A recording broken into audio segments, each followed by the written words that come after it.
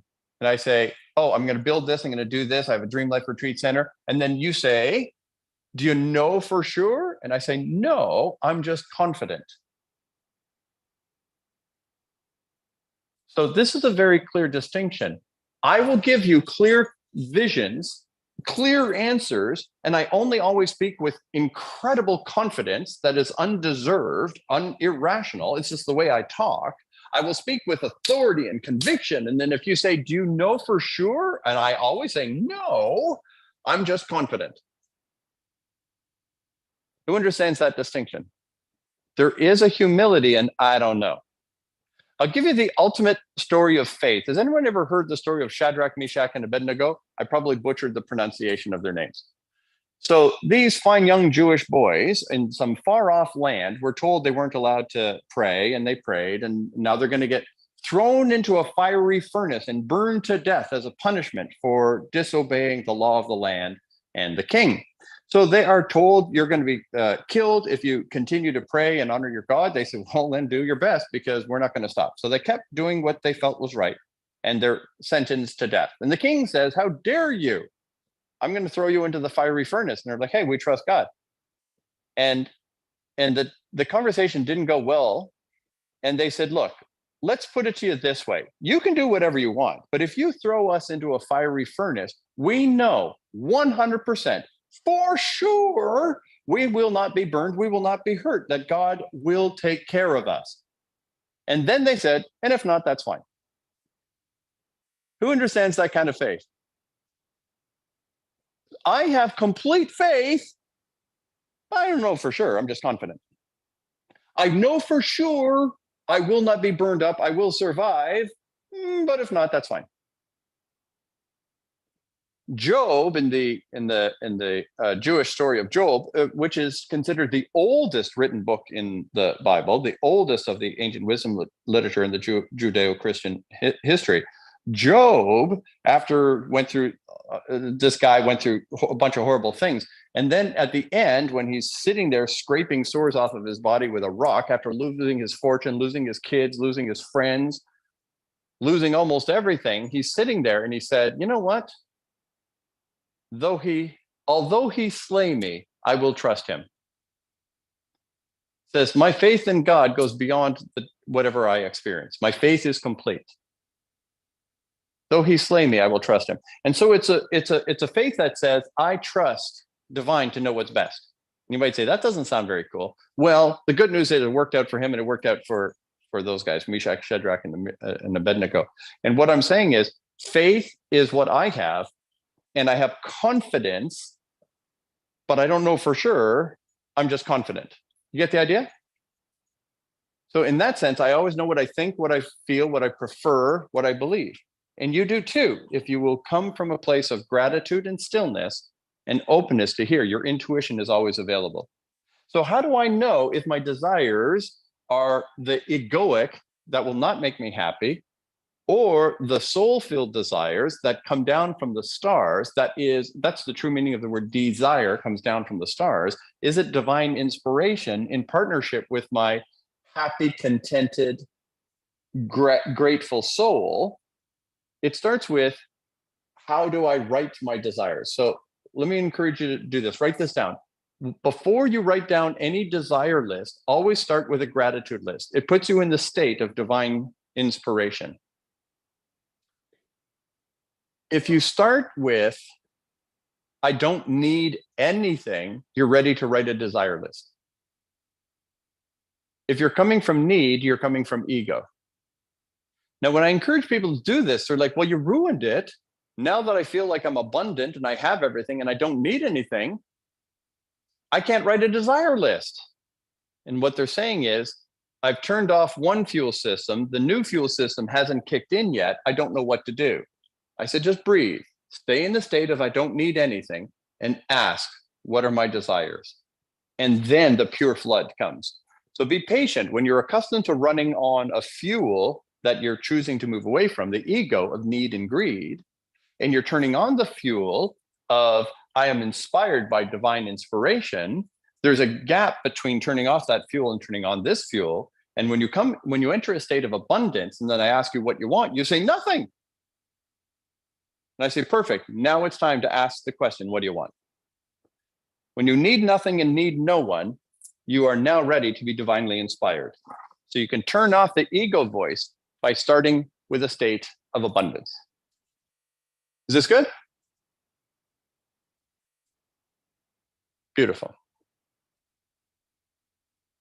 Now, I want you to know that we're set up for fail in our culture because we're provoked in our society and in the media to experience fear, pride, and confusion. Who would agree with me on that? Fear, pride, and confusion is the state of the world right now.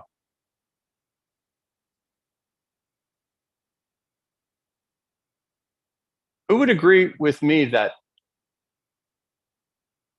they have abused this so far that humanity is largely demoralized right now? Who would agree that humanity is demoralized? I don't know which way is up anymore. I don't know what's right and wrong anymore. I can't tell good guys from bad guys anymore. Whatever's going to happen is what's going to happen. I have no idea anymore. It's all a clusterfudge. Who would agree that they've demoralized humanity? So the methodology of creating an egoic culture, which is easily manipulated, has gone a bit far to demoralizing a society. And demoralized people become dependents on the machine, and they don't want dependence. They want buyers. Does that make sense? So be careful what you do with humans. You can break them. And we have a growing population of the demoralized. But the sweet spot they want to keep us so that we're easily manipulated is a state of fear, pride, and confusion, which makes us vulnerable to be sold power, fame, and fortune. You say, but James, it sounds like you're selling power, fame, and fortune. No, I'm not. I'm selling we need nothing and we need no one. You say, but James, what about this dream list? And you talk about millions or billions. I'm like, be patient. I'll show you how you get there. It starts with needing nothing. So they stimulate a state of fear, pride, and confusion, makes us vulnerable, and our ego takes the bait and says, if I'm powerful, if I'm famous, if I'm very, very wealthy, then I'll be happy. And what I'm saying is we start with happy so that we're not easily manipulated. Now, power, fame, and fortune are counterfeits of peace, love, and joy. If I feel a desire for peace, I think if I'm powerful, then I'm not afraid anymore. Who understands that? And if I want love, fame will give me love. Everyone will love me. And I want to have joy, and I think money will make me happy. Who sees how they're counterfeits of the purity of love, joy, and peace?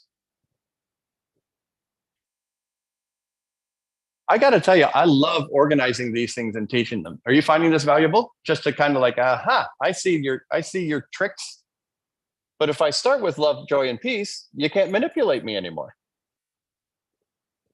And when you start with love, joy, and peace, they guide you towards living on purpose because you will feel abundant, and abundance always activates altruism. The moment you feel abundant, you desire to live on purpose. Well, with all of this wealth, all this power, all of this supernatural abilities, what am I going to do? How am I going to serve the planet greatly now that I have all of this? So abundance activates altruism, provokes a person to live on purpose. When a person lives on purpose, then they serve greatly. And when you serve greatly, you deserve greatly. And then the world blesses you with power, fame, and fortune.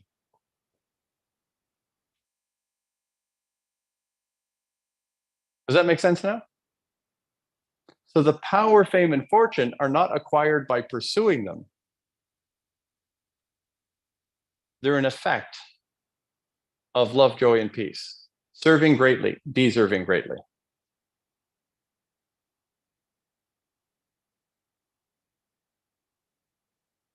Now, what I encourage all of you to do is our full, what's called the desire decoding process, so that you can have a good list of your desires to find out what is the divine inspiration and to figure out what is natural, what is unnatural, and what is supernatural. Now, what I mean by natural desires is is mammalian desires, an animal, right? As a human being, you want enough food. There's nothing weird about it. Put up your hand if you understand that every mammal wants enough food, wants to be safe, right? Wants to have love, wants to, right? Every cat and dog wants the basics. Everyone wants that. So there's nothing weird about you wanting what a physical being would want. Everyone get that? You want to be safe, you want to be healthy, you want to have everything you need. You want to have a car or whatever. I know dogs don't want cars, but you get the idea. We're humans. So we want some stuff. Of course you do. That's completely natural. Then what you want to do is you want to identify what is unnatural. And you might say, well, James, are you saying it's unnatural to want a Bentley? And I say, no, that is perfectly natural for some people and not for others. Some of you have parents that wanted you to be a doctor, a dentist, or a lawyer, but it doesn't mean that's your jam. Who understands that some things that are perfectly natural for someone else aren't natural for you? I understand they wanted it, but it's not my jam. So I'm not saying it's unnatural for everyone to have that desire, but it's unnatural for you to have that desire. That's not your stuff. It's not me. Some of you said, I figured out I'm not into money. I say, great. You say, but that's horrible. I want to be like everyone else. But nobody's like everybody else. We're all unique. So it's perfectly cool not to be into money. It's perfectly cool to be into money. It's perfectly cool if it's yours. But what is unnatural isn't serving you. So then what's left is we then begin to uncover the supernatural desires. And this is what the whole process is about. I want to see what is divinely inspired. And sometimes in your desire list, there's things that you don't understand. Why is that there? I'll tell you a story that really blows me away. When I was a brand new Christian, I went back to Canada, and that's when I got a job at the tuxedo place. Some of you know that I was a janitor, and then I rented tuxedos. When I went back there, I started renting tuxedos. It was the only job I could find. But it wasn't long before I felt inspired that I wanted to go to Bible college and learn to be a preacher, right? I thought maybe that's what I should do, right? Because I love to talk. You can't shut me up. So I thought maybe I want to be a preacher.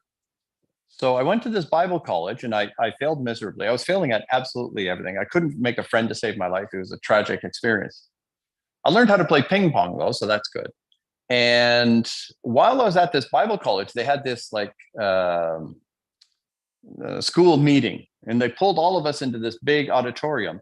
And all the professors, the faculty sat at the front with the dean, the president or whatever, the head honcho, head poobah, whatever of the university or Bible college was at the front. And then all of us students were sitting, listening to their lecture. And the whole point of this meeting was to say, you students have got to stop thinking about becoming successful. I thought that's an interesting beginning to a speech. And they said, you have got to drop it. Stop thinking that you're going to be successful, that you're going to change lives, that you're going to be, popular. People are going to love you, that you're going to build a big church and you're going to, have a big impact. They said, you've got to face the fact that God is going to send you to live in some remote part of the planet where you have to live on the dirt in a grass hut and you have to eat bugs to survive. And the people there will hate you. They won't want to listen to you. They will beat you and they will rob you. They might rape you. They might ultimately kill you. But even if they don't kill you, at the end of your long and painful, horrific and destitute life, you will die feeling that your life was wasted. Now, who would say that is a non-motivational presentation? I thought, that sounds more like where I'm coming from. That is not where I'm trying to get to. I've already had a life that sucks. Thank you for offering me another one.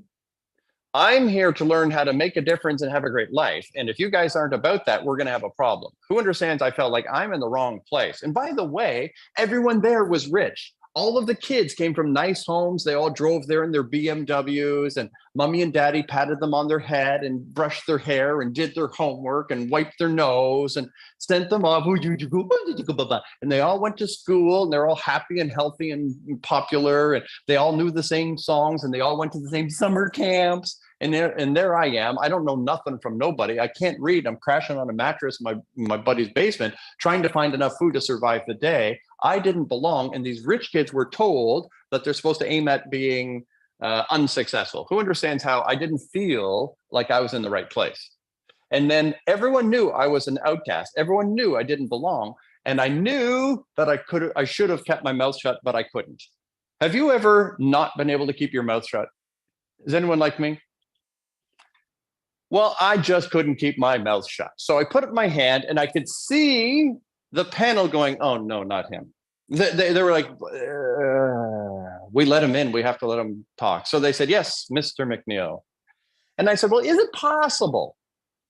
I said, is it possible that that is not God's plan for one of us? Is it possible that God's plan was to raise us up to touch people at all levels of life, to run beautiful spiritual retreats at five-star resorts in Mexico? I said Mexico. I said in a beautiful resort in Mexico where the world's most successful and powerful people will come to develop their spirituality. Is it possible that could be God's plan for some of us? They looked at me like I was Satan. And everyone's like, oh, who let him in? All the people there were infinitely more successful than me. And if anyone was going to do that, I would be the least likely to do that. And look what happened. I'm the guy who runs spiritual retreats for the world's most powerful, successful people in five-star ultra VIP resorts in flipping Mexico. And I say, God, you've got a great sense of humor. I never thought of it a moment before that, and I forgot all about it until I was running the retreats. And I had a flashback. Oh my gosh, I predicted this. I didn't know I was predicting this, but the words came out of my mouth, and God said, let's do it. Who thinks this is pretty freaking awesome? So who knows when divine is going to whisper the perfect plan for you? There was no reason for me to believe that that could happen, and yet here we are.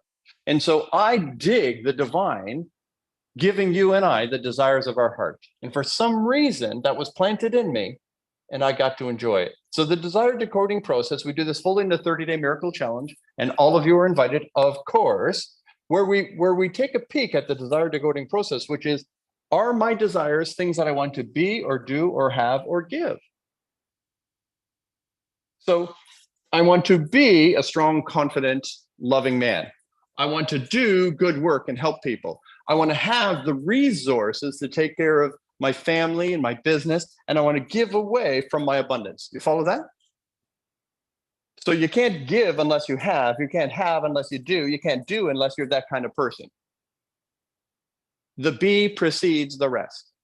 I want to be that kind of person. So some of your desires are, I want chocolate. You say, okay, so if I want to have chocolate, I've got to buy the chocolate. To do that, I got to be the kind of person who does the work, that has the money to buy the chocolate. You follow that?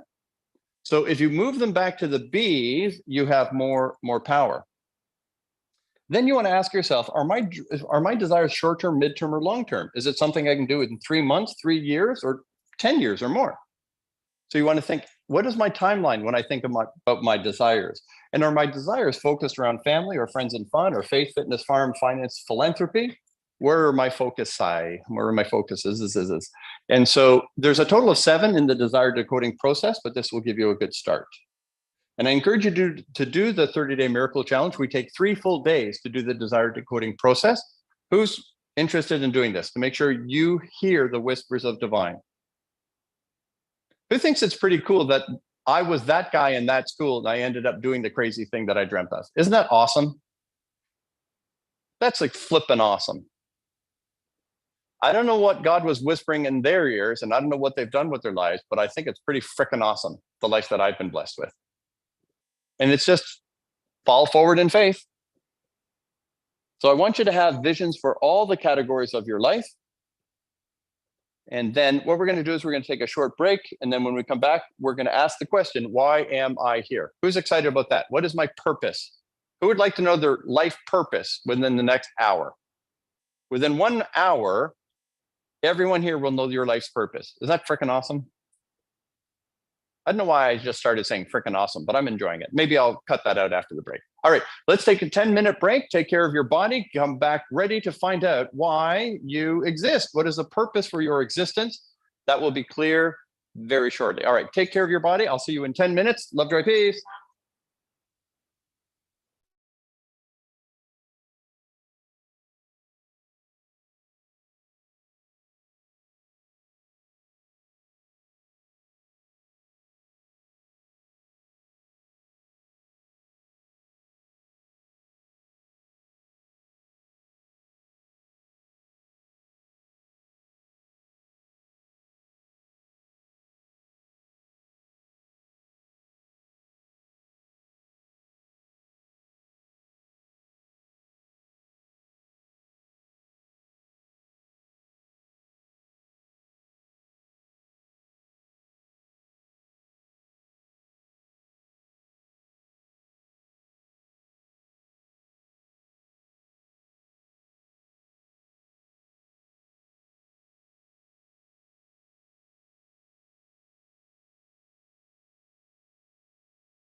Listo.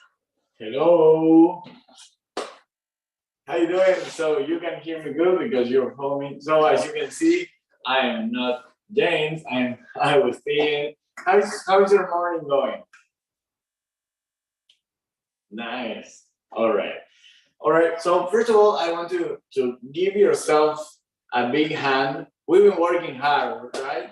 So it's been 3 days with a huge insights and mental energy and spiritual energy and recognizing limiting belief, like our desires. So there's a lot of stuff that we've been through. So I want to first of all give you an applause for all one. That's nice. We have applause in the chat. Hey, Susan.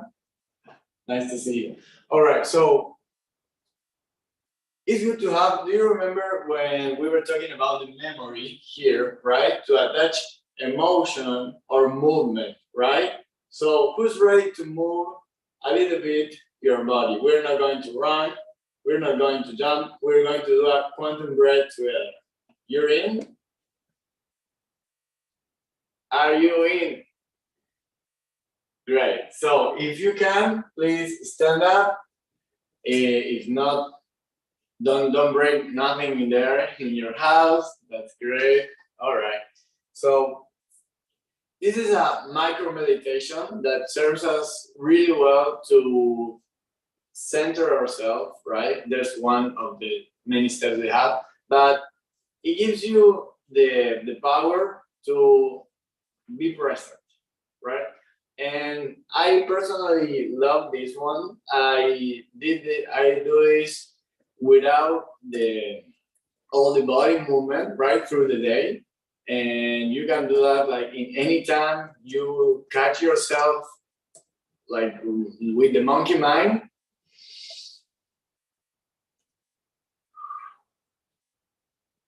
And that's it, right? So we're going to do one together, which is more powerful, right? Put up your hands if you remember the steps. All right, we have two people, right? Well, I know you know more.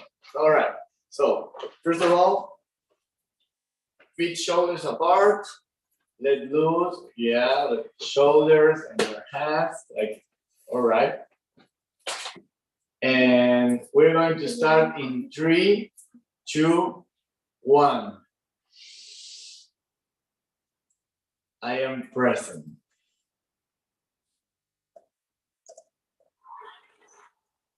I am centered.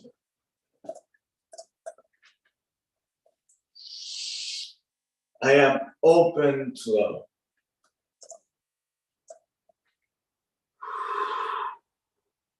I become love.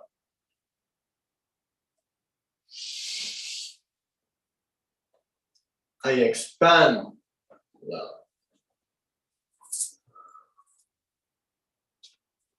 Thank you everyone.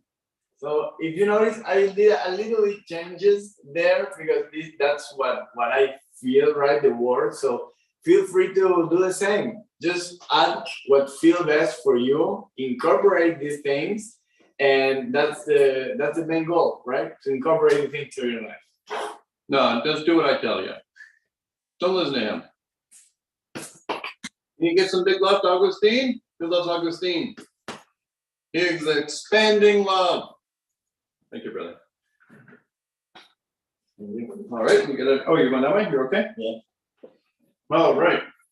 Big love to Augustine. Who loves the quantum breath? It's great, right? Unbelievable. At any point, has anyone wondered how on earth did James compile all this cool stuff? Does anyone ask that? It's like stacks on stacks on stacks on stacks. And honestly, I have no idea. Oh, my headset. Augustine isn't just cute and lovable and adorable. He remembers important stuff like my headset. Let's see if it works.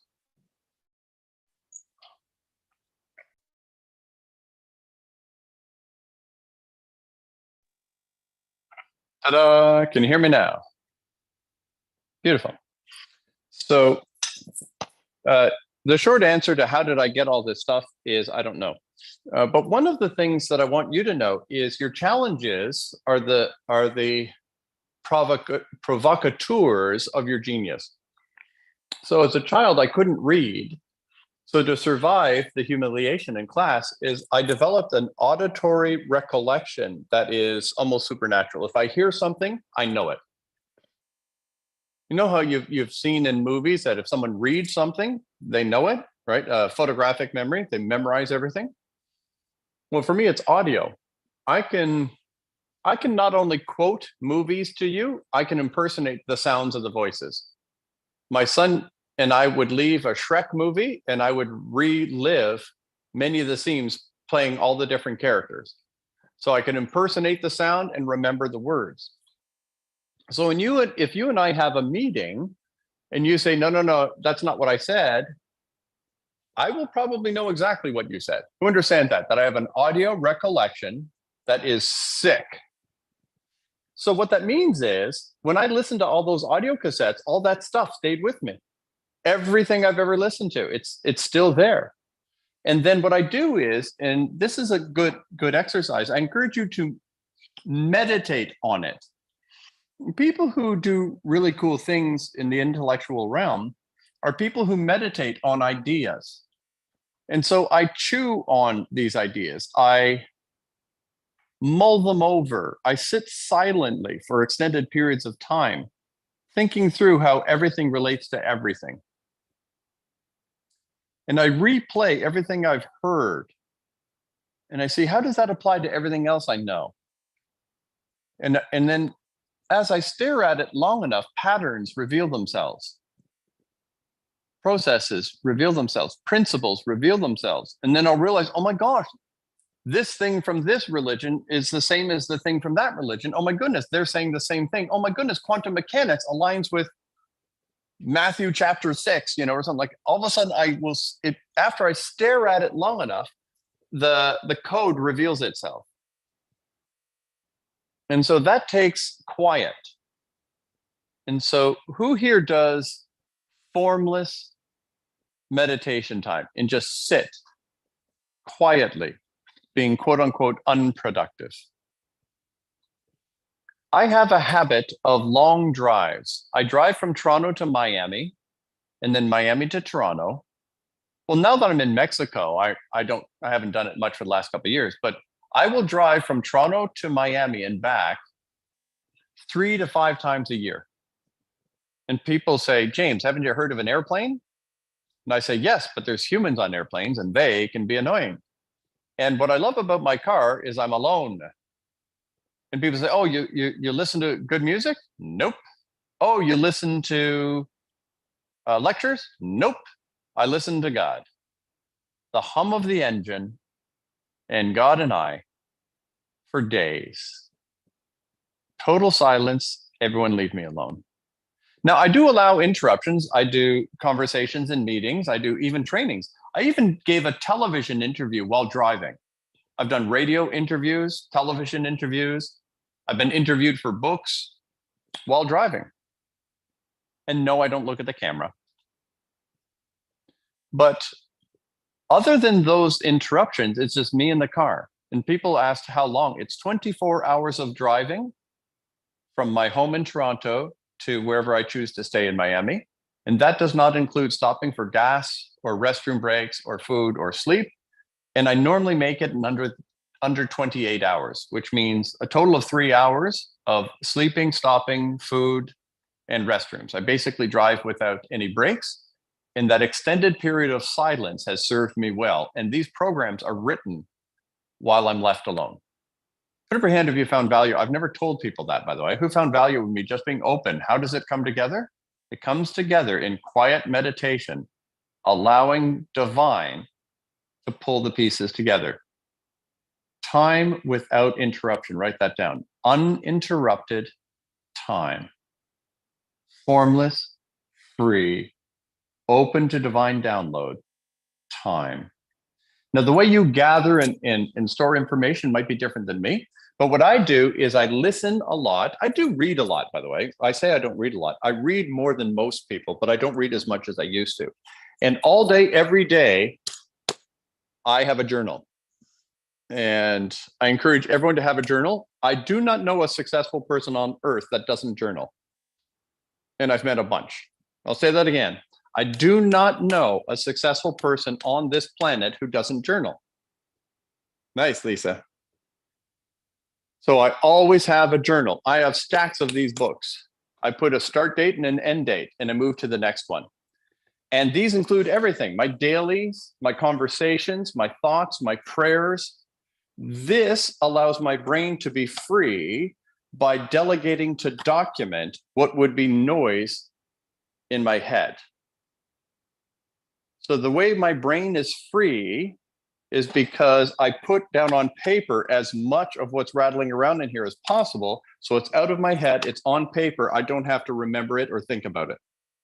Is that good? So delegate it to document and keep your brain clear. And if you write something down, you rarely need to read it, because in the writing, you ingrained it. In the process of writing something down, it's now in a deeper recess of your brain. So I journal. This one, I have no idea what the answer will be. Would you like to know? I'm on page 131, and I started this book August 31st. So maybe that's slow. So September 1st. So this is a month and a half, 130 pages. I don't know if that's more or less than usual. I don't really track it, but you get the idea? All day, every day, this book is my friend. And journaling frees your brain to more important things. Get it out of your brain, get it down on paper so you can do more important things with your mind. So journaling, meditating, and filling my brain with good people and good content and tons of time in prayer and meditation has served me well. And then every time I work with an audience, every time I work with a corporation, every time I work with a different people group, like sometimes I work with athletes, sometimes I work with religious groups, sometimes I work with corporations, financial corporations, then I work with law enforcement. Every time I throw myself into a new, quote unquote, impossible situation, I get fresh downloads that are now transferable to all the other people groups and all the other works that I do. So every breakthrough is a breakthrough for everybody. Is that good?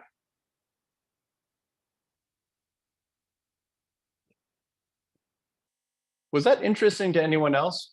Or did I just go down a... That's good? So yeah, so there's like no end to the amount of content that you can become familiar with and know how to apply in a profitable way for yourself and others. But you want to remember what's important. And one of the ways is, again, journaling. There we go. Okay. Now, here's the question. Why am I here? You ready? Who's ready to discover your life's purpose? Okay. So on a scale of 1 to 10, how important do you think it is that a person knows their life's purpose, why they're here? 10 being high. How important is it to know your life's purpose? What is life without purpose? Are we just living to be entertained? Sleepwalking. That's a good one, Susan. Do you know why the zombie genre of movies became so popular and then TV shows? The whole idea of the zombie is popular because art imitates life. And some part of us knows that humanity has already experienced the zombie apocalypse, and you can see them walking down the roads all day long. Oh, yo, yo. Mindless drones on their way to the office to pay for their car that they need to go to the office. They're on hamster wheels going nowhere with no reason for it all. No wonder people get depressed. Locking onto your purpose changes everything. Are you excited? Locking onto your purpose changes everything. Why do I exist? Mark Twain said the two most important days in a person's life is the day that they're born and the day they find out why. The happiest people on the planet are those who are living on purpose. One of the things I found in my research of the world's most successful, powerful people, it was not something I expected to find. I didn't know what I would find. But one of the things that became painfully obvious is this: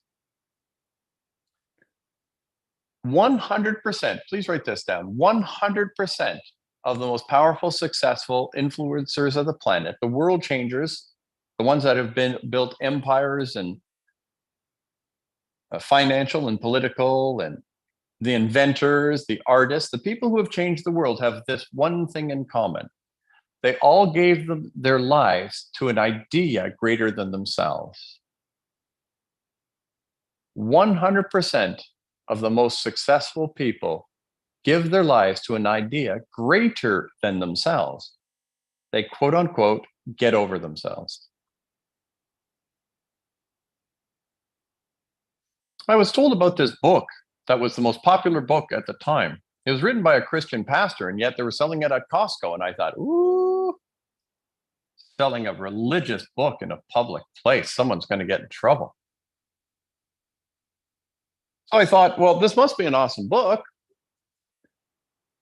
And the book is entitled The Purpose-Filled Life. Is that what it was called? By Pastor Warren something.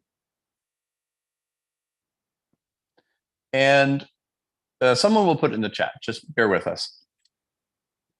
So the purpose-filled life, I thought that's gotta be good. So I bought this book with great excitement. I opened it up, and the opening words pissed me off. I was so excited to find out about my life. And the first words are, it's not about you. The purpose-driven life. And I thought, well, crap. I came to this book because I'm trying to find how it is about me. And the purpose-driven life started with the words, it's not about you. And that book blew me away, and millions of others. And what he articulated that from a spiritual mentor position, and I'm telling you from socioeconomics and political history and the history of super successful people, the one thing we know is every super successful person has given their lives to an idea greater than them. They were all in.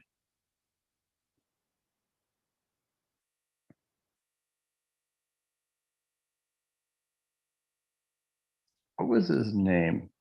The railway and iron baron. He was the richest man in the world. He said, I'm going to spend the first half of my life becoming the world's richest man, the second half of my life giving it all away. Isn't that cool? And he did. He became the world's richest man out of poverty. By the time he was, no, he not one of the Rockefellers, but he was the star of Napoleon Hill's work. He's the one who contracted Napoleon Hill to study success. Anyways, we'll remember it. Don't worry about it. But he said, I'm living on purpose. Everyone good with that? We want to live on purpose with a reason for this season. And so this is a very important question. What is your purpose? Yes, Andrew Carnegie. Thank you. A bunch of people had it. There we go. Andrew Carnegie. Oh, interesting. Andrew Carnegie wrote a little book, and he called it The Riches of Poverty or something like that. And he swore that he wouldn't give any money to his kids because he didn't want to rob them of the poverty that made him him. He said poverty is the greatest gift you can give to a kid. If you give a kid money, you might as well just shoot them in the head. You're going to ruin them. The best thing you can do is give a kid poverty. Then they're going to find out how to live. By the way, he kept his word and his kids weren't happy.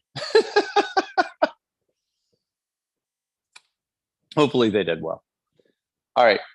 So let's talk about your purpose and my purpose. What is the purpose of your life? Next teaser is this: the only way to fully unlock and unleash the fullness of your human potential is in service and on purpose, which means we will never know what we're capable of until we get over ourselves and our life is about something greater than themselves. It's this weird thing about humanity that we cannot fully unlock and unleash for selfish purposes. I don't know if you've ever heard this. It's probably a joke or whatever, but I heard that a person goes to a fortune teller and the fortune teller is in this poor house, and it doesn't look like they have much money. And the person says, well, you can't be a very good fortune teller. If you were a good fortune teller, you would just choose the right lottery tickets and get rich. Who understands that? If you're such a good fortune teller, why don't you just choose the right lottery tickets? Like, how can I trust a broke fortune teller? Is what the person was saying. And the fortune teller had the perfect answer. And they said, I am not allowed to use my powers for myself. And that's a great answer. Now, let's say they're a charlatan and they have no powers. They're not dialed into infinite intelligence or any spiritual energy. They just use it as a great excuse. Who understands? It would be a great excuse. I'm not allowed to use my powers for myself. It's a great angle. But then what if it's true? What if it's true about all of us that we can't use our most powerful powers for ourselves? In the Bible, it says that we're all given spiritual gifts, but not for selfish gain, but for the building up of our fellow believers, to build up others. The purpose for your supernatural powers is for others in service on purpose. If you want to unlock the fullest potential of your physical, spiritual, and supernatural powers, it must be for a purpose greater than yourself. Who's now turned on by this conversation? Who would like to see what you can do with this thing, this life of yours? Who would like to just see what it can do? Now, I want the Tesla Roadster that's going to be manufactured. Has anyone heard about this car? So he teased it years ago, and then we haven't heard anything of it. Poor people put money down, and they're still waiting. But Elon Musk has already produced the fastest production automobile on Earth, and there's $2 million, $5 million, $20 million cars that can't beat his $100,000 or $200,000 Tesla. I think it's 150 or something. Anyways, there's the Tesla S Plaid is a sedan that looks like a normal car. I think it looks great, but it doesn't look like a rocket. And it outperforms every single production car on Earth. Who thinks that's pretty awesome? It's electric, right? So then when he's creating his Roadster, he says, well, I have to make it even sexier than the fastest car on Earth. So he's putting rockets on it. Now, who understands how absolutely unnecessary it is to have a rocket car? Now, it's air rockets, right, that he uses in his SpaceX. So he's putting air rockets on this car because the laws of physics and the traction of tires means you can only get a car to take off so fast because the traction is the limitation. Who understands that? There's only so much you can do. So he said, I need an outside force. So the only way to beat the fastest car, which I've already made, is to put rockets on it. Now, I know this isn't rational, but I want one. Who understands boys are like that? Maybe girls are like that too, but I know boys are like that. I want the fastest, I want the biggest, I want the strongest. When I go to buy the phone, they say, here's the 42 levels. I say, don't waste my time. Just give me the Mac Daddy. I only want the very best that's made. And then I'm not going to use anything that it does. I'm just going to use it as a phone. Who understands how weird that is? But I want the Mac Daddy. Maybe it's my childhood poverty thing that I always want the best of everything, right? Give me the best. So I want this rocket car, and then I'm going to want to know what it can do, and then I'm going to be petrified to test it. Who understands that? I'm afraid to drop a pedal on a psycho car. I mean, this thing has freaking rockets. Who understands how unnecessary and possibly irrational and irresponsible that is? It's freaking awesome. But I want to do it because I can. Who understands that? It's silly, but we want to know what we want to know what this car can do. We want to know what about your life? Don't you want to know what your life can do? Wouldn't you like to know it if you could cure cancer? Wouldn't you like to know it if you're the one who could solve poverty? Who here would like to know that you could make sure every child is safe on the planet, that there's clean drinking water everywhere on the planet, that you can get rid of diseases that are completely unnecessary due to sanitary limitations in third world environments? What if your life could change the world? Don't you want to find out? If the secrets to changing the world are hidden in you, who's with me? Who wants to find out what you can do with this life? Well, the only way to know is get over yourself. If you keep thinking about you, you'll never unlock you. Navel gazing is not the secret to changing the world. The secret to an unlocking and unleashing the fullness of human potential is on purpose, and in service to others. Now I'm going to reveal the model. Are you excited? Here's the model. And I'm going to, hey, Susan, maybe you can help me come up with an even better visual, right? I came up with this when I was developing all of that. And at the time, I liked it. And I still like it, but I'm sure I can do even better. So this model says, here is a disconnected soul, right? This is a person. You can see this one is far more colorful and their heart is nice and red. You get the idea? So this one's kind of like the zombie zone of, oh, here you go. I'm living my life. Now, over here to the left is infinite intelligence, infinite wealth, infinite wisdom, infinite power. The power of the universe, the power of God is over there. And then the needs of the world is over here. And when you connect to infinite intelligence and the needs of the world, you are a flow through of infinite wealth, wisdom, and power. You become a fuse for the miraculous. Who likes that idea? I want to stand in the gap. I want to stand in the gap. Put me in, coach. Put me between you and the needs of this world, and then flow the miracles to me and through me. And the good news is, God says, when I bless you with infinite wealth, wisdom, and power, yes, it's for them, but I want you to enjoy. Who likes that? I want you to enjoy. A little something, something for you. Who would like to give away $1 billion but get a Bentley? Give away a lot but be blessed. A little something, something for you. When we serve greatly, we deserve greatly. The world doesn't mind you being taken care of, right? A little something, something. So if you want to know what you're capable of, get plugged in. Find the space between infinite intelligence, infinite wealth, the love of the universe, the power of God, and the needs of this world, and pop. Now, the question is, would any need do? Do I have to just plug into any old need? There's lots of needs. Who would agree there's lots of needs in the world? Racism, sexism, ageism, there's poverty, there's war, there's injustice, right? All right. And my answer is, yeah, you can start with anything. It's better than just being self-centered all the time. Who would agree? Just getting over yourself in any direction is better than not. So just start anywhere. Say, well, I don't know how to change the world, but the guy in the corner looks hungry. Who's with me? I don't know how to change in the world, but the guy in the corner is hungry. I don't know how to change the world, but my mom wants me to call her more often. I don't know how to change the world, but I could tell my cousin I forgive them. Who understands? Just start with where you are, with what you know, with what you've got. How can I best bring love into this moment? Write that question down. It is the question that unlocks your dream life.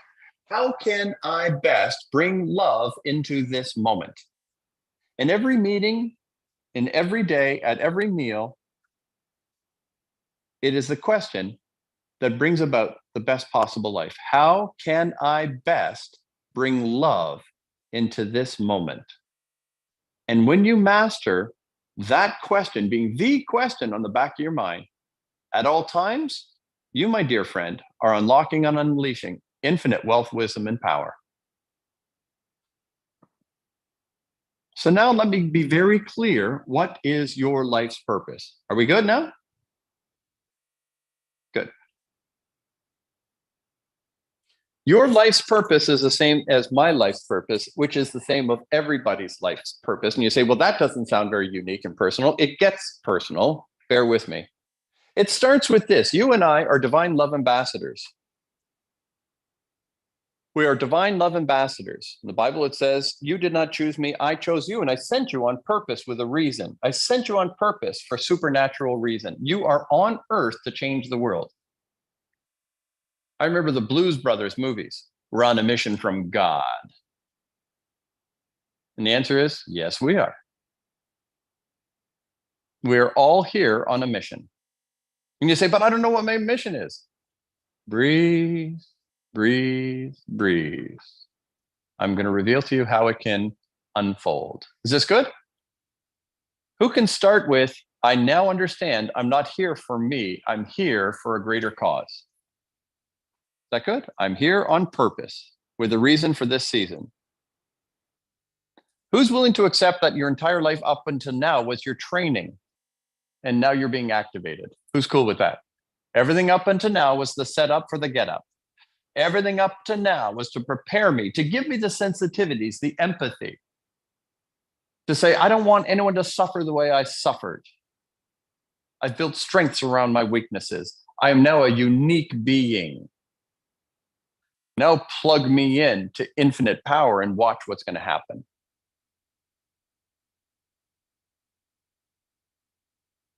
I liken it to, we are, in a spiritual sense, what plants are in a physical sense. So please write this down. All plant life does something called photosynthesis. The trees, the grass, the bushes, the buds, all plants do something called photosynthesis. And if it wasn't for photosynthesis, there would be no life on Earth. Photosynthesis takes the sunlight and turns it into food. Are you aware of this? If it wasn't for photosynthesis, there would be no life. If it wasn't for green plants, there would be no other life. The green plants are the beginning of all life on Earth because they are the beginning of the food chain. And if those plants did not convert, write the word down, if the plants did not convert the light of the sun into consumable energy, there would be no life on Earth. And unless a human being converts divine love into a physical form, there is no spiritual life on Earth.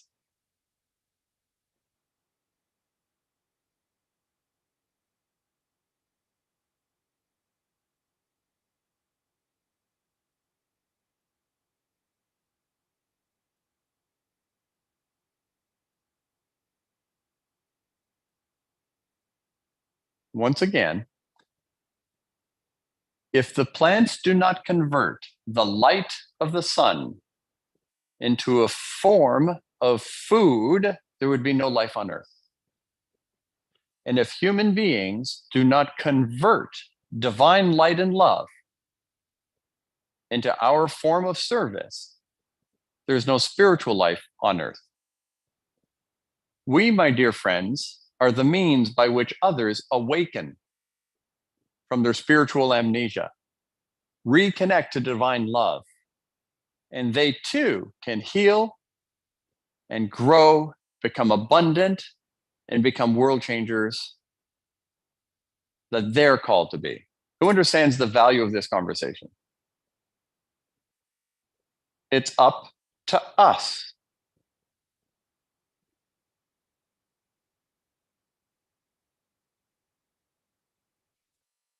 And so if we understand our position is to receive and share,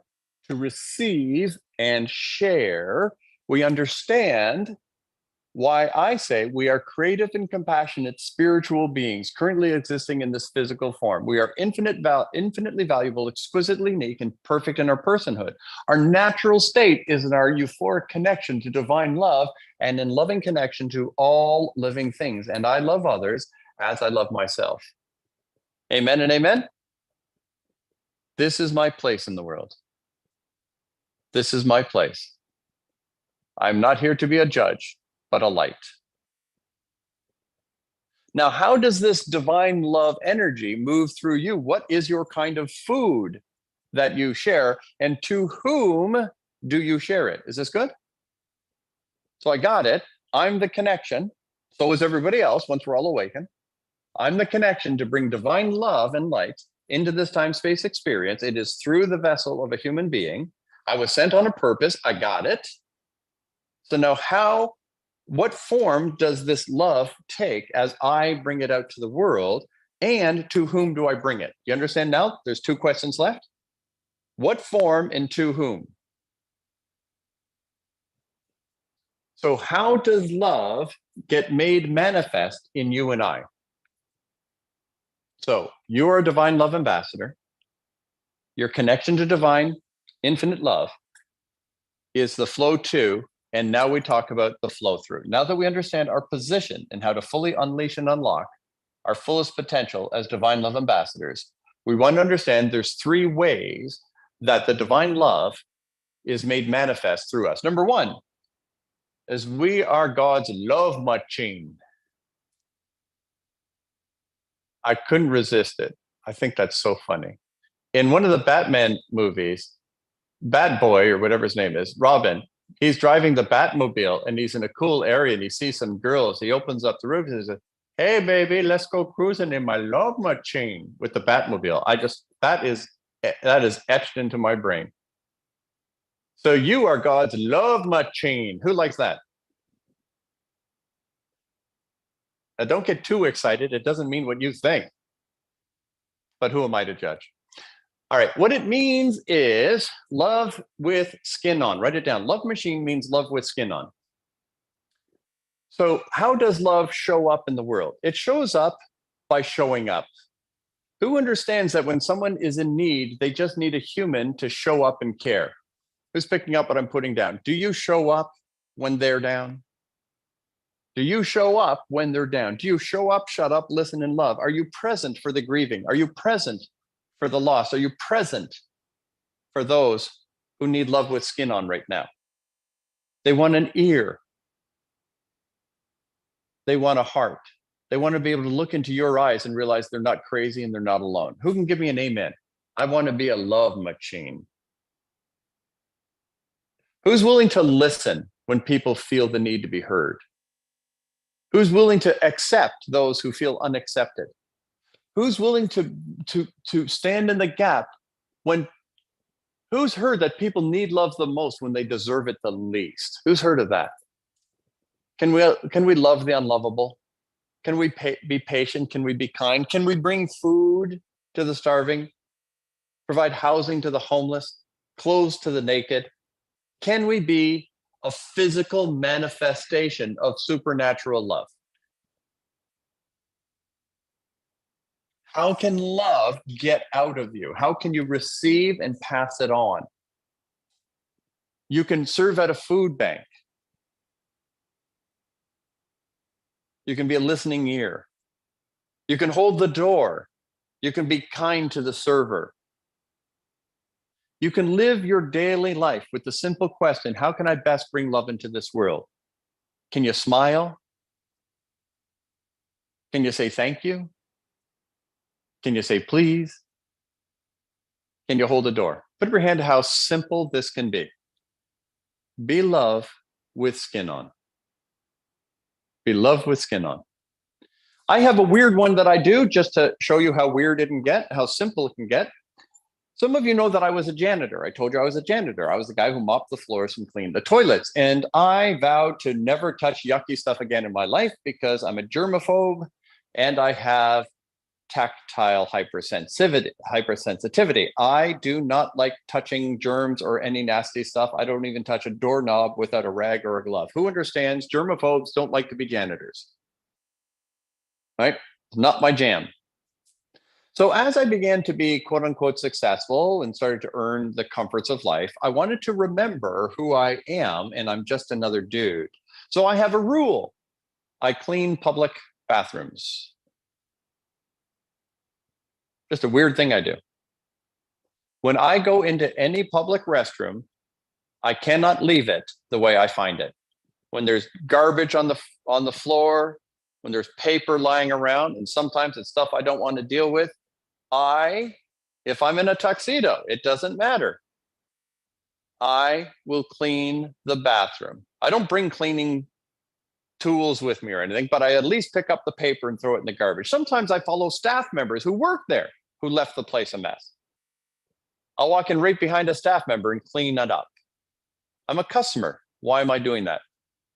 I'm reminding myself that I'm here to serve, not to be served. And cleaning up washrooms is a weird way that I remind myself that I'm here to serve.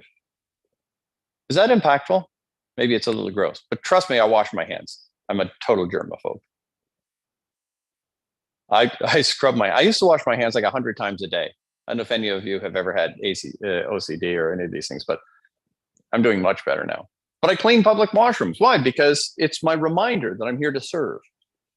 And I always leave, I want to leave every room better than I found it, every person better than I find them. I want to be a divine love machine all day, everywhere. I fail, but it is my goal.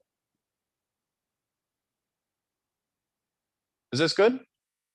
Doesn't have to be big, doesn't have to be fancy. You don't have to tell anyone. I didn't tell you that to show off. Quite the opposite. I think it's yucky, but I'm trying to make the point. Everyone follow? It's making the point. If the world is better because you showed up, that matters in large and small ways. Second is my primary. So we all have all three, but some of you, you're a full-time, like you're building houses and clothing the naked. That's just, you run the soup kittens, you're a love machine in physical form. My primary is light bearer. We bring light into the darkness. We bring information to others, and the truth will dawn on them. They will say, before you came along, I couldn't see a way, but now I can see a way because I brought the light. We bring light into dark places. We bring light into the darkness of hopelessness and helplessness and ignorance. We find a way to bring hope in there. We help people find a way when there is no way. We help people find hope. We help people find a path, a system, a process, a methodology. We are the people who have professionally committed ourselves to be coaches, consultants, trainers, speakers, authors. And we work to help others find their way. Who thinks that's a pretty fun way to live? This is my profession. This is my calling. I am sent to earth. My primary manifestation of divine love is as a light bearer. I've given my life to master the ability to articulate complex thoughts in a safe environment and an effective way that people do not just comprehend, but transform. Is there anyone here who would say that I've done that for you in a little way or a large way, that I've helped you to transform your life? I didn't transform your life, but I played my part. Between you and God, the miracles are going to happen. I just play my part, and you'll want to play your part. How can I bring light and love into the dark places of the world? You can do that as a professional author, speaker, coach, consultant, trainer. You could be a guru that it does so voluntarily, right? A guru is a light bearer, one who brings light into darkness. And you can do that in any form. You can do that part-time, full-time. You can do that vocationally, avocationally. But I love bringing light into dark places. This is my primary purpose on this earth, to be a light bearer. And I invite you to pass on what you're learning and to become a master of communication in a way that sets people free. And then the third is a power plant. A power plant is how we influence change. Some of you are politicians. Some of you are made to rewrite policy, to bring justice to the planet. Some of you are made for big politics stuff, right? To end corruption and stuff. And if you have enough power, boy, if you're a power plant, and one of the forms of power is money, don't kid yourself. So you could have influence power, you could have money power, you could have connection power, but you can be a power plant to bring justice into an unjust world. So these are the three ways in which you take divine light and love and manifest it in physical form. That you could be a love machine, a light bearer, a power plant. And all of us have this to some degree. So I'll give you an example of power plant. Where you spend your money is where you're putting power. Who understands that? Where you spend your money is where you put power. And so every dollar we spend is a vote in the direction of one way or another on this planet. Where we spend our money is where we're putting our power. Money is a form of power. It is energy. It's an energetic. It's an energetic form. So I want you to know that we all have all three, and one of them will be predominant. Just out of curiosity, put in the chat which one you think is your predominant method of love transference. Who are our love machines? Who are our light bearers? Who are our power plants? Put it into the chat. Which one do you think is you?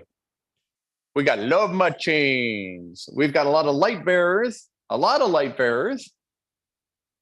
My fellow authors, speakers, coaches, consultants, and trainers. I love it. Love machines. Nice.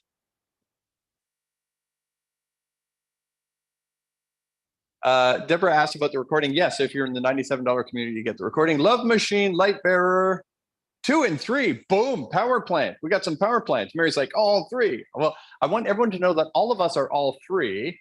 And I'm curious, which is your number 1? What is your most prominent? Beautiful. Now, the next thing I want to do is I want you to know that not all needs provoke you in the same way. So write that down. It's not just the method by which I transfer the divine love energy. It is also to whom I transfer the divine love energy. Put up your hand if you understand that some of you are more dialed in for single moms. You have a thing for single moms. Others have a thing for women. I just want to help women. I just want to help kids. I just want to help third world. I just want to help with education. I just want to help. Who understands that we have a provocation to a particular need in the world? And I want you to be sensitive to that.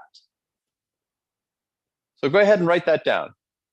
Who do you most want to help? Who do you most want to serve? Which change in the world do you want to see? So now you know I might be a love machine, the physical version, a light bearer, a teacher, leader, guide. And it might be a power plant of making some changes. Then the question is, where are you putting this energy? Into the homeless,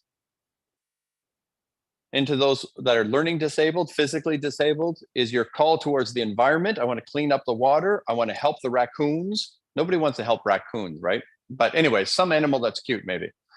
Sorry for being cheeky. But there might be animals that you feel called to help. And so for me, I want you to know that you want to follow your passion. What has your heart? Now, I'm going to share something with you before we move on that might help. I am primarily driven. My primary driver, in case you're curious, is, well, there's 2. So my primary driver is to honor God, right? Everyone gets that. I'm a very spiritually based person. My number 1 is to obey. That's my number 1, but that's a vertical. My number 1 on this planet is to create a safer planet for kids. Who's with me on this? I would love it if this planet was safer for children. The idea that the innocent are neglected or abused in any way, don't get me started. You just might as well punch me in the heart, right? The idea that any child is not feeling safe and loved right now, I'm sorry, that just does something to me. So the idea that I can have a part in kids having a safer experience, I will have energy to burn for 1,000 years. Who's with me? I'm just like, whatever it takes, let's keep the kids safe, no matter what. So this is my driver. So then I asked myself, okay, God, I care about kids. Now let me ask you this, God, what am I supposed to do? I'm not a kid teacher. Kids are like gooey. Has anyone noticed that? They're loud and they scream and they make noise and they're gooey and their hands are dirty and not everyone is called to work with kids. You get the idea? Some people are made for it and I'm not one of them. So my primary heart driver is to make a world safe for kids, but I'm not called to work for kids. Who understands that your heart driver and your actions may not be the exact same? So how do I create a better world for kids? I teach adults how to live their best possible life. Those adults will take care of their kids. Who understands that? So my work indirectly creates a safer planet for kids, but I don't work with kids. But the motivation is the kids. Honor God, help kids be safe. So you'll want to find out what drives you and then how do you play it out? So it's not just what has my heart, but what has my hands. And so you're going to want to think about, am I a love machine, a light bearer, a power plant primarily? Where is my heart and how can I influence change with my unique giftedness? Good and good? Who's got a lot of information now on life's purpose that is valuable? Now meditate on it. Meditate on it. It's worth, it deserves your time. How can I best influence change? Now, I would love to stay on this for days and days and days. And I do, frankly. This is what I do all day, every day in the 30-day miracle challenge, helping people unlock their perfect dream life. And I hope every one of you will be joining me. Now you can do it for just the $9 a month if you're a visitor, right? But 97 is my suggestion to be in the full-fledged community. But whatever's perfect, do that. But the next thing I want you to realize is this: nothing good is so safe that the ego can't wreck it. So now that we've talked about purpose, I want to protect you from your ego. Are you ready for that now? So now let's protect you from the ego. If you see your calling is to save the world, you might get arrogant. Who understands that? Oh, I'm superior to everybody else. Listen, it is not wrong to think you're God's gift to the world. Just realize so is everybody else. Is that okay? We're equally and infinitely valuable. So don't be all that in a bag of chips. You're just a dude, you're just a gal, we're just folks. All right. Next. The ego, if it can't provoke you into arrogance, will try the other trick, which is you'll never be able to do it. You'll never be able to do this. This is too, God has put a heavy burden on me. How am I to do it? Listen, your purpose is your passion, not your pressure. God was doing fine before you came along. God's going to be doing fine after you're gone. Who understand God isn't desperately hoping that you save him. Divine love has issued you the opportunity to partner. You do what you can, divine will do what you can't. And if you stand in the gap, infinite wealth, wisdom, and power will flow to you and through you to give you your best possible life as your best possible self, while supernaturally transforming the planet. And the kingdom of love will come, and divine love will be done on earth as it is in heaven. Who's now turned on by this? It is your passion, not your pressure. Don't let that ego beat you up. How am I supposed to do that? Oh, shut up, ego. God doesn't need me, and God can do it without me. My job is stand in the gap and watch the miracles. Is this good? Stand in the gap and watch the miracles. The question is, who will stand in the gap?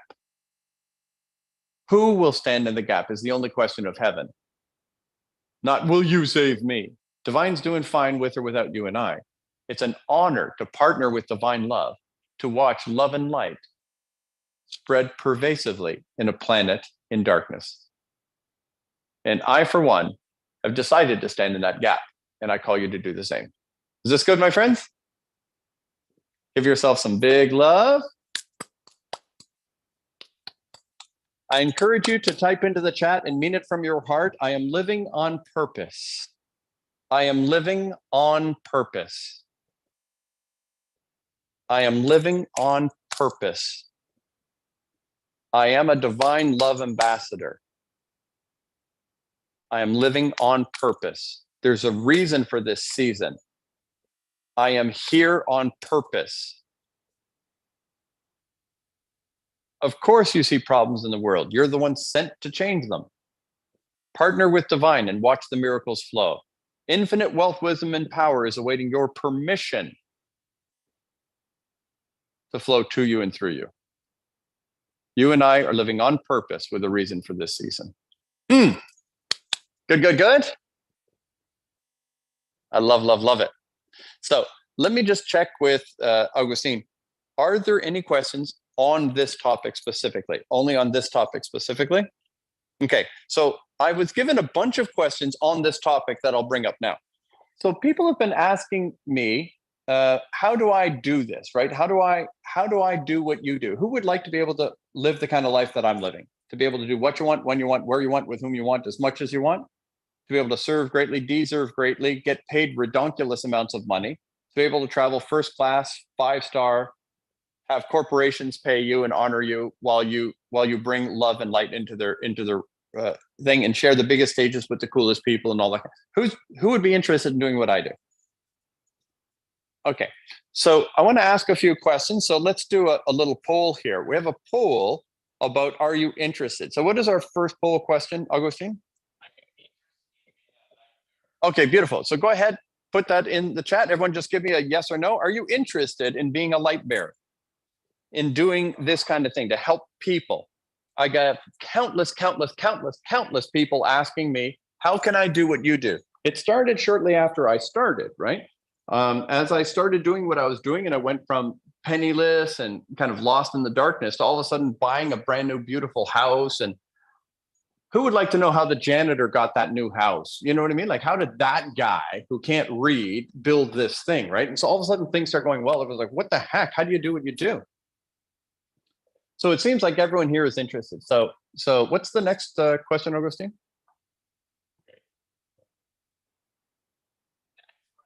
So everyone said yes. Okay, go.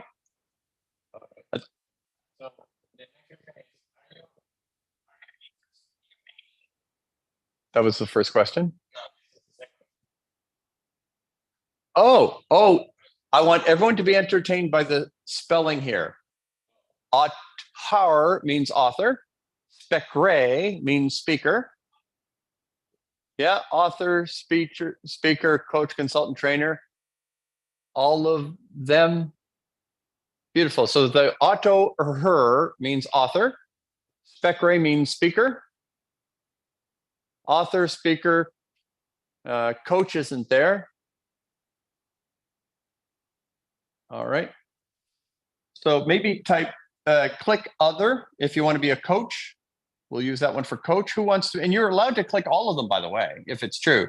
Who wants to be an author, speaker, coach, consultant, trainer? Many authors, many, all of them. Many coaches, many, all of them. Okay, beautiful. So what we've got here is we've got 16%, 18, somewhere around there is author. They change a bit. A few are speaker only, but our number one category is all of them. Over half of you want to be all of them. I love it. Some said consultant, some said corporate trainer, some said coach. Beautiful. So how would you like it if I helped you know how to do that right now in a couple of seconds? Would you be interested in learning how simple this can be? How to enter into this business? I had no degrees, no qualifications, no nothing.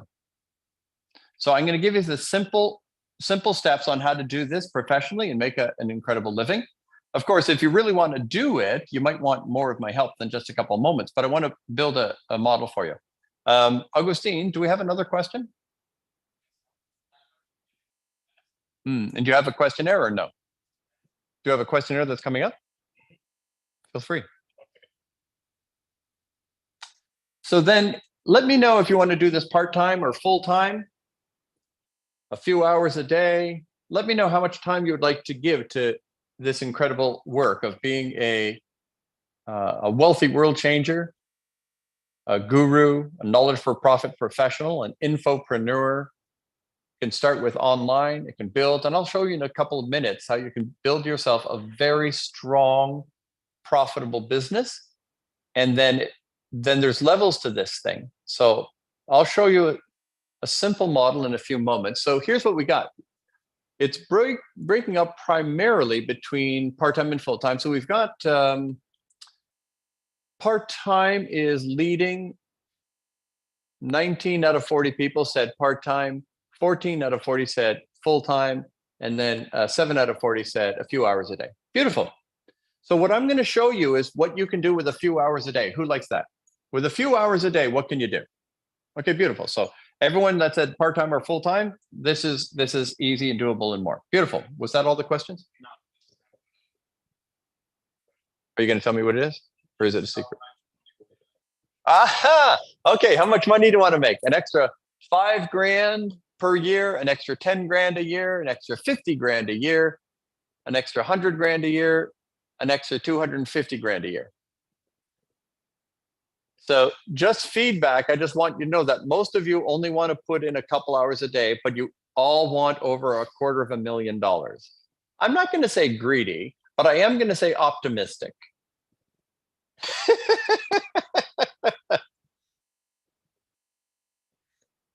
So do you understand that you get out of something what you put into it? It might take a bit of effort. Who's okay with doing a bit of effort if that's what it takes? Put in a bit of effort. All right. Who's willing to do whatever it takes to live your perfect dream life? Who's willing to do whatever it takes to change the world? All right.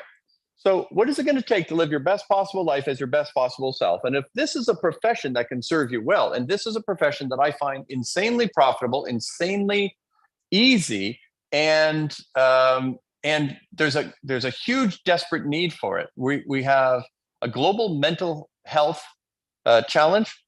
We have global confusion.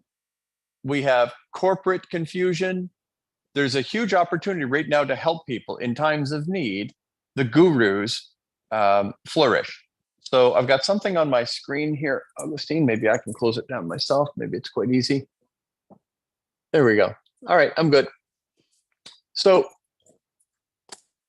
this is the number one question I've been getting. So I want to talk about how you can start making some money helping others like I do. Are you ready for that?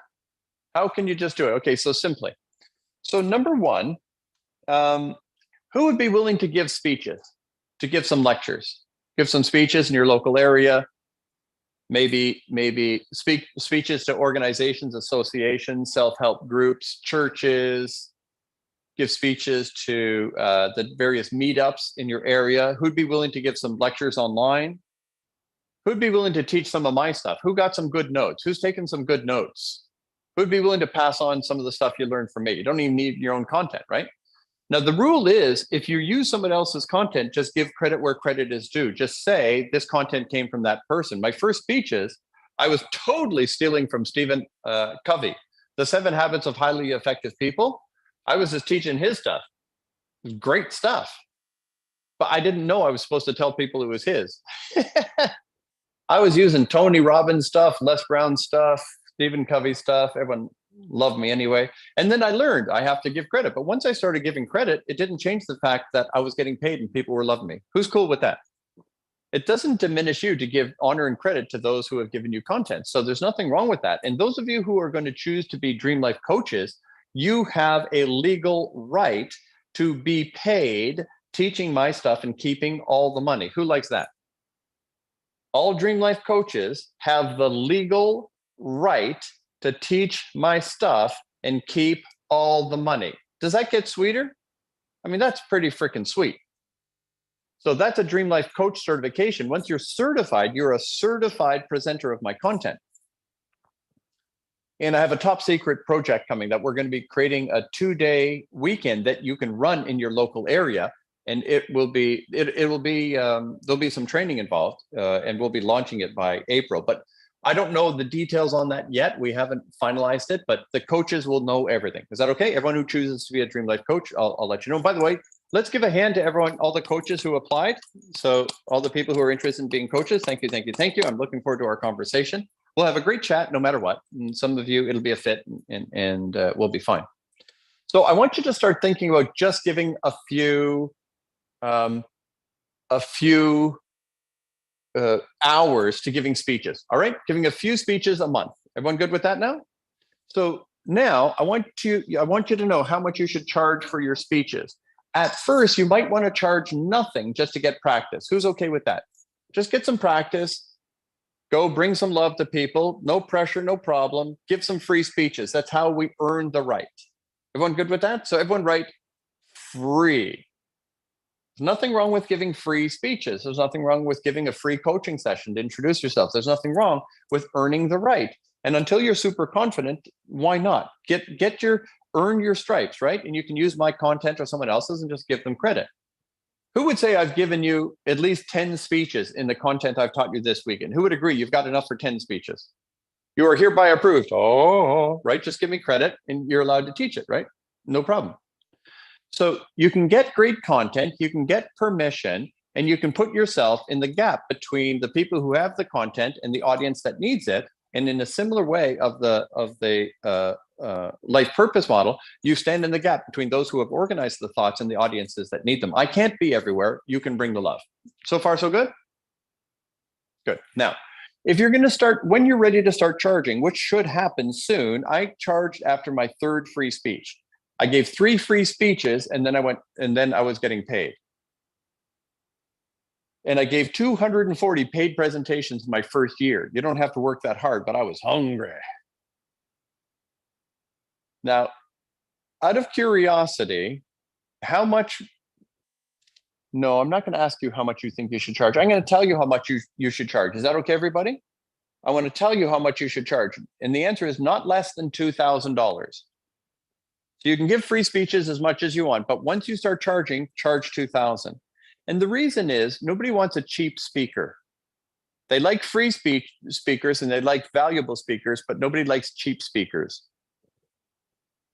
Like if you needed brain surgery, who here would look in the yellow pages for the cheapest brain surgeon in town?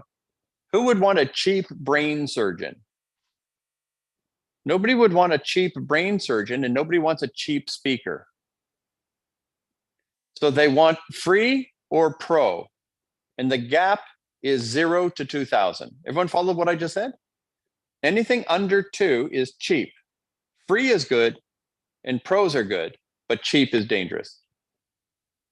So keep going free until you're ready for $2,000 a speech. Sounds good? And anyone I work with, if you're in my Guru Leader program, I give all of the tools, the speaking tools, how to close the sales, everything you need. But when I started, nobody told me nothing. I just made stuff up. I just went out there and figured it out. So I'm giving you this guidance. So do free until you're 2,000. Give me a thumbs up if you got it. Okay, free to 2,000. The moment you start charging, it's 2,000. Good. Now, how many speeches would you be open to giving a month? Put it in the chat. How many speeches would you be open to giving every month? Summer said 2,000 for an hour. I'm going to specify the time in a minute, but let's just answer this question. How many speeches would you be willing to give a month? Lisa said 12, 3 per week, every weekend, 5, 2 a week, which is 8-ish.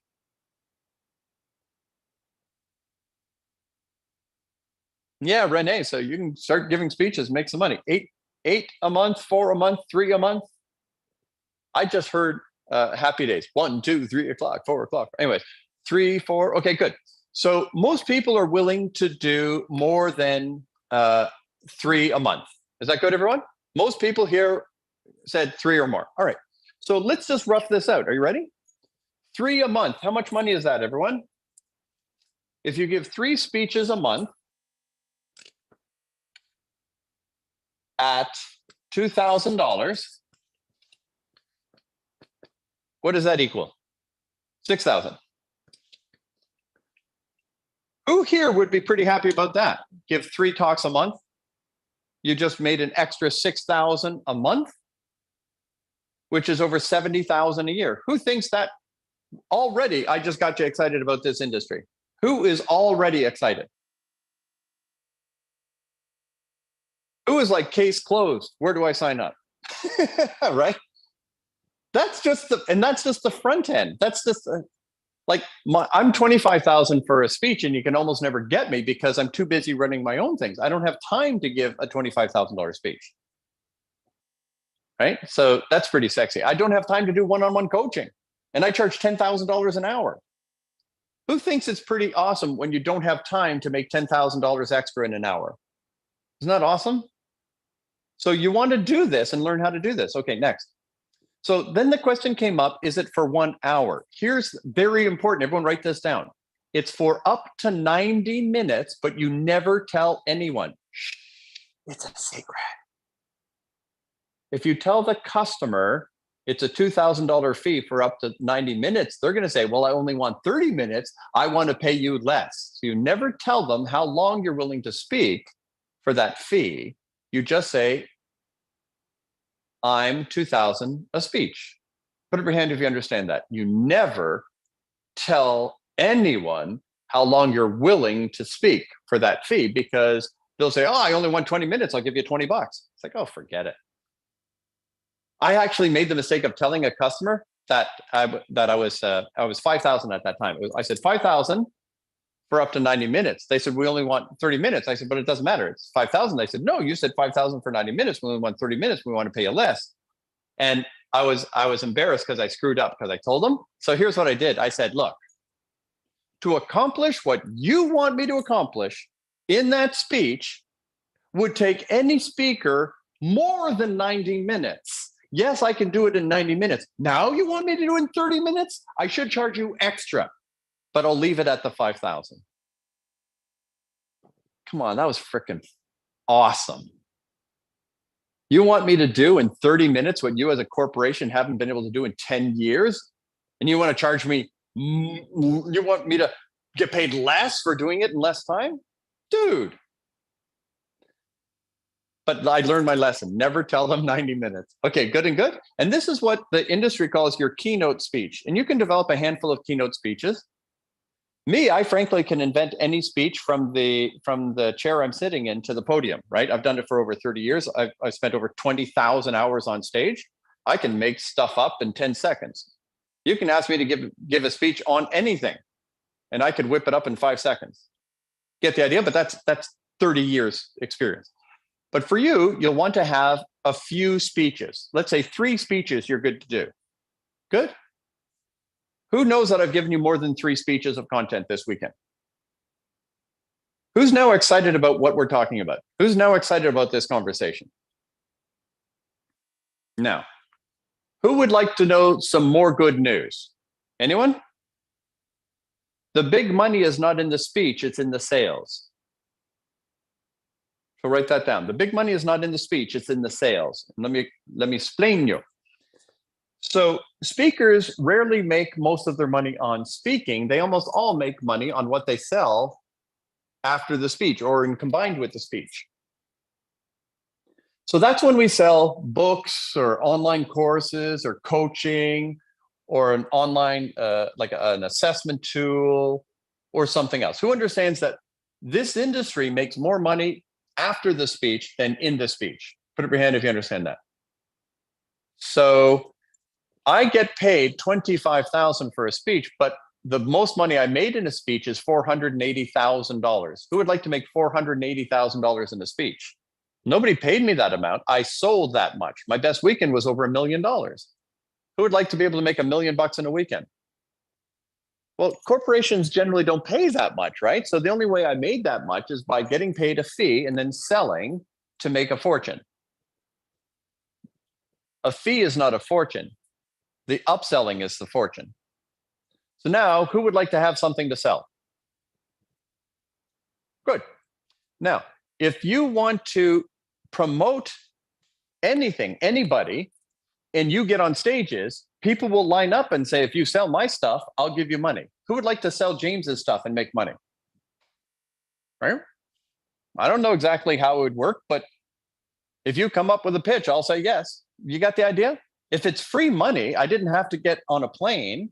Why the heck wouldn't I take the money and give you a good something for doing the work? Who understands? Closers get paid.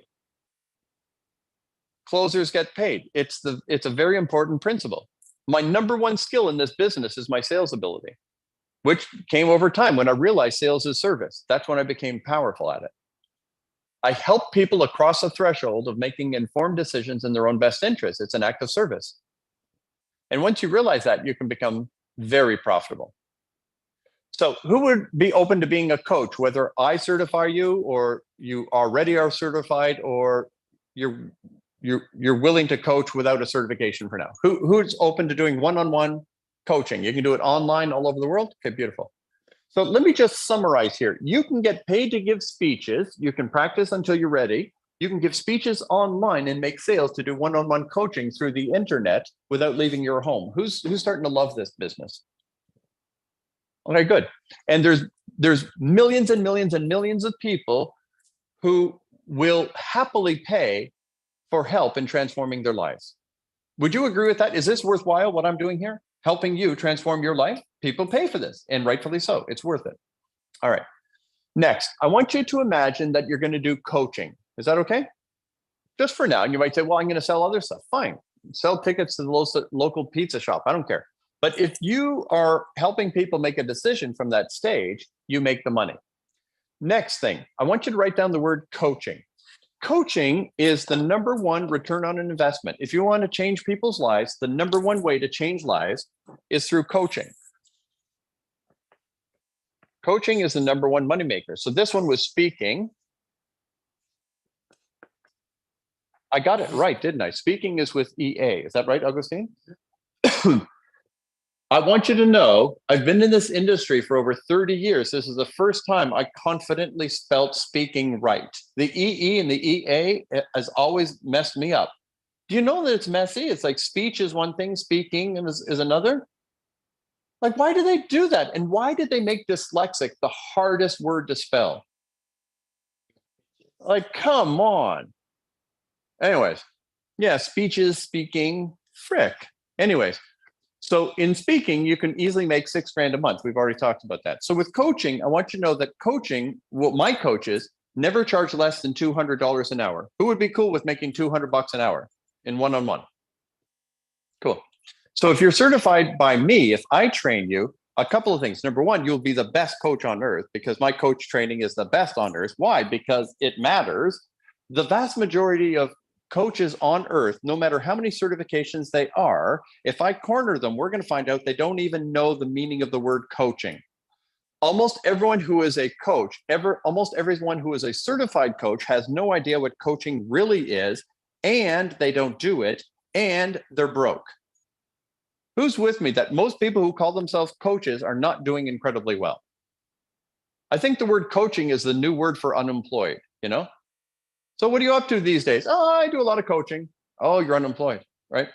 So coaching is a super important, it can be a very profitable, life-changing exercise, and you can be a master at it, and I encourage you to become great.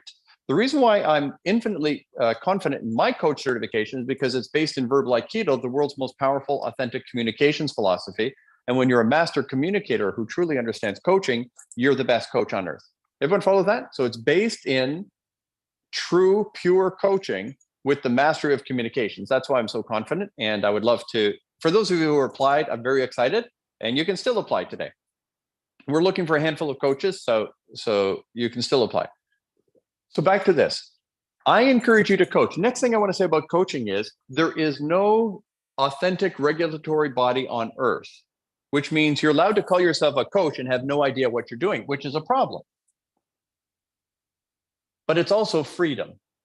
So if you get some guidance on how to coach properly and not get in trouble, you can do a great job and get paid without a formal certification. Put up your hand if that's good news. You can do a good job, help a lot of people, and stay out of trouble without having a formal certification. Good. Now with me, you will have a formal certification and you'll be one of the world's best, I guarantee it. So back to this, coaching fees, I encourage you to charge $200 an hour. Are we good now? Coaching fee, $200 an hour. Good. Let me check. Is that okay? I didn't get enough feedback. $200 an hour is all right? Because I'm building your model, not mine. Beautiful. Yay, Beatriz. I would love it if you come to coach certification. I love it, love it, love it. And I thank you all who have applied. So thank you. Beautiful. Oh, I didn't acknowledge our angels today. I just saw Angel Jenny, and I love you're bright and colorful and beautiful. And we have Angel O'Moore in the house. We have Angel Alexa in the house.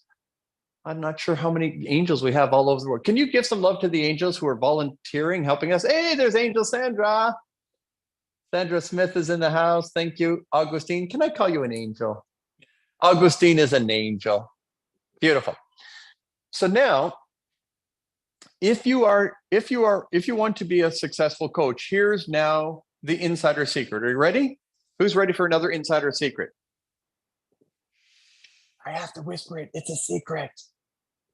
So I've told you most coaches are broke and most coaches don't know what coaching is. Remember, I've already told you that? Now here's the next secret. Speakers get all the coaching money. If you get on stage, everyone will want you to coach them, even if you don't know how to coach. If you're on stage, everyone wants you to coach them. Oh, will you coach me? Oh, will you coach me? I get that all day, every day. Will you coach me? Will you coach me? They don't even know that I've been doing coaching at a mastery level for decades, and I've trained coaches all over the world. They don't know anything about whether I coach or how good I am, but the fact that I'm a good speaker means they want to hire me as a coach. Put up your hand if you understand. A speaker doesn't mean you know how to coach, but speakers get all the coaching money. Because if you say, hi, I'm a normal person, do you want me to coach you? You're like, people are like, no, you're a normal person. But if you're on stage, you're like, wow, you're successful. I want you to coach me. Put up your hand if you understand the position of power changes the game. It is entirely unfair, but the speakers get all the coaching money. So if you give a speech, you're going to get coaching sales. Are we good now? Good, you follow that. Now, let's build our coaching model. If you're going to sell coaching at $200 an hour, which you have accepted tentatively, I suggest you always sell coaching in blocks of 12 with the cost of 10. So we do coaching 2 times, well, I'm going to put 2 times 10. Even though they get 12, you charge them for 10, which is $2,000, right? So you get $2,000 for each coaching client. Now let's figure out how much money you're going to make a month. Is this starting to add up pretty easy?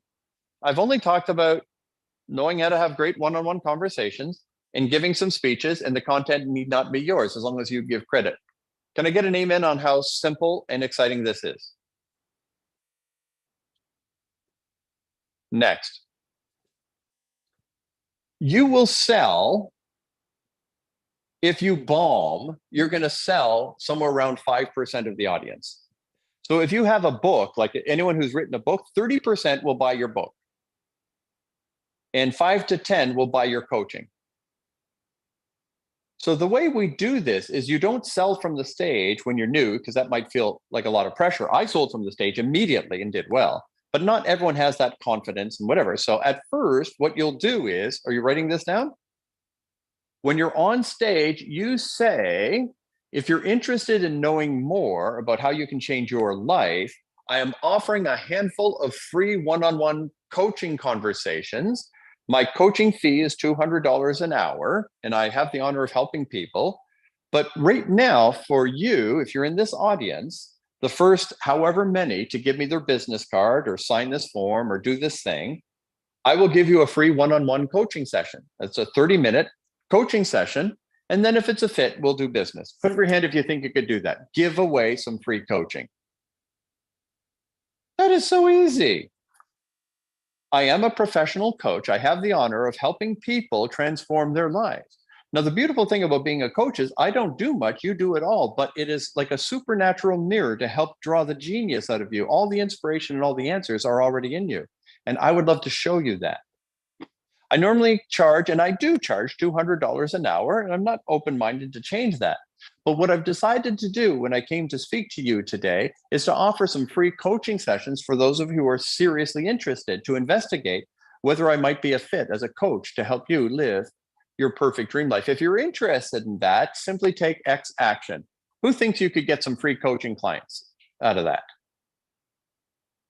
You could get 40% of an audience if you're offering a free coach, right? Now, let's just complete our model now. So when you give your 3 speeches a month or whatever, how many people do you think will be in the audience? 10 people, 20 people, 100 people? How big are your audiences? We're making believe, don't worry about it. How many people will watch you speak? 100? That's not a bad guess, Jenny. What are your guesses? 20 people, 50 people, 100 people, bigger? Put a number in the chat. Where to deliver these speeches? So yeah, we talked about that a bit, but you can Google it and say events happening in my area, contact the organizer. You can go into meetups, all Lions Kinsmen, Rotary, all associations, the left-handed Polacks meet together, this faith group, that faith group. There's people meeting all over the place, the chess club, this club, wherever humans gather, they often would love to have a guest speaker, and you can simply make yourself available. Is that good, everyone? Pretty straightforward.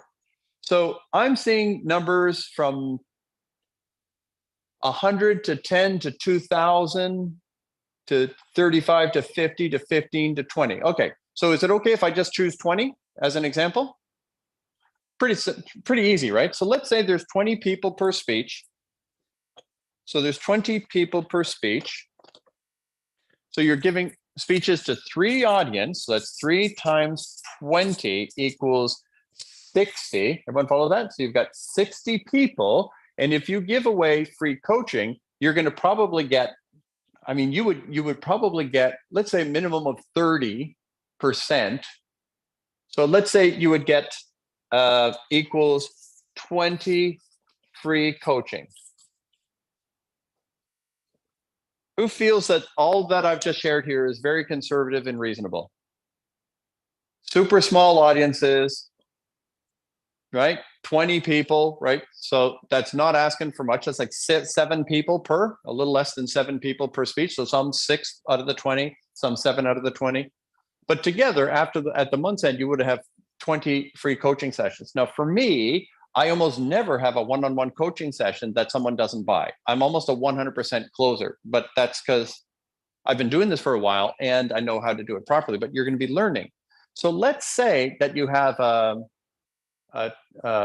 10% closing rate. Who understands what I'm saying? Like a low closing, just 10%, say yes, which is going to be higher. But if you get a 10% closing rate, that means you've got 2 people buying. Who's with me now? Very conservative. Are we all good now? And you know that you can torque all these numbers up just by giving one more speech to a slightly bigger audience and increasing your rates, or it's very easy to change the math. But if you're selling 2 at 2,000, that means you've got 4,000 in coaching, 4,000 in coaching plus 6,000 in speaking fees. You're at $10,000 a month. That's over $100,000 a year, putting in a couple hours a month. Who's now excited about this industry? How easy this is. In 2 months, you're up 20 grand.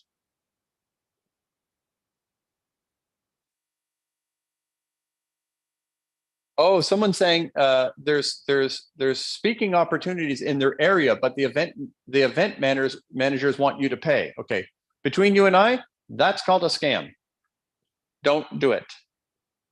Now, if you're me, I could make money off it. Who understands? I know how to turn that into money. I'll pay for a stage and walk away with a fortune.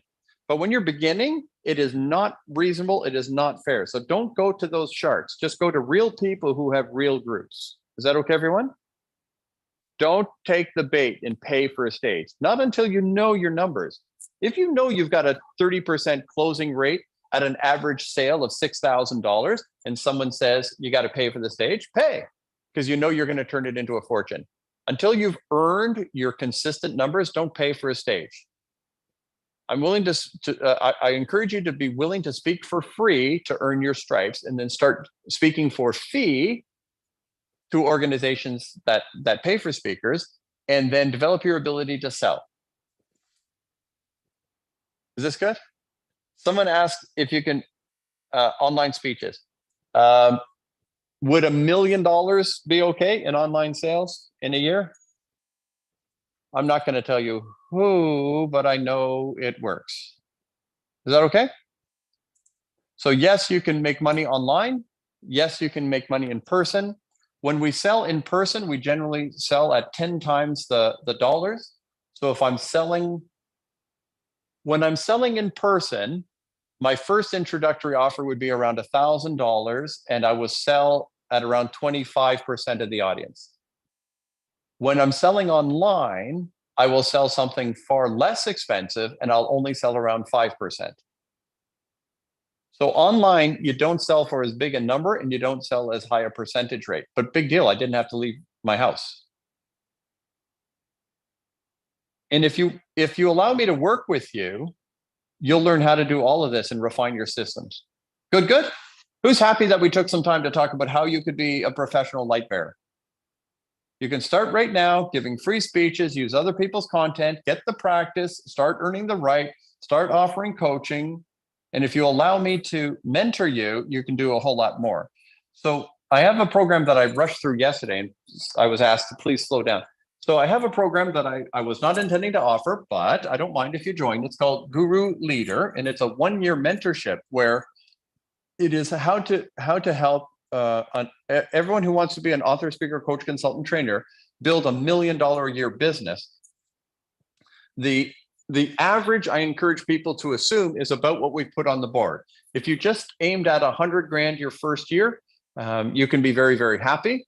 Who here would be happy with an extra 20, 30, 40, 50 grand, giving a few speeches, seeing what you can do, right? So what I'm saying is you can do that. You can also do more. So I help you build $1 million a year business. The first year might be around 100 grand, and then go to a quarter, and then a half, and then up to $1 million. You can do that in normally if you just follow the pattern. I can help anyone do it, but just follow the pattern, and within 4 years you should be able to hit $1 million a year if you want to do this professionally. We have a program right now where it's an investment, though. It's called Guru Management, where people pay us $100,000, which not many people have. But with that program, we guarantee you $250,000 in the first year, or we have to work for you for free until you crack that number. Who would like that? A guaranteed $250,000 in 1 year, right? It's for those who have those resources, right? It's a very special program. But this one, this is the I mentor you, you do it yourself program, Guru Leader. And so I walk you through what's called a Guru Empire Coaching Program. So you do this online video, it's guided tutorial, and you complete this questionnaire on your guru vision, what you would like to talk about, who you would like to talk to, how much you would like to charge, what, do you want to travel or not? So you give me that. And then, so you do the online tutorial, you'll complete the questionnaire. Then you have a private guru coaching session with myself or one of our senior coaches. And then you meet with me, and I help refine your guru business vision. Now you know exactly what you're going to do. You have a vision. All of this happens within a couple of weeks of starting the program. Now you have a guru business vision. And then we create your customized 12-month game plan. So you know exactly what to do every week, every month to just build your business. And that's laid out for you and with you. That is one piece of it. That's a $7,000 package. Then you have weekly group coaching where I coach you and the community on how to build your best possible guru empire. And we do case studies, we do interviews, advanced guru training. So I'm always teaching. This week we're doing how to sell your speech to a corporation. Who would like to know how to close corporate deals, which are worth millions? So that's what this week is. Last week was another piece of the puzzle, how to get that far. Then we have a weekly achievement tracking. You have your own accountability circle. So you and 2 other gurus help each other out. I do practice guru interviews for you're ready for the media. Who would like to get $1 million of free publicity? Radio and television, just free. And I'll show you how to do that, and I'll help you practice. We do hot seat coaching shows. So someone will say, I've got a problem, and we'll group coach it. That's called the weekly achievement call. That's a $10,000 value on its own.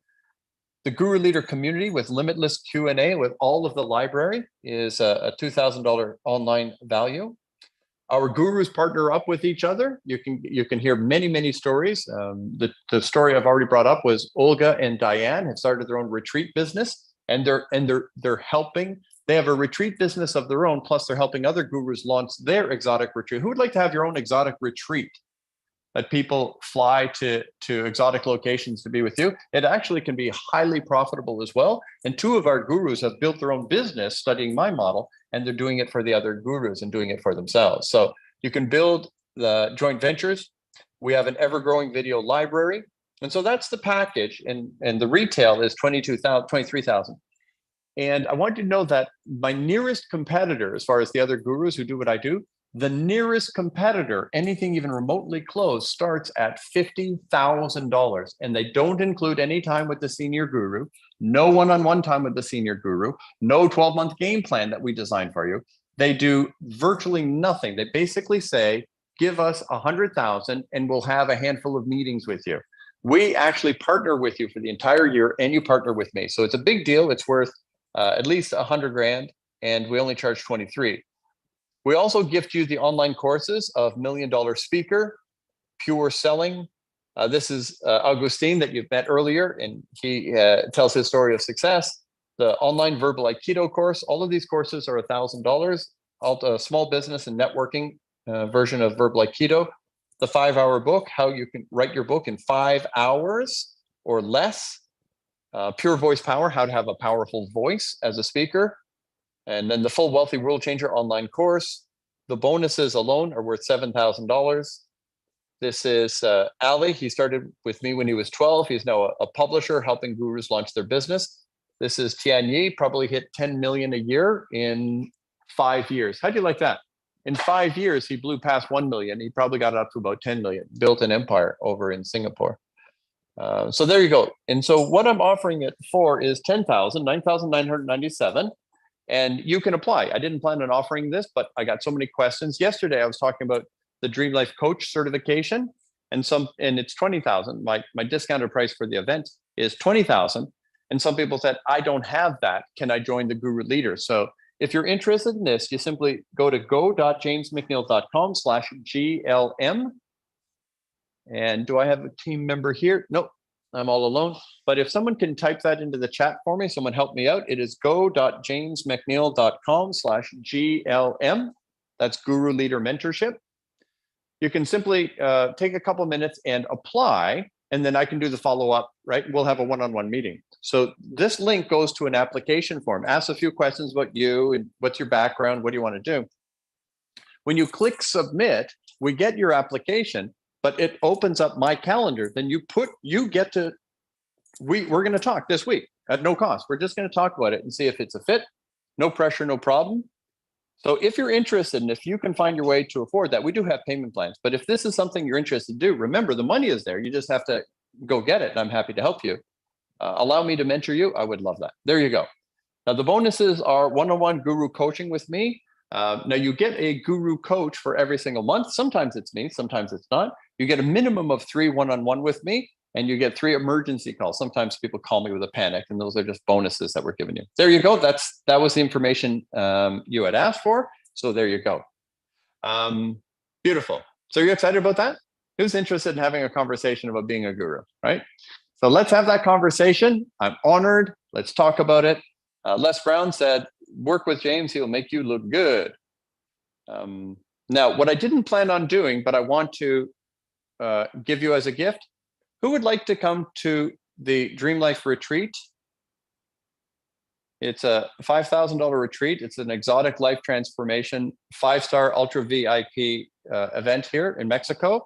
And everyone who joins the Guru Leader program, it's not included. It is not part of the package, but everyone who applies for Guru Leader, which is the 9,997, if we agree to move forward, I'm going to gift you the Dream Life retreat at no cost. Who likes that? Everyone who joins the Guru Leader, I'm gifting you the $5,000 Dream Life retreat. Beautiful.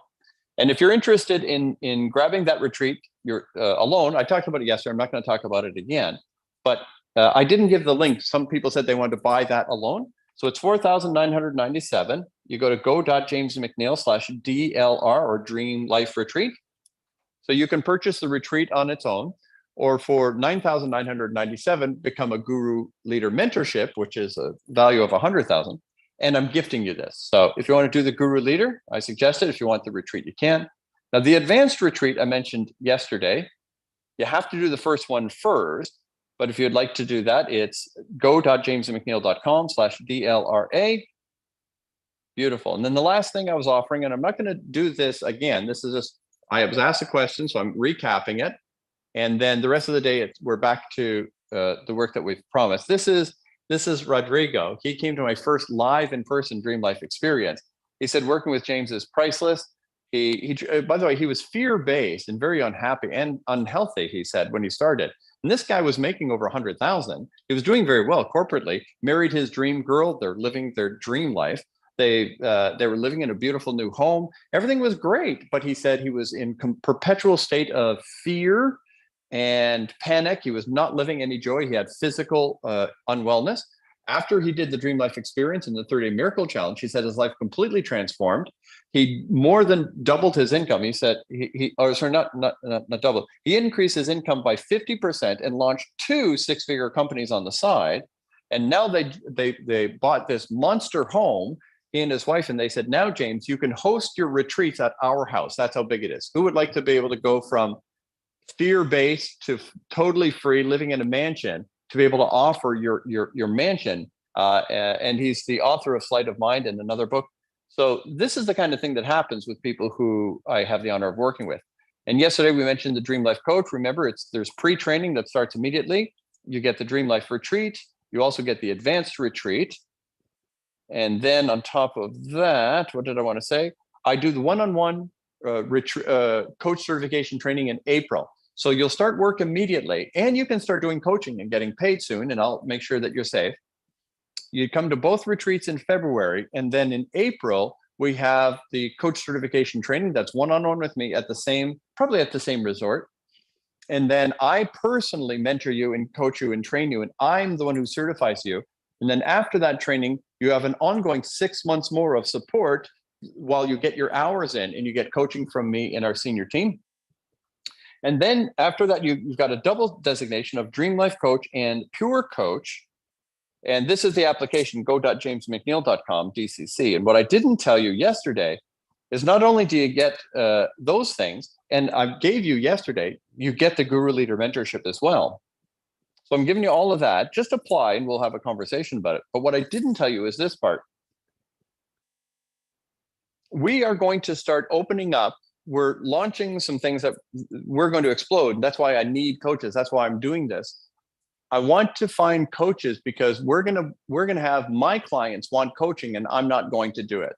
So we're teaching you to go make a fortune on your own, go out there and make money. But if you want to coach my clients, I'm going to charge them over 200 a little bit for the base coaching, and then there's levels. And I'll pay certified coaches $100 an hour to coach my clients. How would you like that? Just sit around and I send you an ocean of clients. You make $100 an hour, as much as you want. Who likes the way this is sounding right now? Now, what I'm not doing is guaranteeing that I'm going to be giving you that money. Who understands? I'm not guaranteeing you that I'm giving you the $100 an hour. I'm guaranteeing the program will be running and you have an option. But I want you to know this is you having the opportunity to go make your own money. Everyone follow that? And the backup is I'm gonna need coaching on my staff. So there you go. So go ahead and apply. Go.jamesmcneil.com/DCC. That's Dream Life Coach Certification. It includes the Guru Leader. It includes double certification. You're a pure coach and a Dream Life coach. You can coach anyone, anywhere on anything, and you'll be the best coach on earth. You join our private Dream Life community. You get 6 months follow-up after the one-on-one. You get both retreats and pre-training. It's a complete package worth 10 times what we offered at. There you go. So do that, and then we're going to lunch. Are you okay? I'm 10 minutes over. I was close. I almost made it. Who had a good day today? Have we had a good day so far? All right. So this afternoon, we have many miles to go, but I hope this was encouraging that you too, my friend, can be a light bearer. You can start using other people's content, get yourself out there, start changing the world, build your confidence, build your income, build your following. And if it's possible, allow me to mentor you. Again, you can see the money you can make, you can pay off everything in a couple of months. Put up your hand if you follow that. Within a very short period of time, the money is there. You just have to use the stuff and go get it. That part's up to you, of course, and I'm happy to serve. All right, my friends, let's go to lunch. Take 1 hour. It is now on my clock 12:11, which means it's 1:11-ish Eastern time. And so we're going to come back at, if it's 1 something, we're going to come back at 2:15. Are we good, everyone? 2:15. So an hour and a couple of minutes. Who's your buddy? I gave you a couple of minutes extra. All right. Take care of lunch. Take care of your body. Make sure that you apply. I look forward to talking to you one-on-one and crafting your guru vision and supporting you. All right. Let's go. We're going to put the links into the chat to make sure that everyone can find the link. But I'm getting off camera and off audio. I'm going to have my lunch. You have your lunch. The links will be in the chat. Mwah! Talk soon.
Hola, hola. Welcome back. Augustine, you're still cutting off the top of my head. I love you, my friend. You don't have to hide that I'm bald. They know. There it is. Oh, no. We'll figure it out. I promise everyone I am bald. It's not just fake marketing. It's real. All right. Who's ready to go? Who's ready to have some fun? All right. So please do me a favor and let me know. Let me know what's your favorite thing so far. Put it in the chat. What's your favorite thing so far? Or give me a question. Let's do that. That'll be fun. What's your favorite thing or a question? What's the favorite thing you've learned or a question? And everyone, if you would be kind enough to put on some clothes and put on your camera, I'd love to see you. Hey, Nicola. Good to see you, man. Hang in there, man. Where are you on Earth, sir? I forget. You can remind me. Hey, Danielle, Doc. Good to see you. Love that background. That's hardcore. I think you know my friend Ray. I think I'm going to be seeing my friend Ray soon. I think he's going to come hang out. Switzerland. What time is it in Switzerland right now, Nicola?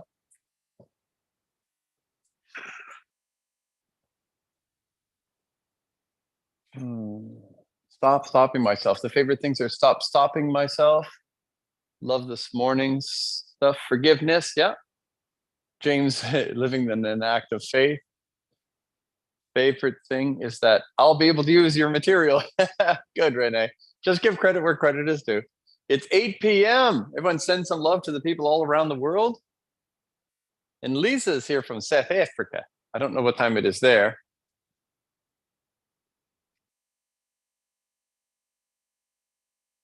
Wow. Daniel wrote a book using AI during the break. I hope it's not all my stuff. I trust you. Give credit where credit is due. We're good. And Susan's back, ready to sing. I'm kidding. Renee loves the life's purpose. Beautiful. Beautiful, beautiful, beautiful. All right, Sheena, good to see you. Dr. Maria, good to see you. There may be more people on page 2 or 3 that I'm not seeing, but good to see you, Sandra. Diana had just enough challenges to make me a wealthy world changer. Woo! I love it. And so, Augustine, whenever you're able to put the video people at the top, that would be great. And then what we're going to do is we're going to open it up for questions. Kimberly loved the quote, the best thing I can do for you is work on me. Who likes that? The best thing I can do for you is work on me. I love it. The best way you can change the world is be a light, not a judge, not a preacher, but an example. Here's my encouragement. The best thing you can do is to be a life so transformed that proves the evidence of divine love. Who wants to be an example that they cannot deny? The supernatural is obvious in you. There's no way you could have lived that life without divine intervention. That's my jam. I want to be a life that cannot be explained by natural force. I got to tell you, I've got this friend up in Canada. I've got a couple, actually. I've got this one friend. He's a hardcore atheist, like very proud atheist. And he's apparently a member of atheist Facebook groups. So he let me in on a chat, or my name got linked to it, a hyperlink or something. So I saw this chat in this atheist group, someone saying, all Christians are blah, blah, blah. And they're insulting all Christians or something like this. And my friend said, up until I met James McNeil, I would have agreed with you. And he says, but there's this guy. And he says, honest, he's a hardcore believer. And yet he's a nice guy, or whatever the argument was about, whatever the thing. He says, James is an exception. And the guy, who was started the thing, was arguing with my friend, saying, no, like he was going to kick my friend out of the atheist group because my friend loved someone who isn't an atheist. It kept going back and forth and back and forth. And my friend said, so I read the whole chat, and then my friend said, no, I'm telling you, this guy came from nowhere and from nothing. He overcame a million things. He thinks God did it, but I know he did it himself. And so do you, he said to his atheist friend. He said, yeah, he obviously did it all himself. And I'm sitting there going, I don't know if I'm more complimented. And the guy said, yeah, this James guy is such an idiot. He keeps giving God credit for what he's doing. And I'm like, if you guys think I can pull this off, you've got more faith in me than me. I like the idea that a life so transformed proves the evidence of the supernatural. Who's down with that? I like to have a life so transformed. It's evidence of the divine. Beautiful. So let's begin with a couple questions, get ourselves warmed up, and we're going to jump back in. The first of our meditations moving forward is the secret to all action and attraction. We're going to walk through an actual example where we're going to manifest a miracle. Who would like to manifest a miracle today? To actually get yourself, like, who would like a new car? I'm not Oprah, but you get a new car and you get a new car. Well, I'm not going to buy it for you. But I'm going to walk you through how to manifest a new car. And by the way, we do this all the time. And I can't tell you how many people said they got a new car by doing this exercise, joking with me during. Who would like to just joke with me and get a new car by accident? Like, I cannot tell you how many people said, I got the car. I played along with your little thing and I got a new car. I cannot tell you how many people have said that. So we're going to get you a new car in a few minutes. So let's begin with some fun questions. Feel free. Can you scroll? Someone was saying something really sweet. It says my favorite part or something. It was really nice. Just scroll up. There you go. Deborah said, my favorite. I never get tired of hearing you talk about being a love magnet, a light bearer power plant. This strikes such a chord in me that my heart and spirit soar. Beautiful. Yay. Thank you, Deborah. Okay. All right, question. Summer. Thank you, Summer, for the question. Here we go. Beautiful. So what about online speeches? Can you make money and do you charge the same? Okay, so here's the world of online. Before COVID, the online world for gurus was, in my experience, minimal, other than online marketing, how to market your services. Like the ClickFunnels world was alive and well long before COVID. And so there was how to put on teaser content and how to sell stuff. But before COVID, I don't remember everyone making tons of money teaching and speaking online. That to me was new. I never knew about it. Carrie got a new car. There you go. Okay. See? How do I get my ego to SOP with the BS? What is SOP? Everyone knows that but me. What is SOP? You can whisper it. You don't know? So, stop. Oh, it was just a typo. Sometimes people give me these letters that I don't understand. I found out what WTF means. Yeah, it means where's the fun?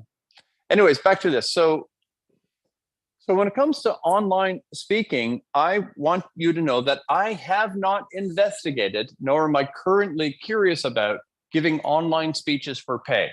Standard operating procedures. That's right. Yeah. So I have not investigated, nor am I curious about how can I get online speaking engagements. That is not something I have pursued. It is not something I have experience in. Okay, everyone got that? So I don't know is the only honest answer on paid online speaking gigs. I do have friends who have done it and they like it and they're getting paid and whatever. It's a real deal. It really happens. And I haven't participated. I think it's because I'm not interested. And I'll tell you why I'm not interested. No one-off is sexy enough for me. I want the $1 million training contract that's going to follow up a paid gig. I want more than the paid gig. And if all I'm going to do is give a speech, and especially if they don't want me to sell anything, how much money would they have to pay me for me to do that? I don't know. Who understands that I'm always looking for the next thing? I want to earn the right for more business. So if I give a speech at a corporate event, I want the $1 million training contract that's going to follow. I don't want just the speech. I want the contract. And so because I understand I want to build relationships where I can have an ongoing impact and not only get paid, but help them, right? Like this one company, I was training their like tellers. It was a credit union. I trained 85 tellers. And I created a 2-day training program for them to quote unquote sell. Although they hated sales, they didn't want to be salespeople. In fact, they mutinied the company when they were told they were going to get sales training. They said, if you try and teach us sales, we will walk off the job. And half of the tellers signed a thing saying they would quit if they were told that they had to sell if they got sales training. And then I said, well, bring all the mutineers into a room with me and lock the door. And all management has to leave. Leave me alone with the people who have led this rebellion. And I explained to them what I mean by sales. And they said, oh, yeah, we want to learn how to do that. And so they were all on board. Nobody quit. I trained them how to quote unquote sell. And they brought in $100 million in new investments in less than 6 months. Put up your hand if you think that's pretty cool. I generated $100 million of new investments in the first 6 months, and they've been using it now for the last 13 years. How much money did I generate for that company? And all they paid me was a measly $100,000 a month. Who understands? I got a little something, just a little $100,000 a month, but they've enjoyed hundreds of millions of dollars a year. Who understands that it's not unfair and it is not unkind to do great training? So as a result of my work, all of these people have improved communication skills, which has helped their families, helped them get promoted. It's helped the corporation. And they just paid me a little old $100,000 a month. Who's with me that this is a good idea? Right? So I don't feel bad getting paid. I produce such an impact. I don't mind getting paid. It doesn't make me feel guilty. So that's why I have not been interested in online speaking engagements, because if I give a speech and I get a check, big deal. I could have been building relationships that would have been bigger than quote unquote wasting my time on a one-off speaking gig. Put up your hand if you're following that. So that's why I don't know that much about it. People do it. I suppose the whole process of marketing and sales is the same, right? Get a reputation, talk to the people who are buying. And then the way to sell is to fully understand what is the need. Someone says, can you help us? He's like, depends. Where are you? Where you want to go? Tell me everything you've tried. How did it work? How did it not work? What about what you've tried in the past worked? What about what you tried in the past did and didn't? If I was to do this and pull off, everything you desire, tell me what would be different in your company after I'm done. How would you measure success? And after I ask them all the right questions, they're like, shoot, you're the right guy. Then I get the gig. Who understands that if you care enough to ask all the right questions, you're going to prove your competence? Most people in the sales field, I'm really good. They get into a sales call. They're like, let me tell you about me. I'm so smart. I'm so good. And so it's a bunch of arrogant people trying to out-arrogant each other. I don't do any of that. I walk in and I say, this has nothing to do with me. The question is, where are you now? Where do you want to be? What have you tried? What worked? What didn't work? How would you measure success? And how do we ensure it happens? By the time I'm done understanding their situation and feeding it back to them, and I say, if I understand correctly, you tried this and that happened. You tried this, that happened.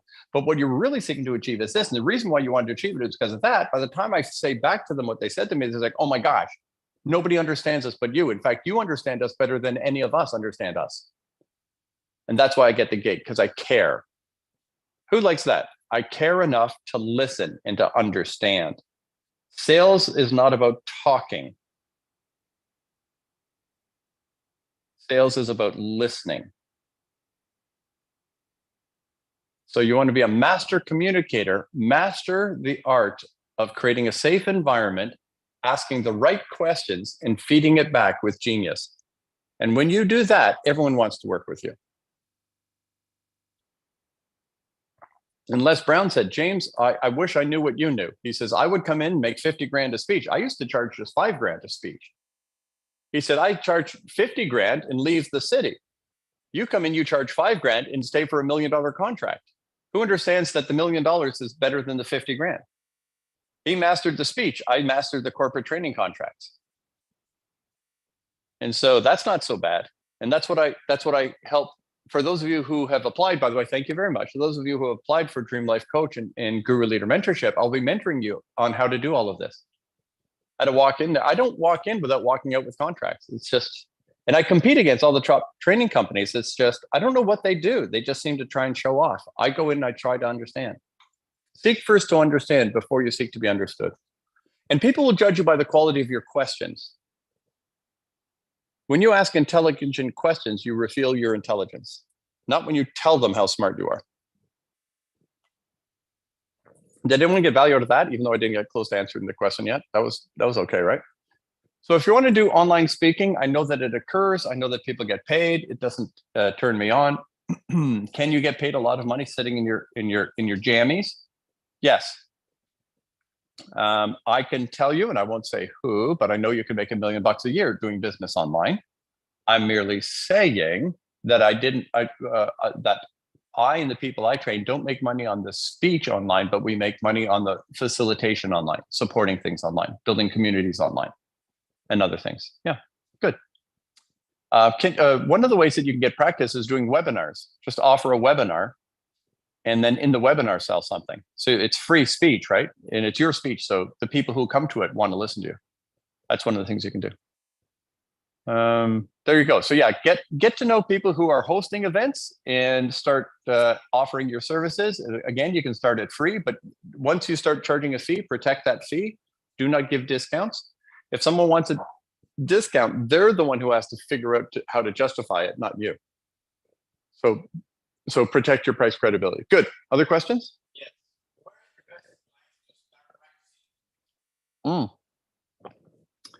According to Les Brown's kids, it's in a taxi.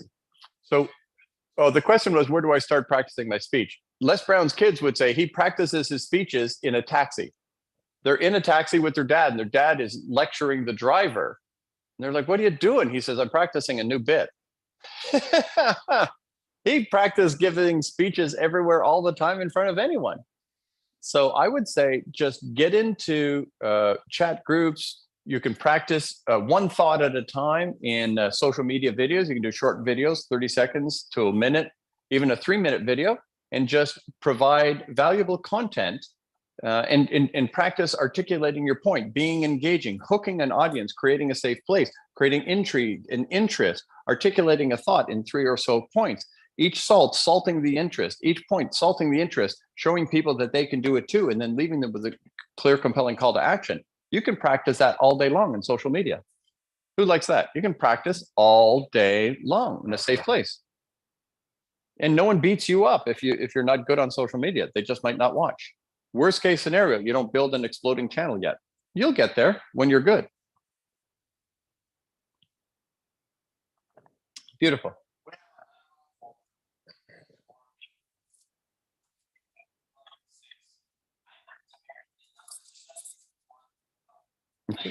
Let me pause. You want me to repeat all this? You have to do it in bites. Colleen said, I'm retired and don't want a job. Go ahead. I have a lot of ideas running around in my head.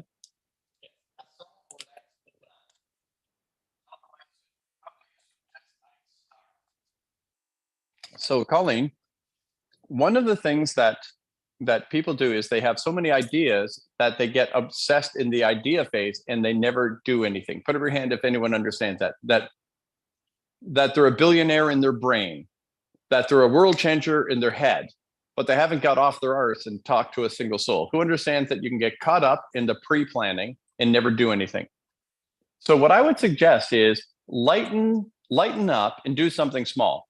Just say, instead of changing the earth with my gargantuan reordering of the electrons of the universe, instead of starting with something like that, how about be nice to my neighbor? How about post one little video? How about share a lead to somebody? Like, what if you just said, I'm going to do videos just to tell people to listen to you, James, because I believe in you. Who understands that that's something you could do? And I promise to be nice when they show up. And you can just practice by not even pointing people in your own direction, but pointing people in someone else's direction. But do something. The death of a dream is staying in the dream phase. You got to get off your arse and take action. It is of great urgency that you don't stop moving. It is very dangerous. And when you have an inspiration and you don't take action, the likelihood of you ever doing anything diminishes by the moment. Write that down. Inspiration should be followed immediately with some form of action. The likelihood of taking action on inspiration decreases every moment until there's no sweet chance. People say, oh, I've been thinking about writing a book for 50 years. right? Now, how much pressure have you put on yourself? But if you're like Daniel here, Daniel said, I just wrote a book using AI during lunch. He just did the frickin' thing. You might say, well, that's AI, that's cheating. Well, define cheating. And if he edits it and makes it his own, he's got a great book. The secret is action. The world isn't changed by your thoughts. The world is changed by your actions that are partnered with divine power. You want divinely inspired actions, not divinely inspired thoughts.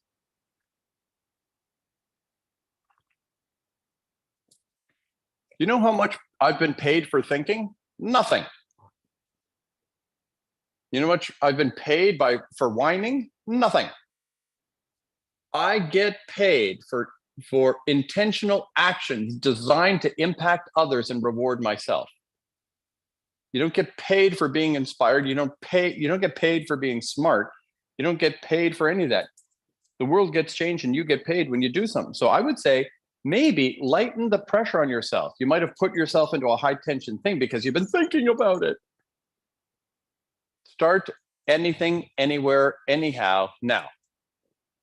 Put your hand if you can receive what I just said. Get off your arse and do something. And I'm not saying it has to be big and impressive. It's got to be something.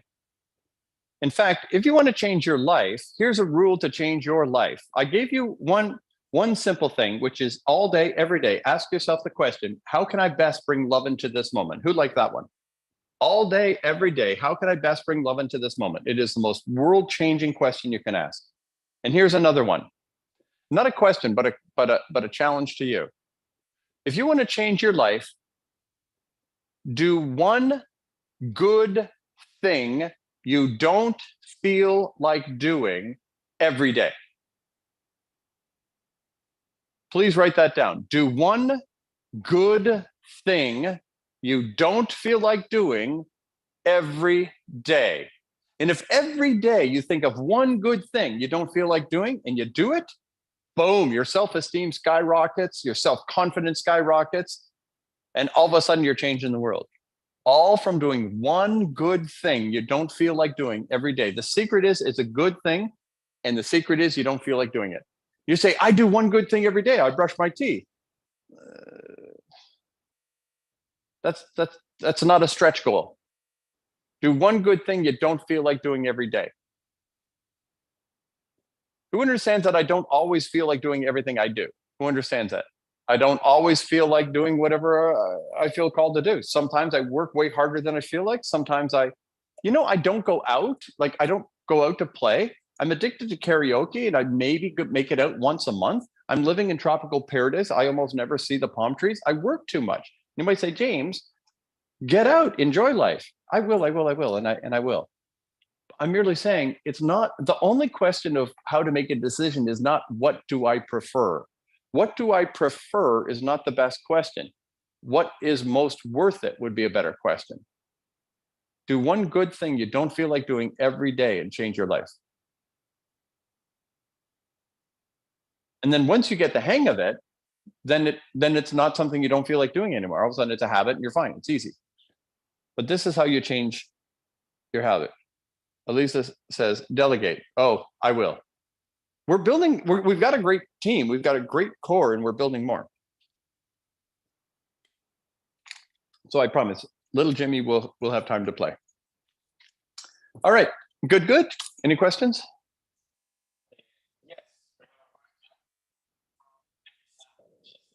Okay, you have a question from? Melissa. Everyone give some love to Melissa. We got a question from Melissa.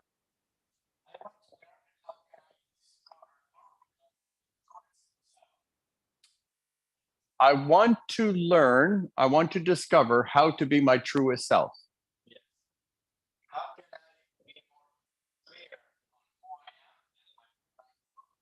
How can I be more clear on who I am and my divine purpose? Okay.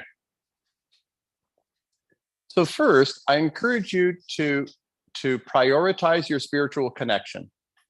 So job number one, you want to know who you are and why you're here? Increase your connection to divine love. So instead of being in the past tense, like the question is a past tense question, right? It's like, I haven't been able to, right? And then if you're looking at the future, it's like, oh, I'm worried I won't be able to.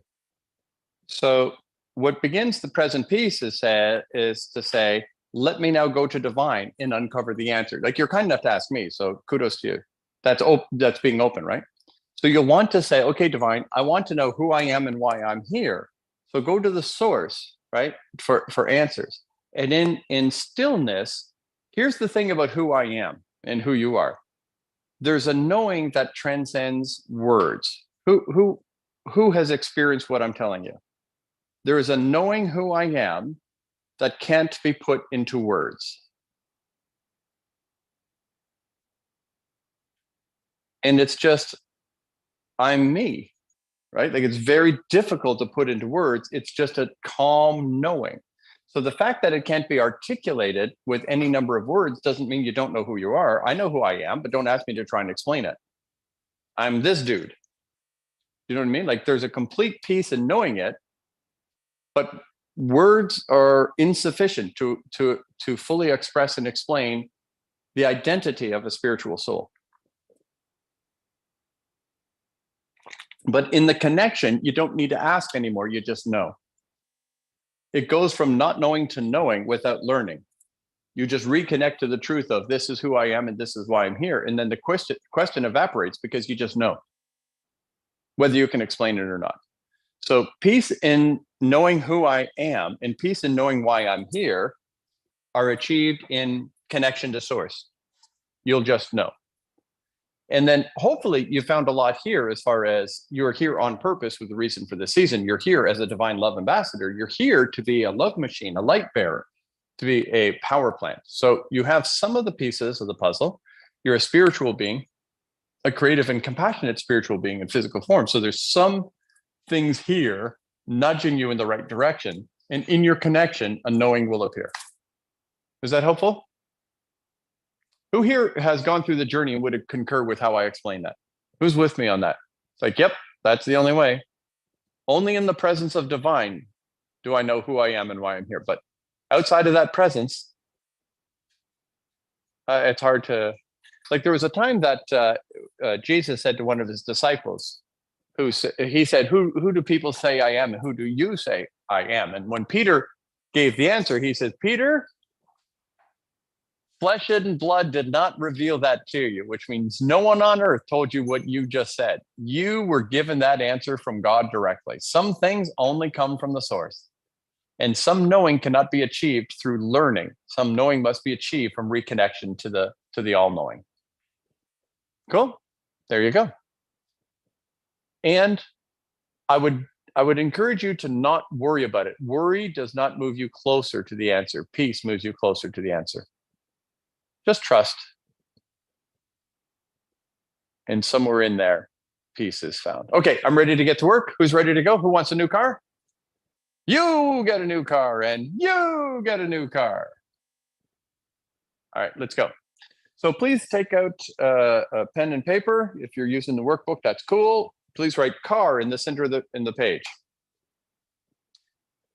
Sometimes when I ask people for help, like I'll ask my poor new assistant who's here in the room with me, Alexa, I'll ask her for something. I'll say, can you grab lunch?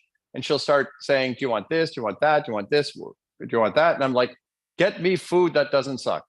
Who understands sometimes I don't give clear directions, but I expect the perfect answer. Who understands sometimes we're unclear in our requests? And that's not fair, right? It's pretty hard to answer that. In fact, let me do a test, okay? So, so if I was to ask you, tell me somebody's name, put it in the chat. Tell me somebody's name.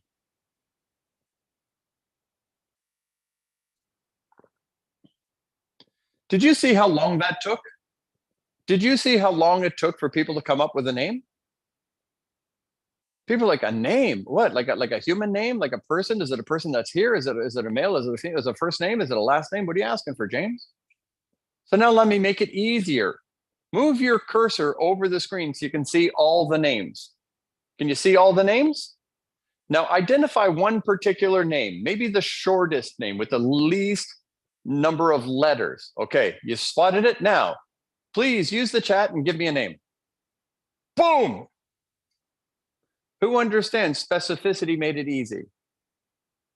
when you narrow your request, the delivery of the response is easy and fast. Good? So when we say, God, car, God might say, big car, small car, electric car, gas car. Do you want a hybrid car? Do you want a blue car? Do you want a red car? Do you want an old car? Do you want a new car? Do you want a busted car? Do you want a fast car? Do you want a slow car? Do you want a truck? Do you want a real car? Do you want a pickup truck? Like, without specificity, manifestation may not be rapid. Are we good, everyone? So write this down. Step one in manifesting miracles is a clear, compelling vision. Write that down. A clear, compelling vision. Clear means details. Compelling means emotionally provocative. You want to be emotionally provoked by the clarity of your desire.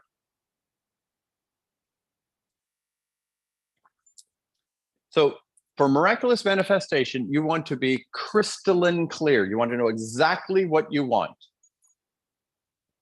So what we're going to do now is we're going to get you a new car. And the way we're going to do that is we're going to be clear about what we want. Now, the car that I'm going to put on my flip chart might not be the car that you're going to write on your paper, but I'm going to ask you to do this exercise. So write down, what kind of car do you want? And I'm going to ask everyone to help me by jumping into the chat and proposing, what kind of car should I put on the board? So we're going to start with car. Go ahead and start helping me. I've got sports car, Tesla, EV. I'm okay at the moment. A Lexus IX570. Ooh, someone's been doing their homework. Tesla, Mercedes, Porsche, Mercedes-Benz SUV Coupe, a Porsche 911, a Jaguar, a Lamborghini. What is that? Centenario. A 2024 black Cadillac Escalade SUV, fully loaded. Charlie's been thinking. All right, we've got a Ford F-150. Why? Isn't that a pickup truck? Then everyone's going to ask you to help them move. Why would anyone have a pickup truck? Unless you have a gun rack and you go for the whole kit, I guess. Anyways, Porsche 911, Tesla Roadster, Shayna, let's hang out. Land Rover Defender. Oh, Lisa, Defender. A Mercedes, a Volvo XC60, a silver Subaru. The latest silver Subaru, not just any silver Subaru. An MG. I thought that was like, oh my gosh. Anyway, so Lexus TX500 HF Sport Performance. Susan, what the by heck? That's it's a thing. All right, good. So Augustine, tell me, which brand has won? Do we have more Teslas or Mercedes or Porsches or Lexus? What would you say is number one? This is not math. Guess. Lexus, that's crazy. Okay, everyone. First time Lexus has won. Someone called the president of the corporation and give him the good news. All right, so Lexus has won. The first time in a Dream Life experience, Lexus has. Congratulations, Lexus. Lexus, you have now won. Okay, so Lexus won the contest. You write down whatever kind of car you want. Now, tell me more about our Lexus. Someone tell me more about our Alexa, Lexus. Wind chill pearl color, gorgeous. Is it called gorgeous, or are you just calling it gorgeous? EV heated seats.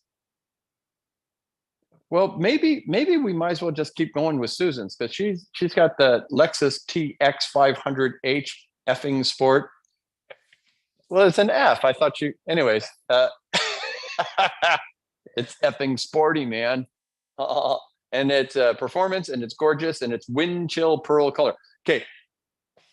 Do you know that men don't understand what wind chill pearl color is? We know white, we know black, we know gray, blue, red. We don't know chartreuse or whatever that was. All right, so do you want to go for? Let's just.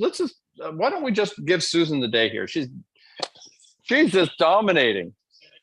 Everyone else, it's your fault. She came on strong. She took the lead. She kept going. Okay, so what? Give me. What is it? It's a something F500 something? F Sport? No, there was something before that. There was an X something, wasn't there? TX500H F Sport. Poor Susan is like, are they even reading? they didn't do it right. Was it chartreuse, white, aqua, pearl, gorge? What is this? Wind, chill, man alive. Humans, they got all these fancy ass words. All right, so what was the wind chill? What is that? Wind, chill, pearl, wind. Is that all one thing? It's the color? I don't know if anyone else here is fascinated. Pearl, that's the color, okay. And it's gorgeous, thank you. It's a sport performance, okay. All right, so everyone chime in now. Someone said heated seats. So we got some heated seats in our TX500H effing sport performance. We've got heated seats. Red and cream. Is that okay with Susan? Because she might get mad if she doesn't like it. Okay, red and cream. My goodness. My interior. Oh, but the heated seats also have to be AC and air conditioned seats, right? Of course. Let's not be crazy. What else we got? We got some spoked wheels or some stereos or what? Heated wheel? Heated wheel? Like the wheels on the ground? Steering wheel. Heated steering wheel. Okay, so you need that. Of course, heated steering wheel. Steering wheel. All right, what else? Is it like convertible or something? Or what else we got? Sunroof. Of course, you've got a sunroof. Let's put a sunroof down here. Okay, what else we got? 6 passengers. Do you know that many people? 6 passengers. Do you like that many people? 6 passenger seating. Yep, good. Does it have like TVs and stuff? Some of them have like TVs and stuff. Video game monitors in the backs of the seats. TVs, a PS5. Okay. Now, with all of that, is it like electric or partially electric, or does it run on Google Juice or something? Self-driving, we need that. It has to be self-driving. It has to be self-driving. Anything less would be uncivilized. We got self-driving. It's probably some kind of a turbo or something. Turbo, thermonuclear, all of that. Okay, good. Who's liking our car? We got a hybrid climate control, state-of-the-art audio. Of course you do.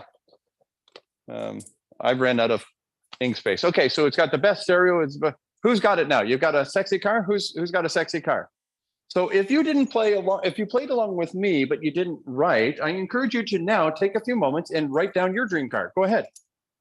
You might not know all the models, but do your best. Say, I know for sure it's a this, or I know for sure it's a that. And I'm telling you right now, I will own a Tesla CUV. Now, it's not invented yet because Elon hasn't thought of it, but the Cybertruck should be turned into a CUV, not an SUV, but a CUV, a cyber utility vehicle. Am I right? Who's with me? He's got to come out with a CUV. So I'm going to have a CUV, Tesla CUV. I've got to have the Roadster just because. I'm probably going to have a S-Plaid Plus that goes 1,000 miles on a charge. And I'm going to have the Bentley because it would be wrong not to. Who's with me on this? Like, come on, let's be civilized. And everyone's like, James, you sound so greedy. I'm playing. I don't care if I get any of them. My life is perfect. It's just good fun. Who understands that? I need nothing. I love and treasure everything. I love and treasure everyone. Good chance someone's just going to give me all this cool stuff. So who cares?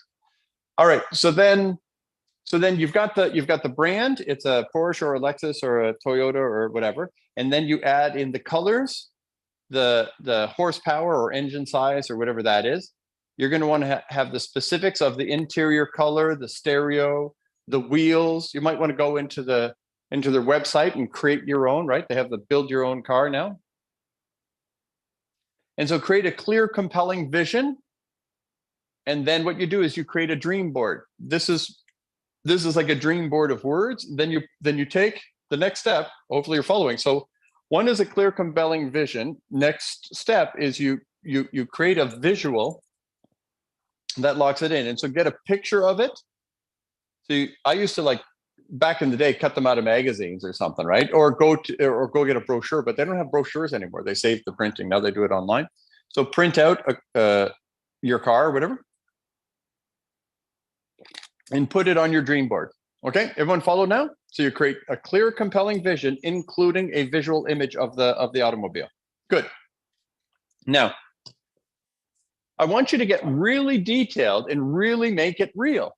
The more clear it is, the better. Now, the next thing, ooh, what does RJ got? Custom rich royal purple. That's a lot of words for a color.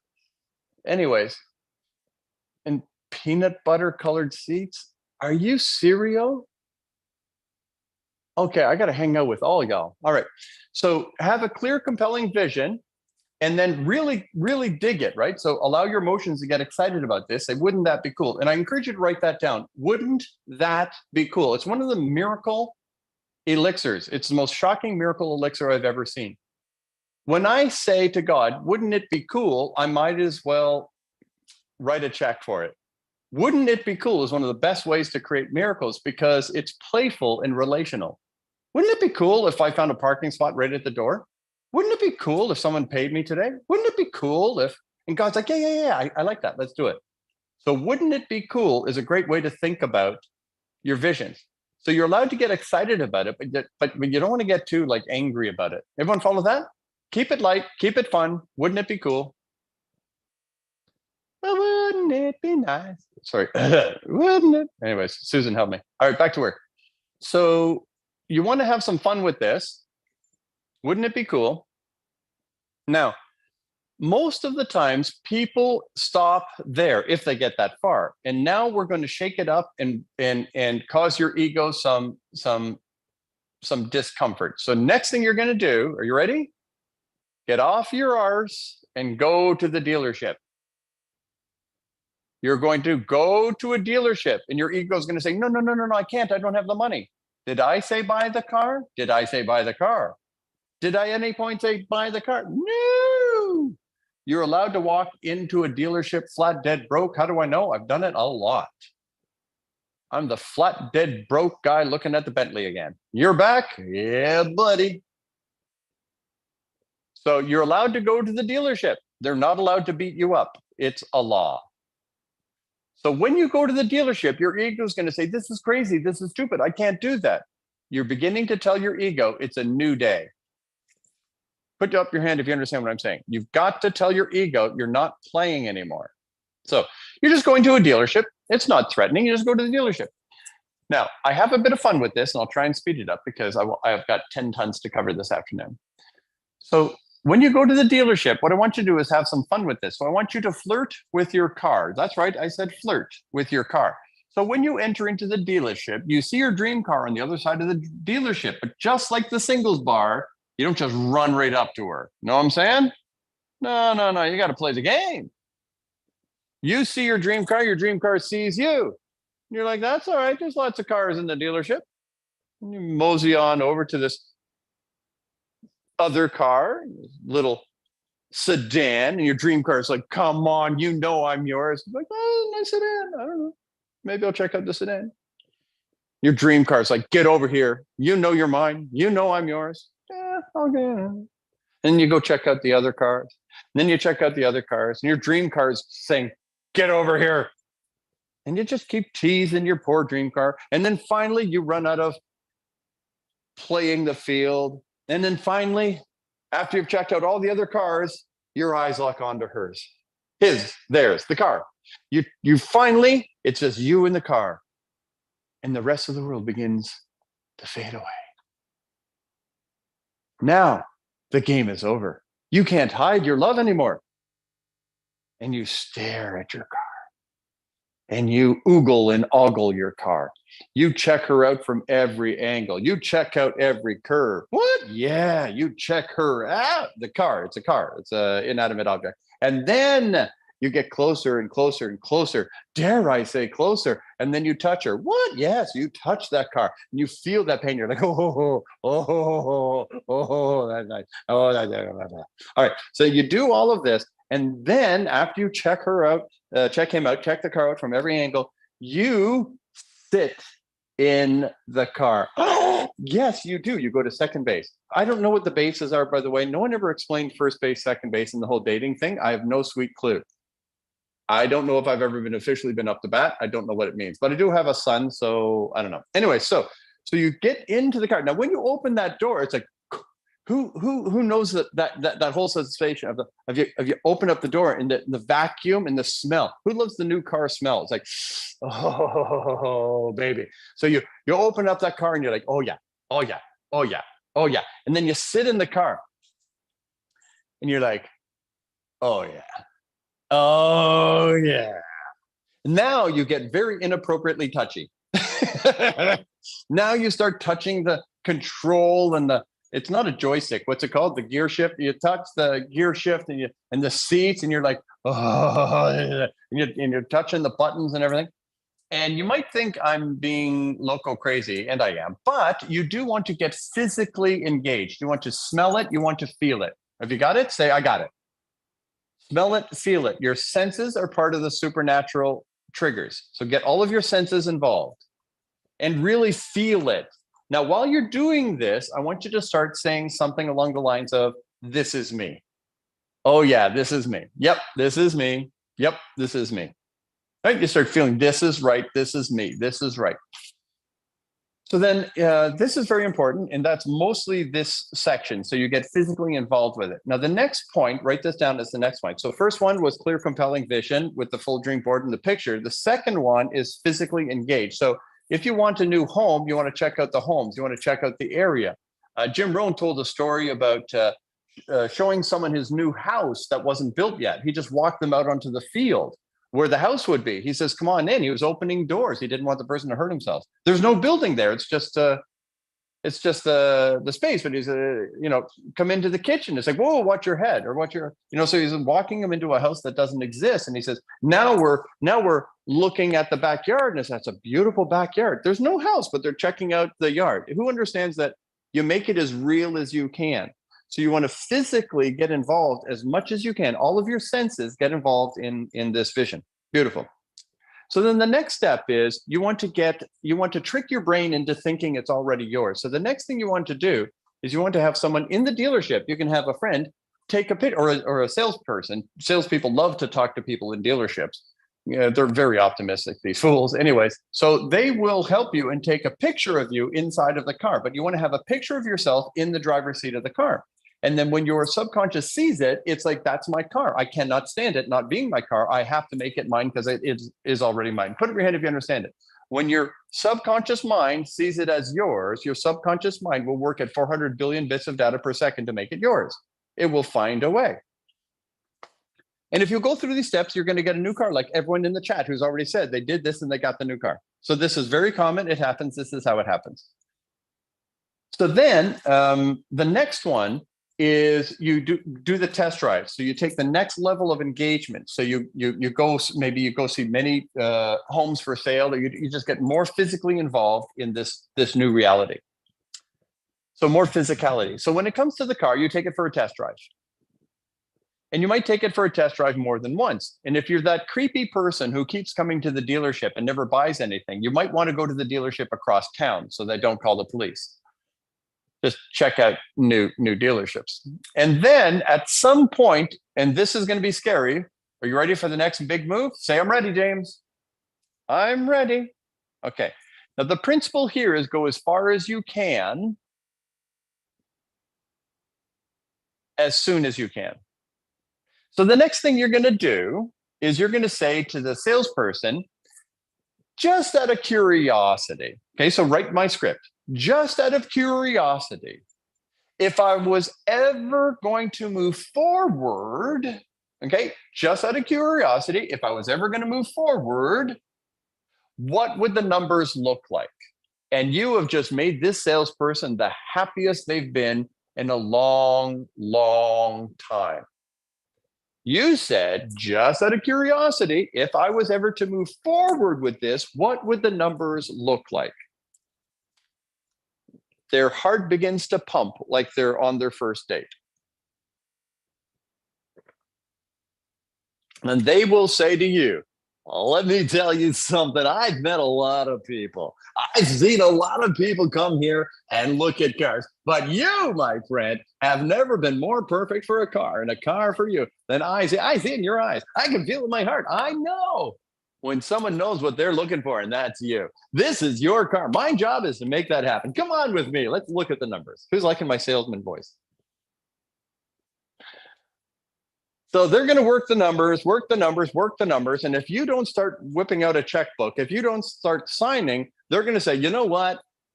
This is crazy. This has never happened. Let me go talk to my manager because I think I might be able to do something special for you because I want you to drive out of here with your car because I know it's yours and you do too. Give me a minute. I'll be right back.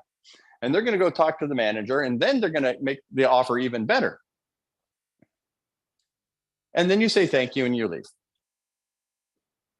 But you've taken it as far as you can with what you know, with what you have. Who understands? You don't buy cars without checking them out. You don't buy cars without going through the paperwork. You don't buy cars without talking to salespeople. You're doing everything you can with what you know, with what you've got. Now, if you're wondering, how do I get out of a sales situation where the salesperson is really excited? Okay, who wants to know how to say no in a very respectful way and never feel pressure by a salesperson? Who wants to master the ultimate escape? Here's the ultimate escape. You compliment everything you can. You're great. I love your tie. I love that salesman voice of yours. So you give them as many compliments you can. You say, I love the dealership. I love the brand. I love the car. I love absolutely everything. And I love that you've taken the time to speak with me. Do you understand that? Be as nice as you can. And then simply state with no hesitation, I love absolutely everything. I appreciate absolutely everything. And you've done everything perfectly. I will not be moving forward at this time because I'm simply not currently comfortable. You got it? Compliment everything. I love you. I love your mother. I love your cousin. I love your voice. I love your aftershave. I love your shoes. I love the car. I love your pitch. I love your offer. I love that you went to talk to your manager. I love everything. And I won't be moving forward at the moment because I'm not currently comfortable. You got it? And they will say, well, what would make you comfortable? You say, I don't know. And that's the end. Would a better price make you comfortable? I don't know. Hell, what if I got you one in red? I don't know. What if I made it 2 for 1? I don't know. And you just keep saying, I don't know until they let you leave. Is this good? You are never a victim of a salesperson ever again in your life. Compliment them in every which way that you can and say, I will not be moving forward at this moment because I'm simply not comfortable. Well, what made you uncomfortable? I don't know. What would make you comfortable? I don't know. What if I could do this? I don't know. I'm not comfortable. Everything else? I don't know. Who's appreciative of that? Just as a, how can they argue with you? Like they're not allowed to say, it's not true. You're not uncomfortable. You're like, well, that made me uncomfortable. Right? Uncomfortable is something they can't control. Okay, good. Are you happy? Has this been valuable so far? So this is how we manifest miracles, whether it's a relationship, whether it's making a sale, avoiding a sale, whether it's getting a car or a house or building an empire. These are the steps. You create a clear, compelling vision you believe in and feel free to pursue. Something that you don't feel guilty about, a clear, compelling vision you believe in and feel free to pursue. Then you take action, go to the dealership, go as far as you can with what you can do, with what you have, with what you know, and with whomever is with you. Take the game as far as you can in your current reality. And then you simply continue in a state of patient, positive, persistent action. You just do what you can. Let me look into financing. Let me get another job. Let me save some money. Let me talk to my friends. And you just patiently, positively, persistently take action until your miracle arrives. Who finds this unbelievably wonderful? That's it. Have a clear, compelling vision you believe in and feel free to pursue. You take action. You go as far as you possibly can with what you can do, with what you have, with what you know, with whomever is with you. You continue in patient, positive, persistent action. You release all tension, knowing it's yours or better, and you maintain the entire time a state of gratitude. I'm so grateful that I will have the perfect car when it's perfect. And you release all tension. And you just do what you can with what you know, with what you've got, until your miracle arrives. And when you do this more than, when you start getting the hang of this, divine knows you're not playing, and miracles show up faster and faster and faster and faster. Who likes this? Until you can feel, because we started with seeking divine counsel in the first place. So we're only pursuing what we believe is divine inspiration, which means you're in good shape. Give each other a big, huge hand. Congratulations. And you got a new car. All right. Ready for a bit more? You okay? All right, so let's go. Metaphysical mastery. First thing I want you to know is there's something called the 12 spiritual laws of the universe. You might want to write that down. The 12 spiritual laws of the universe. Now, walking through them, and I've done it, is incredibly boring, right? I can walk you through them and explain the words, but it's not going to change your life because it's just a bunch of fancy ass words. The origins of the 12 spiritual laws of the universe are curious. I have worked and I have not found the origins. A good portion of them can be found coming out of ancient Egypt in the spirituality and philosophies in the ancient Egyptian world. But it does not explain the fullness of the 12 spiritual laws of the universe, which seem to be like just locked in now, and people say that's them. It's not saying that's all of them, but there is the core 12, right? So if you want to look into it, you can find it. I can show that to you. I've got a slide, but it's just boring to read the words. Everyone got it? So they exist, easy to find, 12 spiritual laws of the universe. All of the origins are hard to track, and who concluded this 12, I can't figure it out. It doesn't mean it doesn't exist. I haven't found it, and I'm indifferent to that because whatever. I got enough of the core sources of the 12. Now here's the good news. Are you ready for that? For this? Oh, someone really wants me to show them to you. I can read them to you. Give me a minute. I'll put them on the slide. I'll put on the slide. What I want you to know is all 12 of the spiritual laws of the universe and more are embedded in what I've been teaching you since I said hello. Who likes that? I have given you almost all of the 12 spiritual laws of the universe, and the remaining couple will appear in the next couple of minutes. How's that for pretty simple? So they're already here. I've already taught them all. I just didn't do them by name. All right, so bear with me for a second, and I'll pull them up for those who are curious about the words that people use to describe them. I will submit and I will give them to you. Hold on a moment. Let me start with that.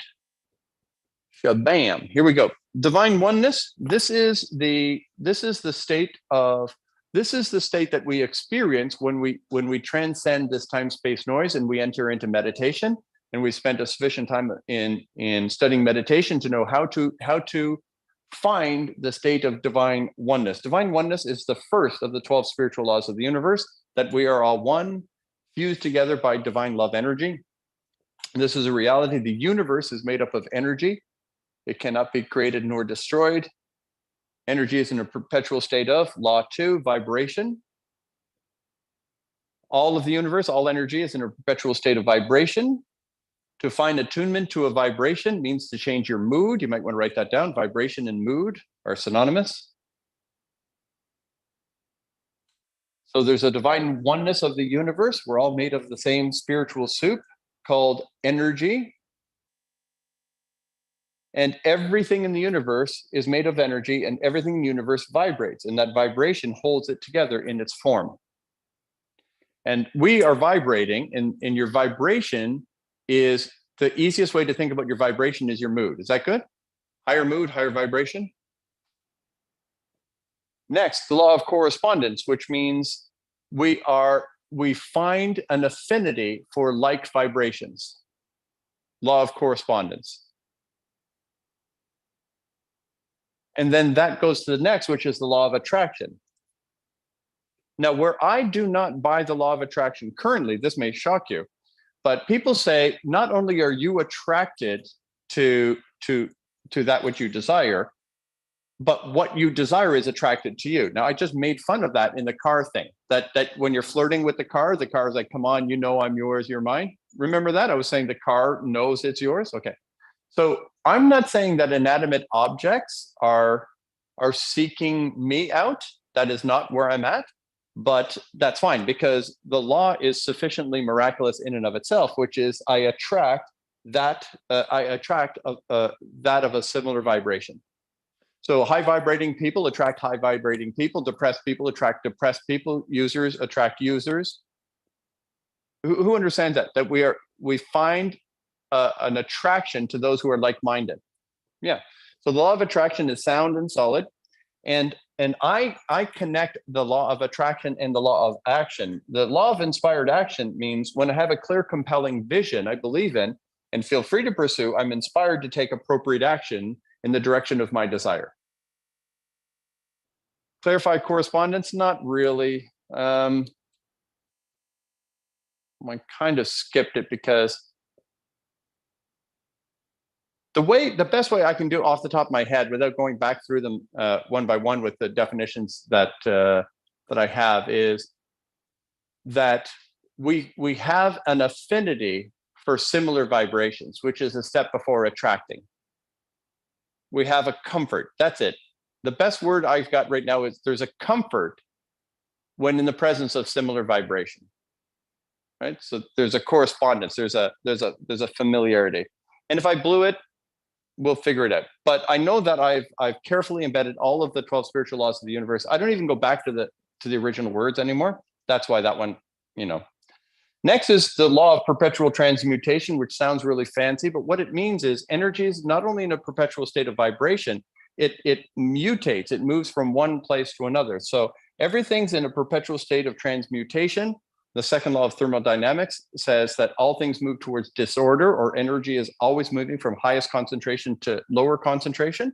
So there is no static state of the universe or things or anything. There's a perpetual transmutation. Everything is changing and everything is moving from high concentration to low concentration, or the universe is in a perpetual state of disintegration. Next, karma, which is the law of cause and effect. And by the way, forgive me, I do my own slides. I couldn't figure out how to make it number 7. I had to start a new number 1, but just add 6. This is number 7. Karma, the law of cause and effect. If I plant the seeds, I get a harvest. If I don't plant the seeds, I don't get a harvest. Cause and effect. And so one of the rules that one of my mentors, Raymond Aaron, says is don't be at effect, be at cause. Don't be a victim of other causes. Be the creator of your reality. So be at cause, not at effect. So create positive karma. The law of compensation basically means those who work eat. Right? So you'll be paid in direct relationship to the demand for what you do, your ability to do it, and the difficulty of replacing you. So the law of compensation is the law of sowing and reaping, which is very similar to the law of cause and effect. You can see they're building. And the law of compensation has 3 parts. You're paid in direct relationship for the demand for what you do, your ability to do it, and the difficulty in replacing you. That's why infusing your personhood into your product makes you incomparable and priceless, because there's only one you.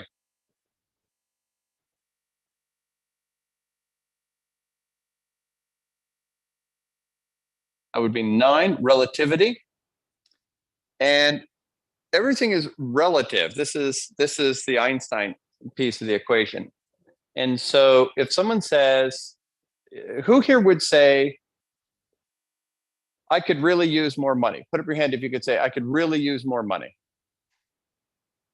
Okay. Who here would like to be one of the 1%ers as far as income in the world? Who would like to be a 1%er?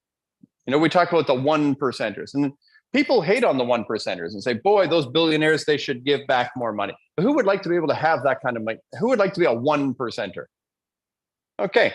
And do you think 1%ers should be grateful? Who agrees 1%ers should be grateful?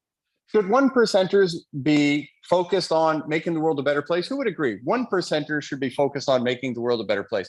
1%ers should be focused on contribution, not just consumption. Can I get an amen? The 1%er should be grateful. The 1%er should be giving. The 1%er should be making a difference. Okay. Do you know how much annual income is a 1%er? Go ahead and put it in the chat. What income makes a person a 1%er? Any guesses? What is the income of a top 1%er on Earth? What is the income of a top 1%er on Earth?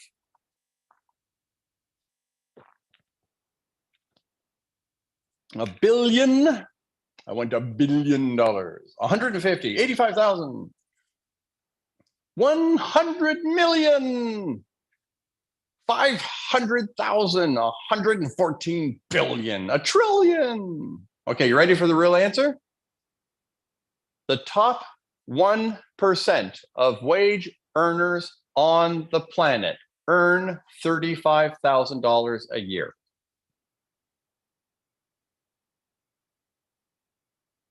I'll say it again. The top 1% of wage earners on Earth earn $35,000 a year. Who just became surprised? Were the 1%ers complaining we're not in the 100th of a millionth of a percent category? We're looking at those who make more than us, while 99% only wish they had our problems. Put up your hand if that's not a little bit mind-boggling. You have just been introduced to the law of relativity. It's all relative. It's all relative. And so you may want more, but everyone wants as much as you. Isn't that powerful? The law of relativity. It's relative. What is hot compared to what? What is cold compared to what? What is rich compared to what? It's all about relativity, to see the reality within the context of relativity. Someone said, what is number 9? I think that was 1, 2, 3, 4, 5, 6, 7, 8. 9 is relativity. Number 10 is polarity. This is the law of yin and yang. Polarity, yin and yang, up and down, black and white, masculine, feminine, which is polarity. In this time-space continuum, we have polarity. There's no good without bad. There's no rich without poor. There's no happy without sad. It's the law of polarity. That for everything, there's an equal and opposite reality. Next is the law of rhythm. The law of rhythm talks about, from what I recall, the best description of rhythm is to remember that things that are not in motion, Newtonian physics, the things that are not in motion tend to stay not in motion, right? So those things are static, and those things that are in motion generally stay in motion unless acted upon by an outside force. And so what you'll want to do is get into a rhythm. Who understands that? A spiritual law is rhythm. This is my rhythm. I start a new business every 3 years, or I do this. This is my rhythm. This is my pattern. This is how I wake up. This is how I go. There's a rhythm. There's a rhythm. We have a rhythm of the seasons, right? You've got the summer, followed by the fall, followed by the winter, followed by the spring. There's a rhythm to it all. There's seasons of life. Things go in rhythms. And then lastly, it's the law of gender, masculine and feminine, which is not dissimilar to polarity, but the law of gender helps us understand that there is the masculine and the feminine energy. And I spend an enormous amount of time on that in the I Lead events, the International Leader Summit. Good. So those are technically it. And you can Google it and you can read books and books and books on them, and they will expand on them philosophically. What I did instead is I simply put them right into a metaphysical philosophy, so that all of the laws of the universe are embedded in step-by-step application rather than theory. Who's grateful for that? Rather than just a bunch of, here's an idea, I built into a system. So here it is, metaphysical mastery. I want to talk about the laws. Now, the way I want to do this is I want to talk about first conscience and the moral code. So let's do conscience and the moral code. Can you make it cooler in here, please? I'm sweating up a storm. So conscience and the moral code. If you want to understand morality, you'll want to understand that we were born with morality embedded in us. The Tao Te Ching said, if you remove all laws, people will go back to being moral. We know what's right and wrong. We know what's good or bad. And so there's a feeling of right and wrong, good and bad. The truths are written on the scrolls of our heart.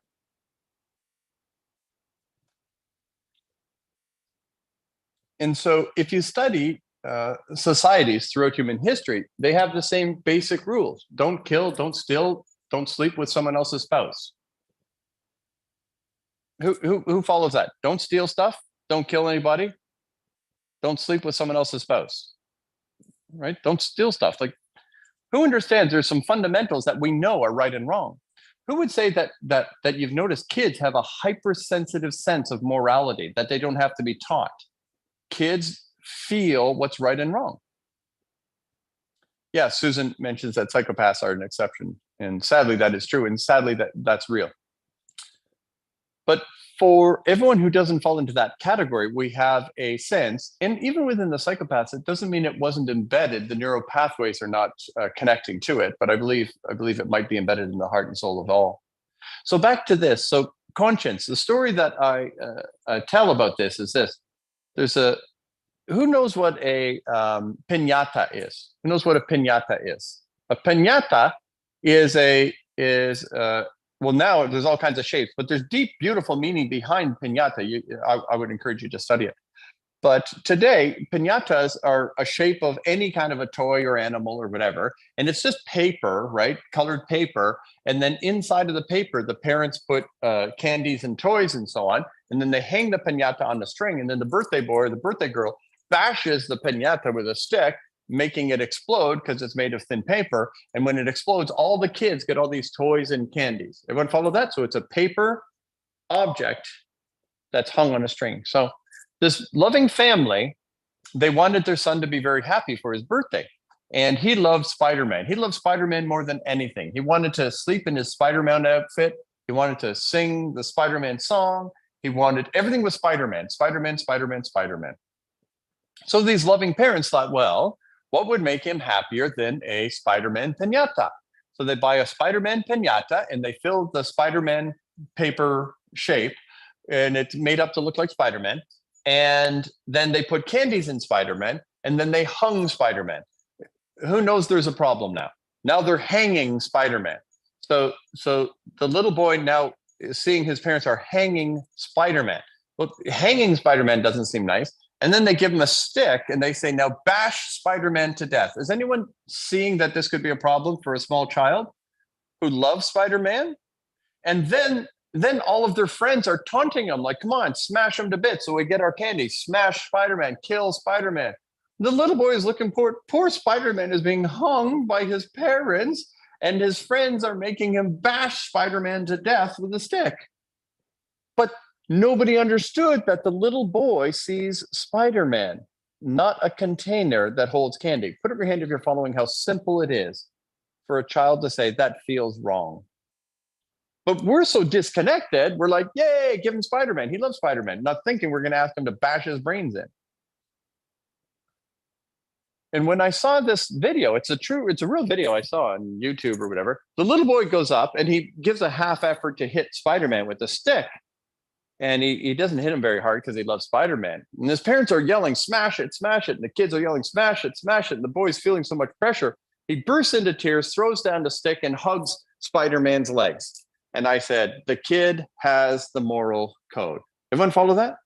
We have a conscience. We have a moral code. And it takes someone with a hardened heart to not understand that little boy. Are we good? And so we have conscience and a moral code. And what it says in the wisdom literature is our heart can be hardened and we can stop feeling, but we know what's right and wrong. Who's good with that? We know what's right and wrong. And I want you to know that when you sear your conscience, like the first time you lie, your face turns red and you blush and you make a mistake and you don't lie very well. But after a lot of practice, you can become a salesman. I'm kidding. I'm kidding. You can become a politician. No, I'm kidding. After a while, who knows how comfortable you might be with lying. But we don't want to master lying. We want to master pure conscience. Who's with me on this? The more you master your pure conscience, I'm going to give you a very important thing here. The conscience uses the same channel to hear the whispers of divine guidance. Who likes that now? If you want to hear divine guidance, if you want to hear the whisper of divine, you want to have a clear conscience, which means a sensitive heart. Is that good? A sensitive heart, a clear conscience, and supernatural intuition go together. So you'll want to have a heart of flesh, no longer a heart of stone. And the wisdom literature promises that we can get our conscience back.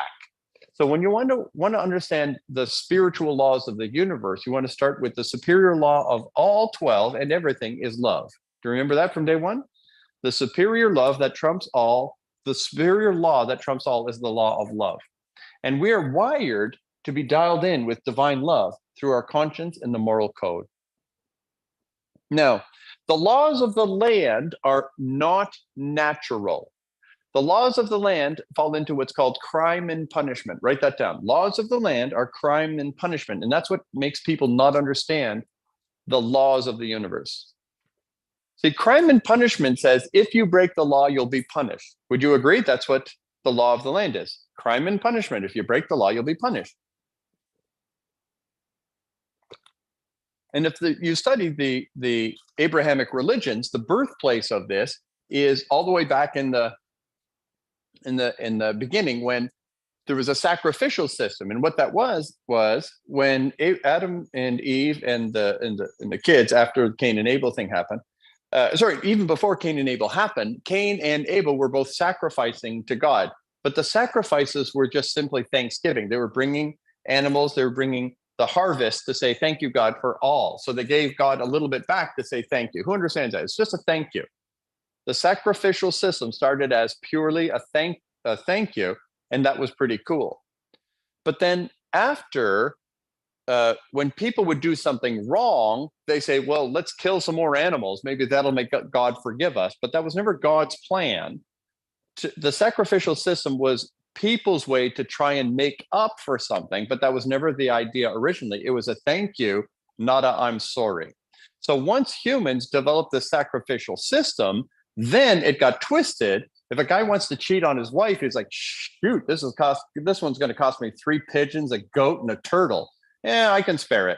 Who understands it became the economy of immoral behavior rather than a beautiful Thanksgiving kind of an idea. Everyone follow that? So the sacrificial system turned into the cost for sin. And if you can afford it, what the heck, do what you want.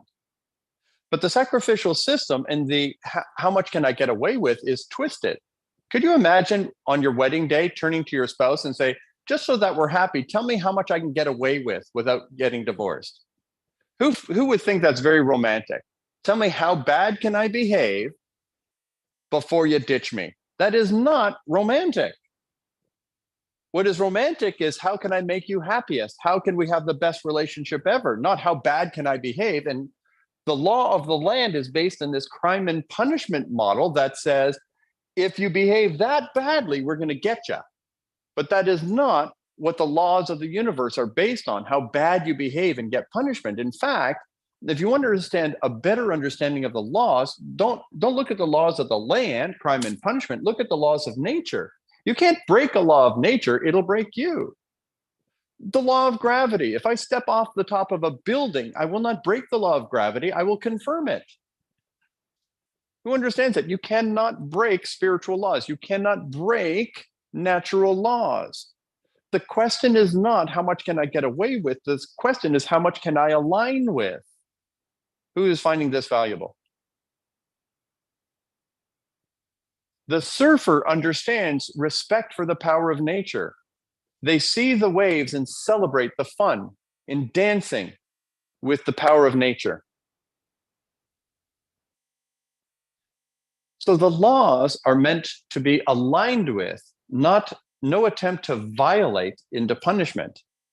And I believe the idea of crime and punishment is messed with people's idea of aligning with supernatural laws for the best possible life. And one of the places that it hit me, I was driving through a school zone, right? 40 km/h or 20 or 30 or like a 10, 5. You know what I mean? The school zones, like you have to slow down a lot. So I was in the school zone and I was looking around while driving slow. And I was asking myself, am I watching for cops or kids? Who understands that perhaps it twists the motivation from caring about children to avoiding a ticket? Like, what kind of sick society says it's preferred not to run over children? You shouldn't have to tell people that. And the only reason to slow down is the cops? How twisted have we become? Who understands the twisted idea of crime and punishment rather than aligning with natural laws of love? The Tao Te Ching, I really think it's onto something. Remove all laws and people will start behaving well again. Because it removes the lie about how laws work. Laws are. The question is, are we living in alignment? And then the spiritual laws are really simple. What's loving? What's faithful? And so the primary spiritual law is the law of love. And that goes back to the conversation this morning about power. And the primary purpose of power is creation and compassion, not control and consumption. The more love is exercised properly, the more your power grows. The simplest way to understand the spiritual laws of the universe. Who found that very helpful? I find that far more helpful than walking through, some of the other ways that people walk through it. Okay, good. So now I'm just going to pop through these again that we walked through. This was it's not as fast as I'd like. Let's see how many clicks I did. Boom. All right. Now let's talk about the spiritual laws. This is the Trinity of Love. Chris asked, how do you have a softened heart, but guard it at the same time as the wisdom literature says to do? Okay, beautiful. So can you leave the question on so I don't have to keep trying to remember it? So the question is, how do you have a softened heart, but guard it at the same time as the wisdom literature teaches us to do? So these are very different contexts. So let's start with, how do I have a softened heart? Allow yourself to feel again. When's the last time you had a good cry that wasn't self-pity? You understand what I'm saying? Like, not, oh, wow, poor me, but look how beautiful that sunrise is. I'm bawling. Look at how beautiful those people are hugging. I'm bawling. I'm bawling out of gratitude. I have a sensitive heart, and it's not about me. Put up your hand if you understand the difference between self-pity and genuine love and compassion for others, right? So I'm not talking about the self-pity cry. I'm not against it. If you have a self-pity cry, then do that. That wasn't a judgment against the self-pity cry, but I'm just talking about having a soft heart. I'll tell you, people love to go to the movies with me. I haven't been to the movie theaters for so long. I can't remember the last time I was in a movie theater. But people used to ask me to go to the movies with me so they could watch me watch the movie. I laugh, I cry, I scream. I bawl at TV commercials. I can't watch TV commercials. I cry. I cry at everything. I'm not a wuss. I'm not afraid of anything. Send me 12 guys with sticks and we'll see how it goes. It's just that I have a soft heart. Who understands what I'm saying? Like I feel, and that same soft heart is how I can sense divine guidance. I'm all for it. I'm all for having a soft heart. So having a soft heart means I feel fully. Guard your heart does not mean have a heart so busted up and so covered in scales that you don't feel anything. You want to have a soft heart, period. Second, guarding your heart is not about don't let people hurt you. Guarding your heart is about be very wise what you put into your heart. Be careful what you feed your heart. Be careful what beliefs you put in your heart. This is, above all else, guard your heart, for from it come the eventualities of life. It doesn't say, above all else, guard your heart, people suck. It's not about guard yourself against other people. Have a soft heart and be careful what you put in it by your thoughts, your imaginations, and what you choose to love and care about. Put up your hand if you understand that distinction.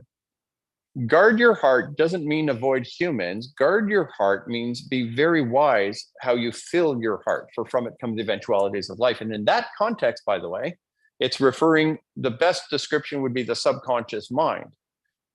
And within the subconscious mind is the heart, and the heart is the place where beliefs reside. So be very careful what you think with confidence. There we go. So that hopefully answers the question. Was that okay? Ask her. Chris, is that okay? So I would say have a soft heart and be mindful what you put in it. Beautiful. And then Augustine, if you could change the scroll so I can see if there was an answer. Beautiful. So number one, the Trinity of love. Jesus was asked, so what is the greatest of the commandments? And these were people who were trying to get him in trouble, right? All he has to do is say the wrong thing and we can justify killing him, which they did without justification. But anywho, they were trying to get him in trouble and they were saying, what's the greatest of the laws? And he was very wise that he said, there's only one law. And they thought, what is he going to say? Because we think we got him because we have the 10 commandments, so we can't say a number less than 10. We've got about 40 that we can justify biblically and about 400 that we've added onto that. So if he says a number less than 400, we're going to get him. And he said one, they're like, what's his game? What's he up to? And then he got them when he quoted something none of them could argue with. And this is repeated throughout the Old Testament and herein by Jesus in the New. The law is to love the Lord your God with all your heart, with all your soul, with all your strength, and with all your mind. Love the Lord your God with all your heart, with all your soul, with all your strength, and with all your mind. And when he said that, they're like, he got away with it again, right? They're trying to get him in trouble, but he quoted something that cannot be denied. And so they're like, all right, fine. He outsmarted us again. And then after he said there is one law, he said, and the second is as the first. Like the second, now what's he up to? Then he said, what? Love others. What's the key word? As you love yourself. There's a lot of people saying, I give, and I suffer. I give, and nobody cares about poor old me. The Bible, no wisdom literature says the secret to spiritual enlightenment is be a victim. Who's with me? That was never what it says. Jesus said, turn the other cheek. Turn the other cheek doesn't say be a victim. It says, you want to hit me well. Turn the other cheek is not a victim thing. It's I can take it. Do you understand? It's not I'm your victim. It's actually be so strong that you can love them no matter what. It's a powerful call to action. It's not a victim call to action. So if you want to know the spiritual laws of the universe, all 12, first of all, they're embedded in this whole weekend. Number two, it's summarized here. Your number one rule is reconnect to divine love and keep that connection as pure and strong as possible always. Can I get an amen? That is number one. If you're connected to divine love, everything else you can handle. Number one, second to none. Number one. Number two, love all living things. And then how much should I love them? As I love myself. Dr. Maria says, love your enemy. Yes. Now, let me be clear on this, by the way. Some people say, oh, you're telling me to love people who are beating me over the head. I say love them, but run the heck away. You're not supposed to stand there and keep getting beaten saying, I forgive you again. I forgive you again. I forgive you again. Why would you stand near someone with a stick that hits you? Use the brain that God gave you and get the heck out of there. So this is not perpetual victimhood. That's forgive them after you put them in jail. Everyone good with that? Like they put themselves in jail. I didn't do the violence that put them in jail. I'm just keeping myself safe, but I can forgive them. I don't have to hold negative energy, but I'm not supposed to stay in a dangerous situation. Who understands what I just said? I'm not supposed to stay there. Sheesh. Right? So the trinity of love is connect to divine love. That's job number one, all day, every day, eternally. That's it. That's it. That's it. Number two, love all living things as you love yourself. So now let me bring some heat. Who's ready for me to bring some heat that might help you a lot? Are you good? I bet everyone here could do a better job of loving themselves. Who can accept what I just said? I bet everyone here can do a better job of loving themselves. Boundaries, my friends, are self-love and love and respect of others. So today we had a funny thing at lunch. So Alexa, my assistant, who is such a kind-hearted person, she asked me if I wanted a green juice from the restaurant yesterday, and I said yes. And then they brought me a green juice. And I said, this is much better than normal. I said, normally it's orange juice with a couple of green leaves in there to turn the color. Who knows what I'm talking about? Sometimes they sell you a green juice, but it's not really a bunch of green stuff. It's orange juice with a couple of things of something to turn it green. So I said, I'm interested in getting like a really good green juice. So she placed an order for even better green juice, and they gave me carrot juice. But they delivered it before she saw it. She was like, I asked for a green juice. He gave you carrot juice. Now, if I didn't tell her clearly that I wanted green juice, and if she gave me this, and if I didn't tell her I don't like it, she might happily, lovingly get me another carrot juice every day because I didn't tell her what I like. Put up your hand if you don't tell people what you like, you can't blame them for not knowing. Judging someone for failure to comply with unspoken boundaries is intellectually indefensible. Can I get an amen? Begrudging another for failing to comply with your unarticulated boundaries is intellectually indefensible. If you don't tell people what you prefer, stop blaming them for not knowing.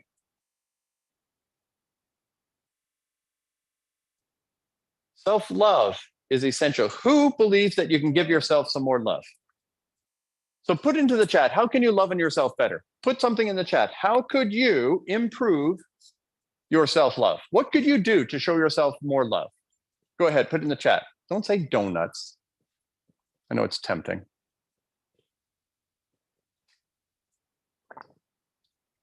How can you show more self-love? And sometimes it is donuts. Attend the spa to relax and enjoy. Woo! Elena, you and I are hitting it off. Forgiveness of yourself, more alone time, personal growth, not being so critical on myself. Amen. By loving me, even though I'm not perfect, self-forgiveness, patience with soul, forgiving myself, go dancing. Woo, Jenny. Go to karaoke with James. Okay, it wasn't written, but it's a good idea. Do more to honor my commitments to me. Yes. Self-care, accepting ourselves, get to bed earlier, show yourself more grace. Beautiful. The number one, okay, you guys want to have a huge lesson on self-love? Who wants a huge lesson on self-love? Okay. Now, for some of you, we just met, but how many people would say that you at least like me? Who's found themselves at least liking me? I'm okay. I don't suck that bad. I'm all right. Okay, good. So let me ask you this. Who here would be willing to inconvenience yourself to help me? So if I was in trouble, I said, look, I'm in trouble. Could you help me out? Who would inconvenience themselves, maybe put in some time, some effort, maybe even send some money if I was in desperate times somehow? Who would be willing to be discomforted for my desperation? Who would be willing to be discomforted for James? Okay. Self-discipline is being discomforted for yourself. There's no greater way to show self-love than self-discipline. I love myself so much, I'm eating the broccoli. I love myself so much, I'm going to bed. I love myself so much, I'm doing some push-ups. I love myself so much, I'm going to be discomforted for my own sake. How's that for a mic drop? The greatest sign of self-love is self-discipline. Self-discipline is the greatest sign of self-love. I love myself so much, I'm getting to work. I love myself so much, I'm going to eat right. I love myself so much, I'm going to go to bed. I told Augustine just before we came back for break, I said, if I have energy left, I'm going to sing tonight. Who likes that? If I've got anything left in the tank, dude, I'm going to play. I haven't been out to play for way too long. I was in Canada. I didn't do nothing. I just worked and stuff. I'm going out to play. Now you might say, James, is that self-love? Don't you need rest? And my answer is, I'll find out. If I feel the most loving thing is go to bed, I'm going to bed. If I feel the most loving thing is go sing, I'm going to sing. But I'm going to do the most self-loving thing I can tonight. And of that, I'm willing to promise. Who gets that? I don't know if it's sleep or play, but I'm doing whatever I think is most loving tonight. I'm giving myself a reward for working hard. So I encourage you to engage in self-love, which is primarily manifested in self-discipline. And for me, to be honest with you, it's tougher to play than it is to work. Being a workaholic is as easy as breathing for me. I love to work. I love what I do. I can work all day, every day, pass out, get up, go, do it again. For me to take time off takes self-discipline. So whatever it is, be just self-discipline.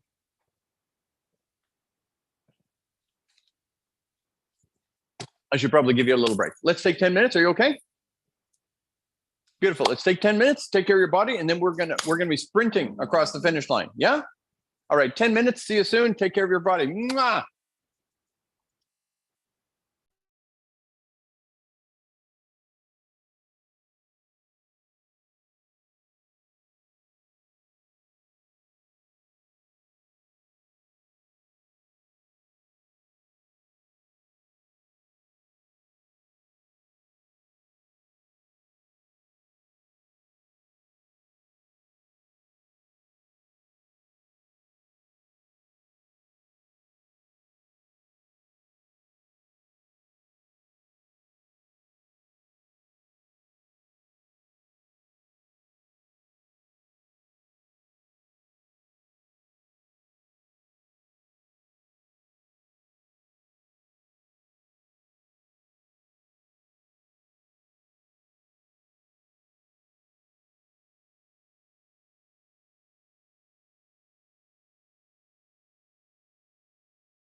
Hello. Come on back to your souls. So talk to me, my friends. Who's enjoyed this weekend? Was it worth getting together, doing this thing, blocking the time, doing the work? Let's see how many beautiful souls we can get on camera. Let's put you guys on the big screen. I'm gonna put you on the big screen. You ready? Get sexy, do your makeup, put your clothes on. Oops, I hit the wrong button. Where is my audience, Augustine? What happened? I have to drag it over. And then, oh, can you do the corner? I can't without wrecking my neck.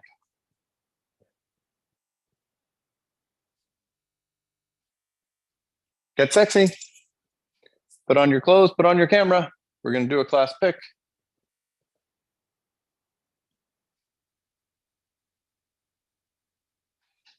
I want to just sit in the chair.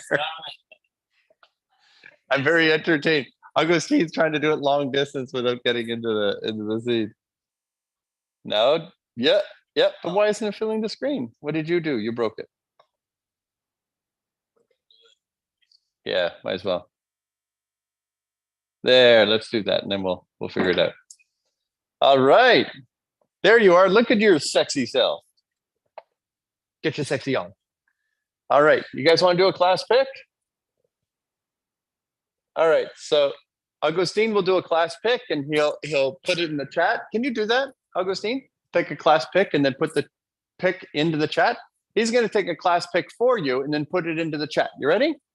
Okay, here we go. Class pick time. Hey!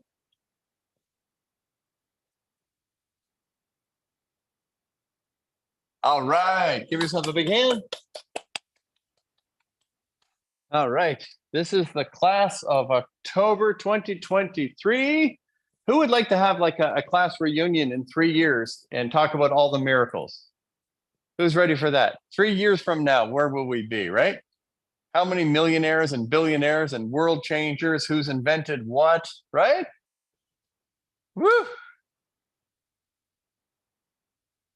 I, for one, will be hanging out with Elon Musk probably by then. And I'll be like, buds. He'll probably give me the roadster. What do you think, Augustine? Yeah, Elon Musk will probably give me a roadster just to say thanks, for promoting him all the time. I think if there was a broccoli corporation, they owe me money. I keep saying whenever I'm talking about eating right, I say, eat your broccoli. I'm thinking, man, I should own stock in broccoli. I guess broccoli comes in stocks. No? Come on. I'm too tired to be really funny. Okay. Let's do this thing. I've only got like 100 chapters to go in 30 minutes, so this should be easy. All right, let's get to work. There we go. Transcendence, the energetic elevator. And I really want you to like do what you got to do to wake up. You ready? Long, slow, deep breaths. Do the thing. Run in place. This is one of Augustine's. He probably does it looking more masculine than me. I do it like a T-Rex. Did you see that? My arms don't really move very much. All right, back to work. So I've never done that before. I don't think I'll ever do it again. All right, let's do that whole energetic thing. Okay, so who would like to have a high vibration kind of a thing where you get everything that you want? Put up your hand if you would like to know how to get to a vibratory rate to get everything you ever hope, dream, and desire. Pretty straightforward, yeah? Everyone wants to understand this vibration thing. So I'm gonna explain you. My late wife, Carol, she had a very thick Peruvian accent. And sometimes we'd be talking about something and she'd look at me and she'd say, explain me. And I would say, oh, do you want me to explain you? And she would say, you making fun of me. And the other one, one of our first meals together, we were having dinner. And I said, you enjoy your food? And she said, yes, I very jammy. I said, oh, is it Betty Jammy? You making fun of me. We had lots of fun. Everything is Betty Jammy. All right. So when it comes to the vibratory rate, what I want you to understand is vibration, write this down, is like a radio station. And radio stations are vibration. So it's the exact same thing. It is accurate and valid. And vibration is measured, like vibration, like the vibration of high vibes and low vibes, it is measured in hertz. So it is exactly like a radio frequency. So this is pretty cool. Who likes it already? That's pretty simple. It's like a radio frequency. So if you love the music on 107.3, right? You love that music. But if you've got your radio station set to 87.3 instead, who understands? If you like the music on 107, but you've got your radio station set at 87, don't complain that you're listening to country music. I'm sorry, country music people, I couldn't resist. It's just a funny thing for me. So you're going to hear a low vibration, and country music is probably very high vibration. Forgive me, everyone. But what I'm saying is, you're going to get the music on the station you're on. Who understands that? You're going to get the music on the station you're on. Don't expect 107 music on 87. You got it? 107 music is on 107. 87 music is on 87. Right now, tell me which station you're on. Everyone follows? It's that simple. If you are attracting and experiencing stuff you don't want, you're on a lower vibration than you desire. How straightforward can it be? If you want the music on a different station, you must raise your frequency to that station and then enjoy that music. There's no easier way to look at this.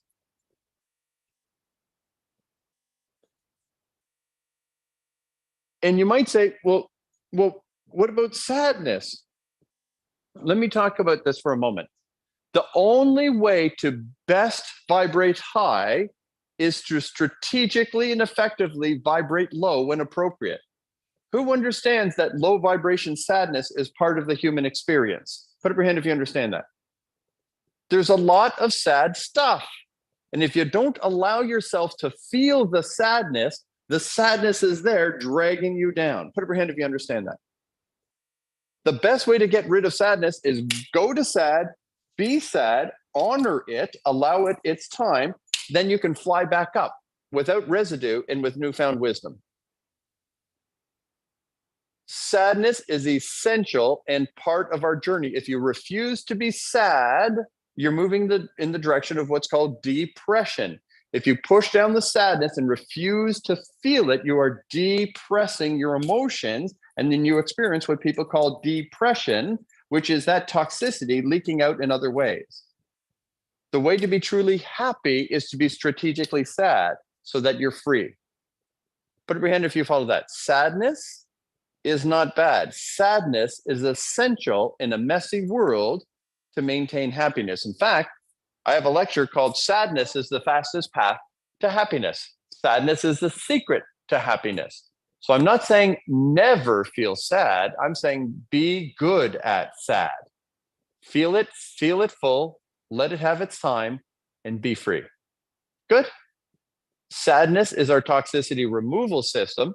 And my divine mentor, the one who I seek counsel of, Jesus, right? Jesus wept. He cried when he looked at Israel. He cried. Sadness apparently isn't evil. Sadness is part of the equation. So let's go.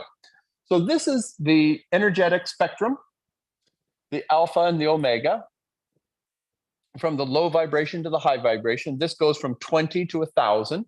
And if you can't see the numbers on my screen, I don't wrong you for that. I can't see it, and I'm the one right beside it. But it's in your workbooks.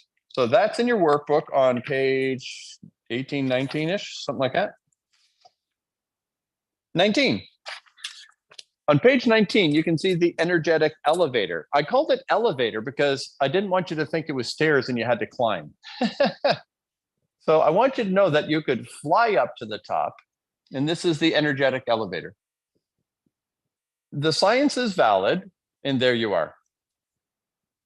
What I want you to know, however, is in this model, the words that are used to describe the various levels of vibrations are the author's best shot at a word that represents the vibration. The vibrations are valid. The words are an author's best shot at explaining it. Put up your hand if you understand that. So if you say, I wouldn't put sadness there, I wouldn't put guilt there, I wouldn't put, fine, move it. I don't care where you put it. What I'm saying is the vibration is the vibration, and someone gave it a label. Are we good, everyone? Low vibration, not your preferences. Highest vibration, this is where your preferences are. Pretty straightforward. So what they say here is it's down here at the bottom of is shame, and just above it is guilt. And it's interesting that they're very close to each other because they're polar opposites in what they are. Guilt is your soul saying you're better than that. Shame is saying, look, you're horrible. So guilt is a warning sign that says you are behaving outside of who you truly are. Guilt is very healthy. It's like, hey, hey, hey, that's not you. Hey, hey, hey, that wasn't nice. Hey, hey, hey, you're better than that. Guilt is a beautiful wake-up call. Shame is the opposite. Guilt it says you're better than that. And shame says, look how horrible you are. Guilt is feeling bad about what you did. Shame is feeling bad about who you are. Put up your hand if you understand the profound difference between those two. One says that behavior sucks, and the other one says you suck. And so do not allow that negative energy to live in you. If you feel guilty, forgive yourself, learn the lesson, get back up there. And then it moves up. It says apathy, grief, fear, desire, anger, pride, courage, neutrality, willingness, acceptance, reason, love, joy, peace, enlightenment. Okay, so that's the spectrum based on the words I just read. So you want to be up in the love, joy, peace, right? You want to be up in the high vibes. And so the way you get there is the fastest path is meditation and prayer. The fastest path to jump to the top is meditation and prayer. Friday, I didn't realize how tired I was. I didn't realize that I had too many open loops. I didn't realize that I could be thrown off by my headset buzzing in my ear with my ADHD, but I didn't know it was going to buzz. That was a new thing. I didn't know that I was going to be as distracted in that open space. I didn't know that I might have trouble being me on Friday. And so Saturday morning, I woke up and I felt guilty. I felt, oh, James, you're better than this. So what I did is I said, James, wake up at like 3:34 and then have some time with God. So I spent an hour and a half sitting here praying and meditating until I was a fire-breathing dragon before we started. I felt great. Who understands that you can find your Zen in transcendent meditation? Go back to the source. Get filled up, get recharged, get forgiveness, whatever your jam is. Go back to your connection to source to get yourself back where you belong.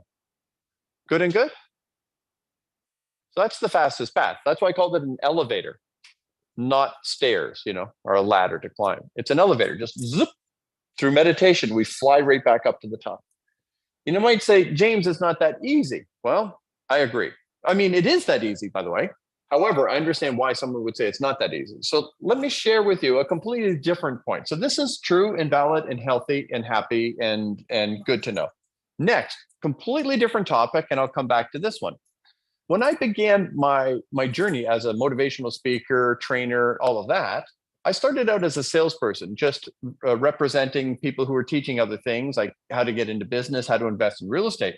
And even though it wasn't my content, I was helping people getting richer faster than the other trainers, even the mentors. My second week on the job, I had someone saying, I'll buy this course, but is there any chance the actual guru is as good as you? It was my second week on the job. I'm like, snap. Yeah, I think you'll be all right. So I was doing well and helping people, but it wasn't my content. And as I began to start saying, okay, what's my philosophy? What is my message? What do I want to put out to the world? I was captivated by a number of core great teachings. And one was one of the great teachers is, of course, Abraham Maslow. And Abraham Maslow helped us with what's called the hierarchy of needs. And before Abraham Maslow passed away, he said, there's the survival level, the wellness level, the abundance level. Now, he didn't use these exact words, but it is what he taught. The highest pinnacle, the highest peak on his was something called self-actualization. But before Maslow passed away, he says, you know what? There's something higher than self-actualization. It's self-transcendence. When a person in physical form completely and entirely gets over themselves, they're in a complete self-transcendent state. That is the highest point and the greatest motivation the greatest state of a human being. And then he passed away before he rewrote his model. So I wrote his model, including self-transcendence at the top, and everything from the widest point of this visual up is entirely and exclusively Abraham Maslow's hierarchy of needs. Everyone follow that? This model is in your workbook. It is all Abraham Maslow's work from the foundation up. From the widest part up, it's all Abraham Maslow's. Then, and by the way, I could take a day teaching this, right? Go into the depths of all of these things. And he said that only 1% of the people on the planet ever get to self-actualization. How many people would he have said get to self-transcendence? Might be 1 in 1,000, right? He might say 1/10 of 1% or 1/100th of 1%. And yet you and I now know through our spiritual connection, we can go there instantly. To live there is another thing, and I'm getting to that. But then I said, but how does Abraham Maslow's hierarchy of needs explain that people can behave more bestial than the beasts? Who would agree that no animal is as evil as a human can be? We can be the most enlightened, supernatural, spiritual beings, but humans can do, no animals can do the horrible things a human can do. So I thought, well, how does that make any sense? So I thought he did not explain the descent into the darkness, the entrapment of the ego. So I said, well, there may be 4 levels up, but there's 3 down. And the first one is the zombie zone, where you see a mass of our population who are disenchanted and disengaged. Put your hand if you would agree that on this planet, we have a lot of people in the zombie zone of disenchanted and disengaged, demoralized. And sadly, I was talking to one social scientist and they said, James, I'm horrified by your model. And I said, oh, it's that bad? And he says, no, sadly, I think it's right. He said, worse, he says, between survival and zombie zone, I believe 85% of the population exists. Very few people even make it to wellness. Who would agree that there might be some validity in that sad, sad statement that human beings in their natural state move up, and yet the vast majority are locked right here? And then after the zombie zone, it can get even worse when the entrapment of the ego gets even more vicious and a person goes into rage and resignation. They try, they quit, they try, they quit. And I would say all of us have been all over this spectrum. Who's ever been in a season of try and quit? Fight and quit, right? And so that's a very deep egoic entrapment where the ego's really kicking your butt. And then some of us have experienced the darkness of depression and despair. Anyone had a moment like that? Maybe more than that? I spent a lot of my time, my teenage years, I was actively suicidal. So the ego takes us from the natural realm down. From the natural realm up is Abraham Maslow's hierarchy of needs. You follow now the model? That we can go to the highest of highs, the lowest of lows, far below the bestial. So then I was working with Rodrigo. He was in one of the slides earlier. And I said, Rodrigo, would you do me a favor and just take this image? I'm the one who, I did it on lined paper. I counted the lines to size up these sections. Do you understand? I'm not an artist. I used a cute little ruler and I counted the lines to make them equal space. So there was no metaphysical science behind it. I was just trying to be organized. And I said, would you be kind enough to throw this image on this image? And we were absolutely shocked that they overlay perfectly. Isn't this unbelievable? They overlay perfectly. We didn't move a single line or change a single word. Isn't that amazing? Didn't change a single line, didn't change a single word. It is a perfect layover. And so then I said, okay, so how does this play out? And so I'm going to try and draw it out here quickly to make one of the most powerful points I'll make this weekend.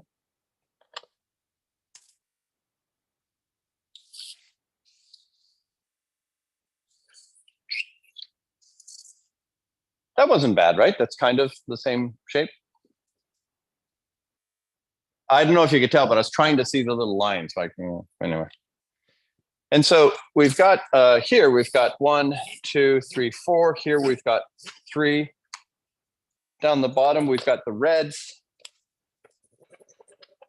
And this goes all the way, really. And then you've got the orange. That's not orange, that's more red. Come on, James. Colors, colors, colors.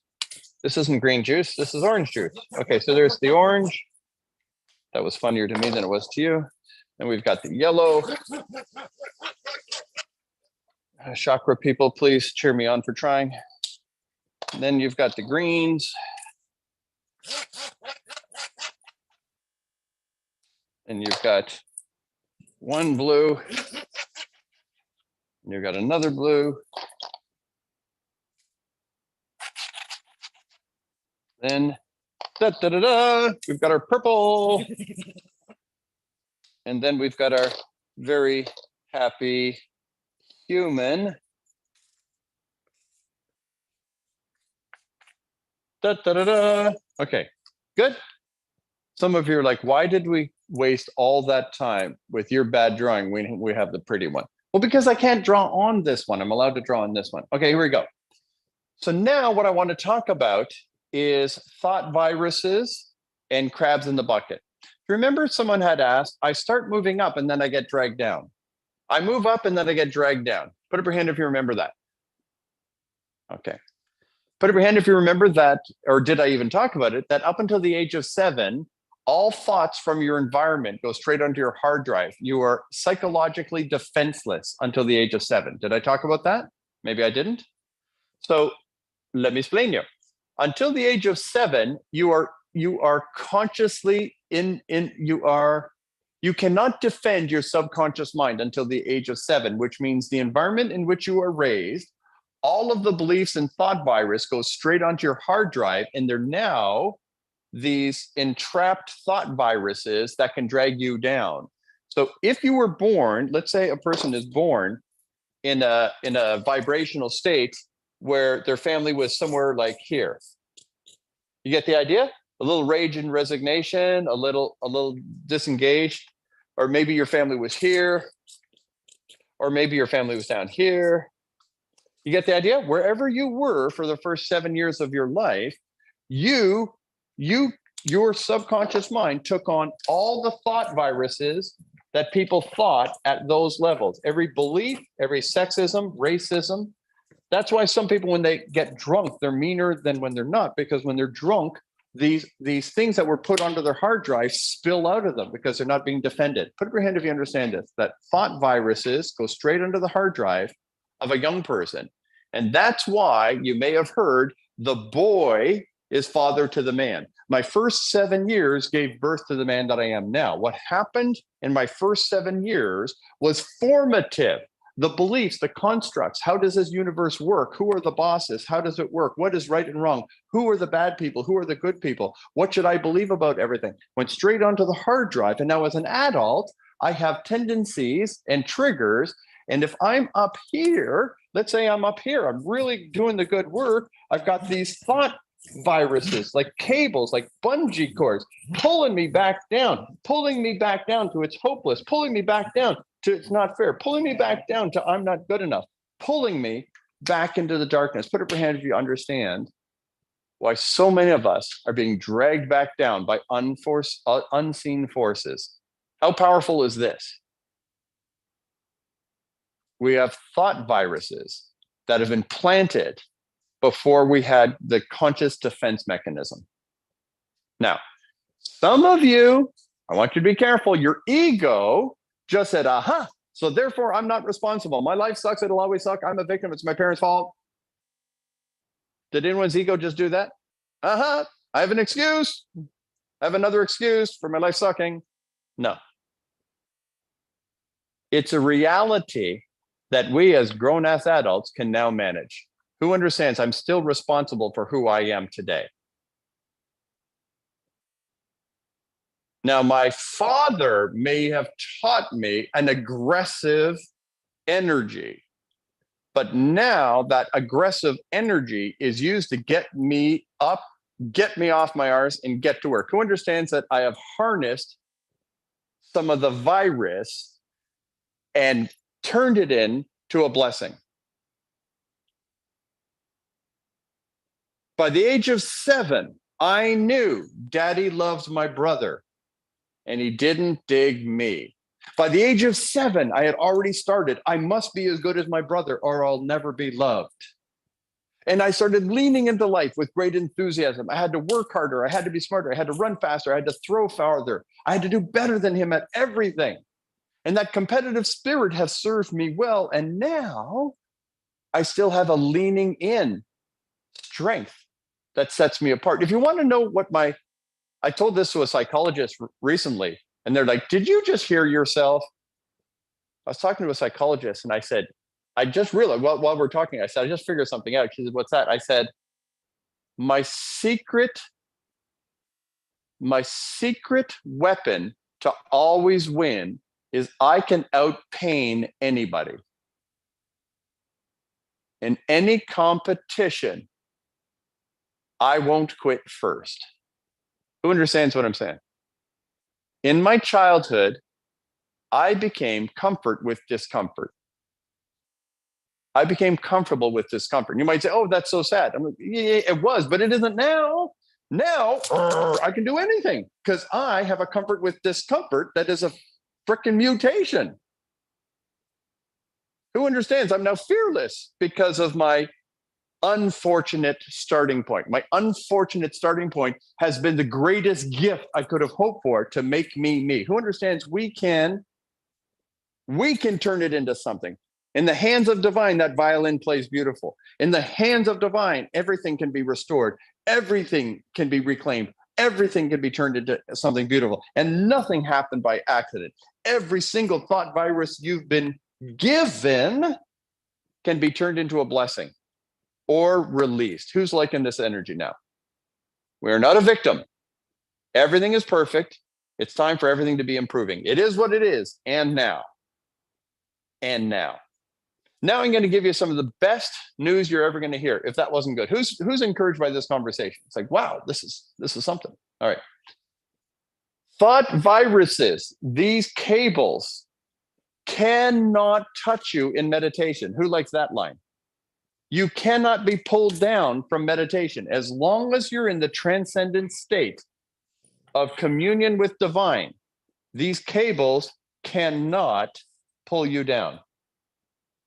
You are untouchable when in the presence of divine. You are untouchable when you're in that transcendent state.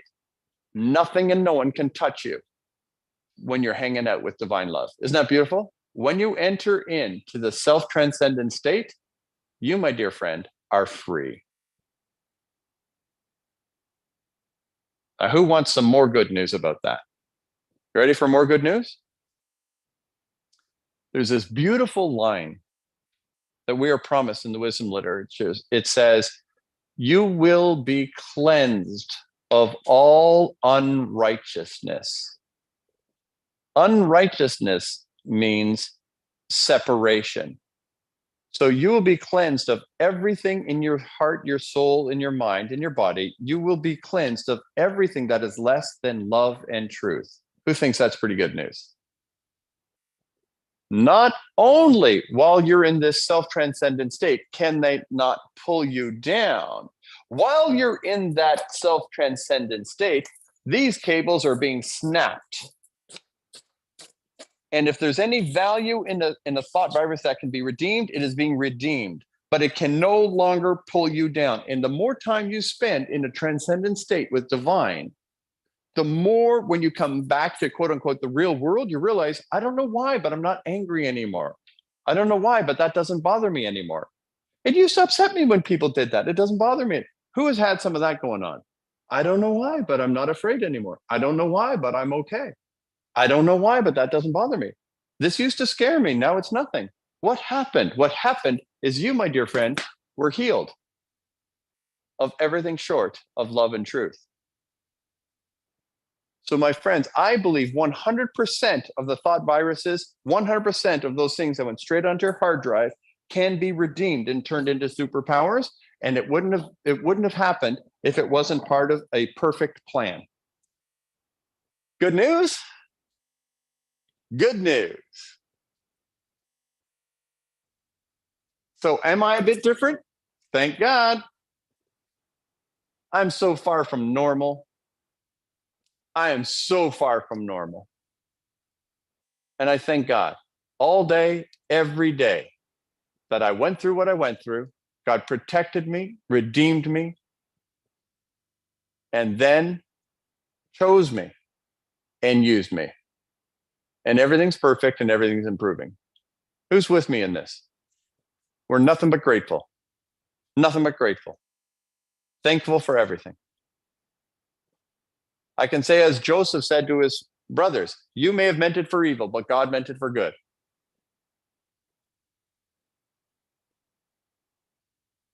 Everything's perfect. Everything's improving, including you and including me. This, my dear friend, is the energetic elevator.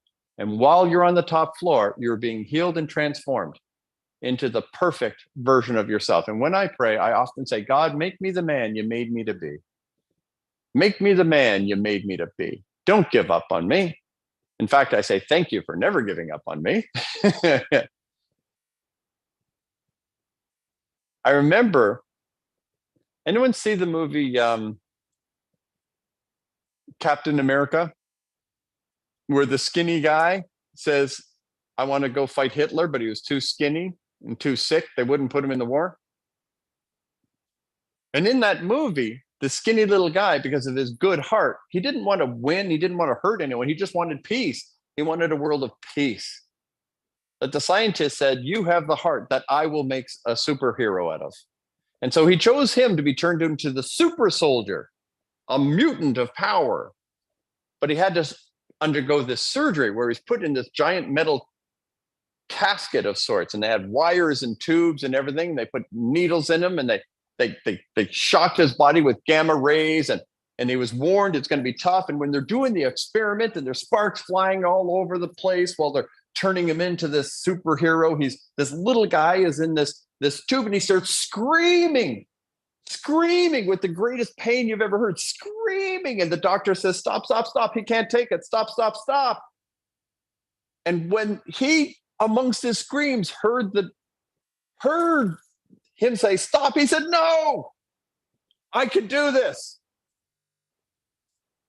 And I hope that is your cry today. Don't give up on me, God. I can do this. Turn me into what you made me to be. I can do this. I can let go. I can step up. Don't give up on me. I have a vision of your plan, and I want it. Can I get an amen? I can do this. Keep going. Keep going. Well, if you insist, let's keep going.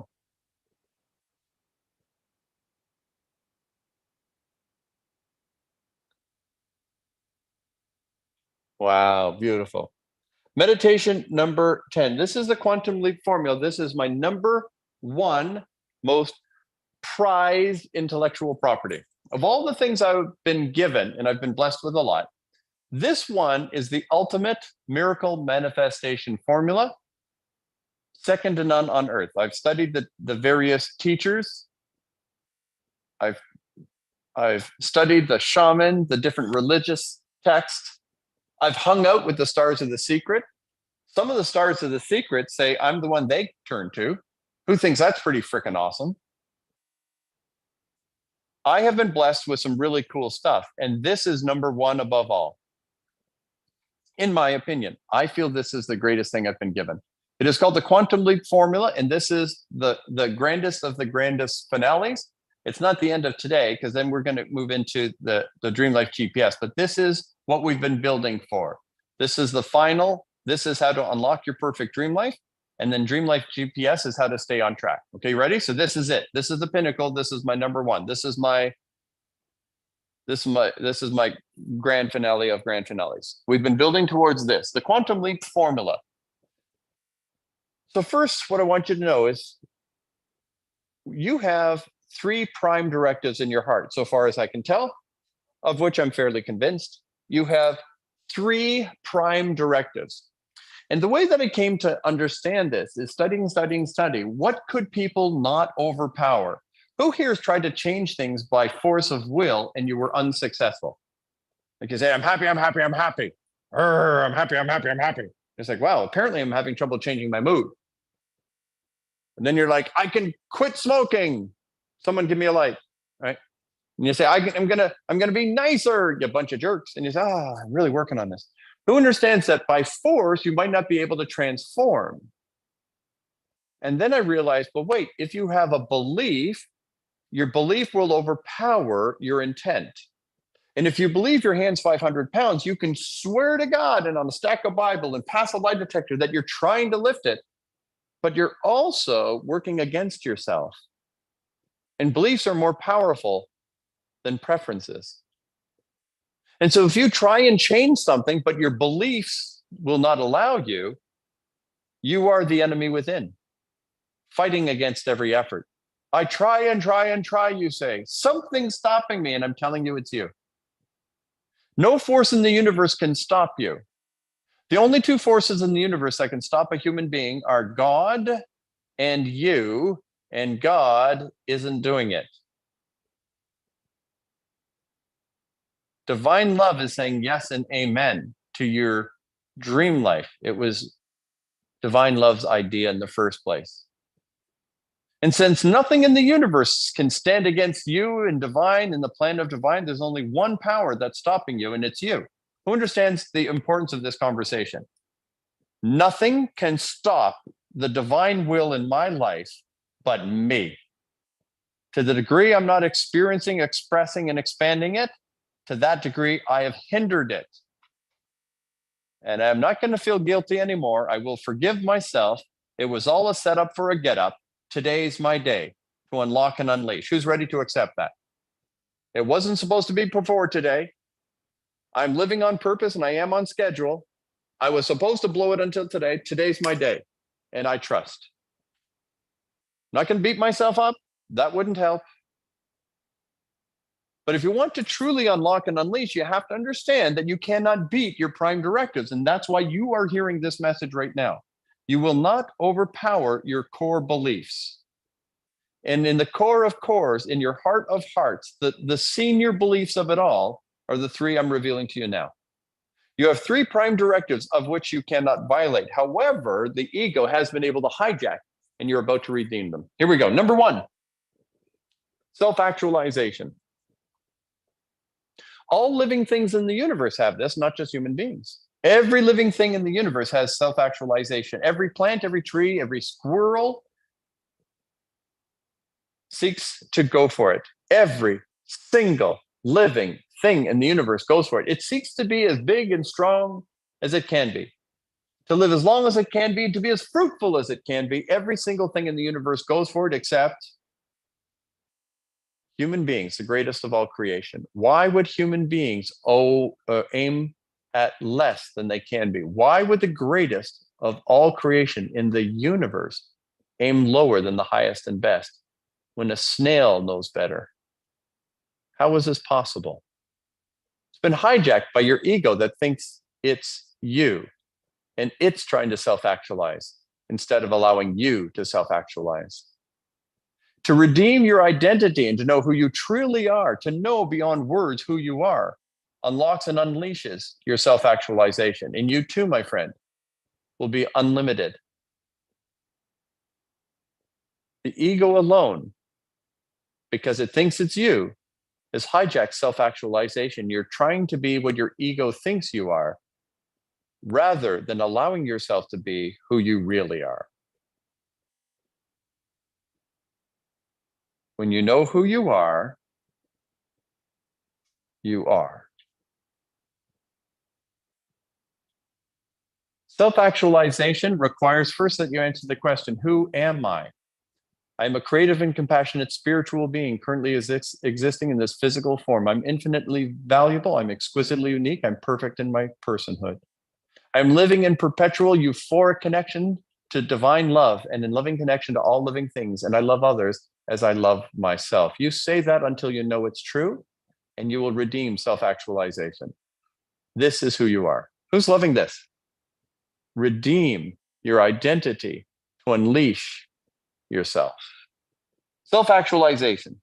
Number two is conscience. And this is unique to us. No living things has a conscience except human beings. We have a conscience. The lion doesn't feel guilty for the deer,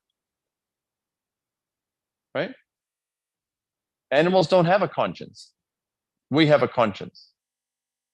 And this is a beautiful gift from divine, but hijacked by ego. Instead of allowing the moral code to guide our steps, we allow the ego to use our conscience to beat the crap out of us and feel guilty all the time. To feel guilty to be happy, to feel guilty to be free, to feel guilty to be wealthy or to be respected. Put up your hand if you understand that people have allowed guilt to keep them small. Guilt, shame, these are the abusers of the ego, keeping you from fully unleashing and unlocking. Who am I to decide who I am and why I'm here and what I'm to achieve? Let me ask you, will you now give everyone permission without judgment to be everything divine love has designed them to be? Will you give everyone your permission? Put in the chat, amen, to tell everyone here, you are on their side. You want them to be the billionaire, the world changer, to cure cancer, to fix this planet. We together are approving each other's perfect dream life. Can you give each other permission to fricking go for it? And just know this, all the days of your life, there's a group of people who are cheering you on and praying for you. Will you say a quick prayer for everyone here and say, I hope and pray, divine love, God, if you will, that you will bless everyone here with their perfect dream life. Do not let any of us miss our perfect dream life. We are supporting one another. We are cheering each other now. We are proving each other, no matter what it looks like. Modest, quiet, rich and powerful. We are not judging you. We want you to live your perfect dream life no matter what you and divine love have created. Who likes that? You are approved. Your perfect dream life is approved, prepared, paid for. It is present. It is waiting your permission. It is your job to say yes and amen. The third prime directive is your survival instinct. Your survival instinct is very important. You want to keep your physical body alive. Of course, that makes sense. However, your ego lies. Who here has ever tried to stop a bad habit and felt if I don't give in to my temptation, I will just die? Who knows what I mean by that? If I don't have this cigarette, I'm going to die. If I don't,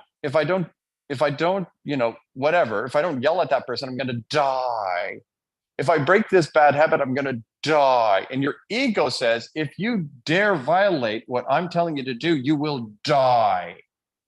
And that's why we were told constantly in the wisdom literature, you must be willing to die to self, die to ego. The ego says, if I don't eat the yum-yums right now, I'm going to die. You say, ego, I'm okay with that. I'm eating the broccoli. If I die, I die. Who's with me on this? Tell your ego, I don't think I'll die, but if I do, I'm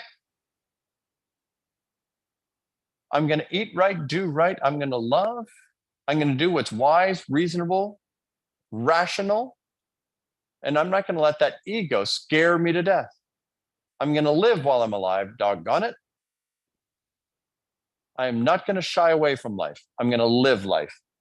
And so the ego tries to scare you to death, tries to tell you you can't, tries to say, if you do that, people will judge you. Put up your hand if you've ever thought, if I live my dream life, people might judge me. Put up your hand if you've ever thought that. Do you want the good news or the bad news? The bad news is, of course, they're going to judge you. The good news is they would judge you if you do nothing. You're going to be judged no matter what. Judgers judge. It has nothing to do with you. Haters hate, judgers judge, liars lie. Stop being shocked. That's their thing, not yours. Who's with me on this? Judgers judge. Do something that you don't mind being judged for. Right? I'd rather be judged for being rich than poor. I'd rather be judged for changing the world than picking my nose. I'd rather be judged for going for it than sitting around whining. Who likes that? Freaking go for it. So your ego will threaten you with death when it's obviously irrational. You're not going to die if you don't eat candy. You're not going to die, right?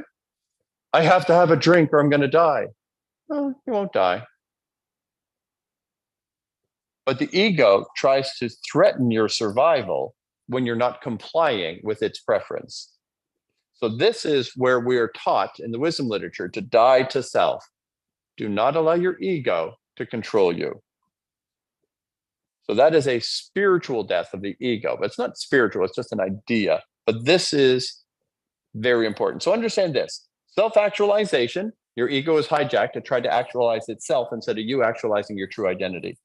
Your conscience, your ego, has made you feel guilty about being successful. And survival, your ego says, if you don't eat the yum-yums or do something stupid, you're going to die. And it tries to tempt you to do what's lesser than right and good and healthy with the feeling that you're going to die if you don't give into it. Who would agree with the summary that I just gave you? These are the three core, these are the prime directives. The ego has hijacked them, and right now you're going to redeem them. And now I'll show you how. So the first thing you want to do is you want to look at your vision, look at your dream, look at your goal, and ask yourself, is this me? If you really want to be on fire for your dream life, you want your dream life to be your dream life. So if I was to set the goal to be a world famous artist, something inside of me would say, that's not really me. Everyone get it? That's not my jam. I'm not an artist. If you're an artist, that's your jam. So I'm not going to try and live your dream life. I'm committed to mine. So when I look at my dreams, my visions, my favorite car, right? Whatever I'm going for, the relationship, the physical body, whatever is my desire, I'm going to ask myself, is that really me? Put up your hand if you understand the importance of this question. Is that me? Is that who I am? Is that why I'm here? Is that me? Is that my jam? And you want to have a peace that passes understanding that says, oh, that's me. This is so me. This dream life is so me. Are you getting it? You want to say, everything on this page is screaming me. This is me. My dream life is not to impress somebody else. It's not to make my mummy happy. It has nothing to do with nobody. Divine and I agree. This is me. Who feels like I'm living my right livelihood? Who would say, it seems like that guy's figured out who he is? Right? I'm telling you what, it's like I'm in my right place. People say, how do you do what you do? I was made for this stuff. Who understands what I'm saying? This is who I am. Before the foundation of the universe, God made me this guy. I just got out of the way and found my way into it and said, all right, let's do it. Find your right everything. Find the me. What is you? So every dream, every vision, every desire, every goal, ask yourself, is this me? Have you got it? Is this me? Is this me? And keep refining until in your heart of hearts, you're like, oh yeah, this is me. Next, is this right? If I get what I want, if I live my dream life, whether it's billions of dollars or raving fans or best-selling books or curing cancer, whatever it is, does this make the world a better place or not? Is this better for the planet or worse for the planet? If your dream life makes the world a better place, then for the love of all that is good, you owe it to us. Put up your hand if you understand what I'm saying. Get that ego crap out and say, look, if anything is immoral, not living my dream life is immoral, because the only way I get everything I want is by helping other people get what they want. The only way I live my dream life is to help you live yours. And if your dream life is a life of service, professionally and otherwise, serve greatly, serve greatly, right? To earn greatly, live simply, and give generously. That's a flow that I can live with. So is it right? Who's with me? Is it right?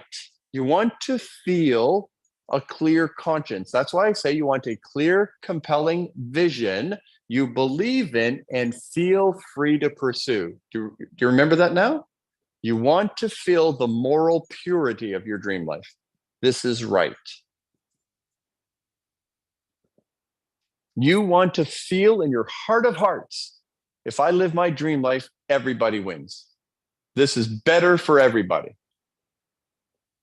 And then 3, is it real? And the last piece of this equation is to have the faith for the next leap. You see, in all areas of growth, in the journey of growth and development, learning, developing skills and abilities, competence and capacities, moving into business, like one of my challenges was to try and become a businessman. At first, I was blessed to become first it was a salesperson. After janitor, I was able to be a salesperson. Then I figured out how to be a speaker, right? Then between those two, I became a talent, and then I became a highly successful talent, right? Enjoyed all of that. Then my vision kept growing, and it's like, the only way to do this, I have to become a business person. I'm like, ew, who would want to be a business person? And then learning how to be a business person has been a real arduous task for me because of all the details and stuff. And as I'm growing in my confidence as a business person, now I look at the next level and I'm like, do you understand? Step by step, grow in your confidence. Take the ramp of reason, then the leap of faith. Now you're at a different plane. Then the ramp of reason, then the leap of faith. And you have to believe you can make it to the next level. And then you can feel it's real, it's working. I can do this. Who understands there's a difference between I believe it and then, oh my gosh, this is real? Who understands there's a difference? Like, one of the things I find entertaining is when people like plan a wedding. Some people start planning their wedding when they're 5 years old. You know some of these people? They plan it forever, and then on the day they cry and like, like, you planned this for 1,000 years. How is this a big deal now? You're just going through the motions. But what's different? Now it's real. Who understands the difference between planning and now it's real? Now it's real. And so each time you hit a new plateau of, oh my gosh, this is real, you freak out a bit. But for you to take the leap of faith to the next level, you have to take that ramp of reason and believe it's real, and then you hit it. Put up your hand if you understand. You've got to take the ramp of reason before the leap of the faith as you transcend levels of accomplishment, achievement, and development. So the question is it me? Is it right? Is it real? And what you're going to want to do, my friend, is you are going to want to keep on saying that, keep on asking until you have refined your vision to the point with calm confidence that you can scream from a mountaintop, this is me, this is right, and this is real. And when you hit that, like, this is me, this is right, this is real, manifestation. Who likes that? The moment you hit those 3, heaven and earth will move. This is me, this is right, this is real, miracle time. It's like you pump, pump, pump, pop. This is me, this is right, this is real. The moment it is, it is.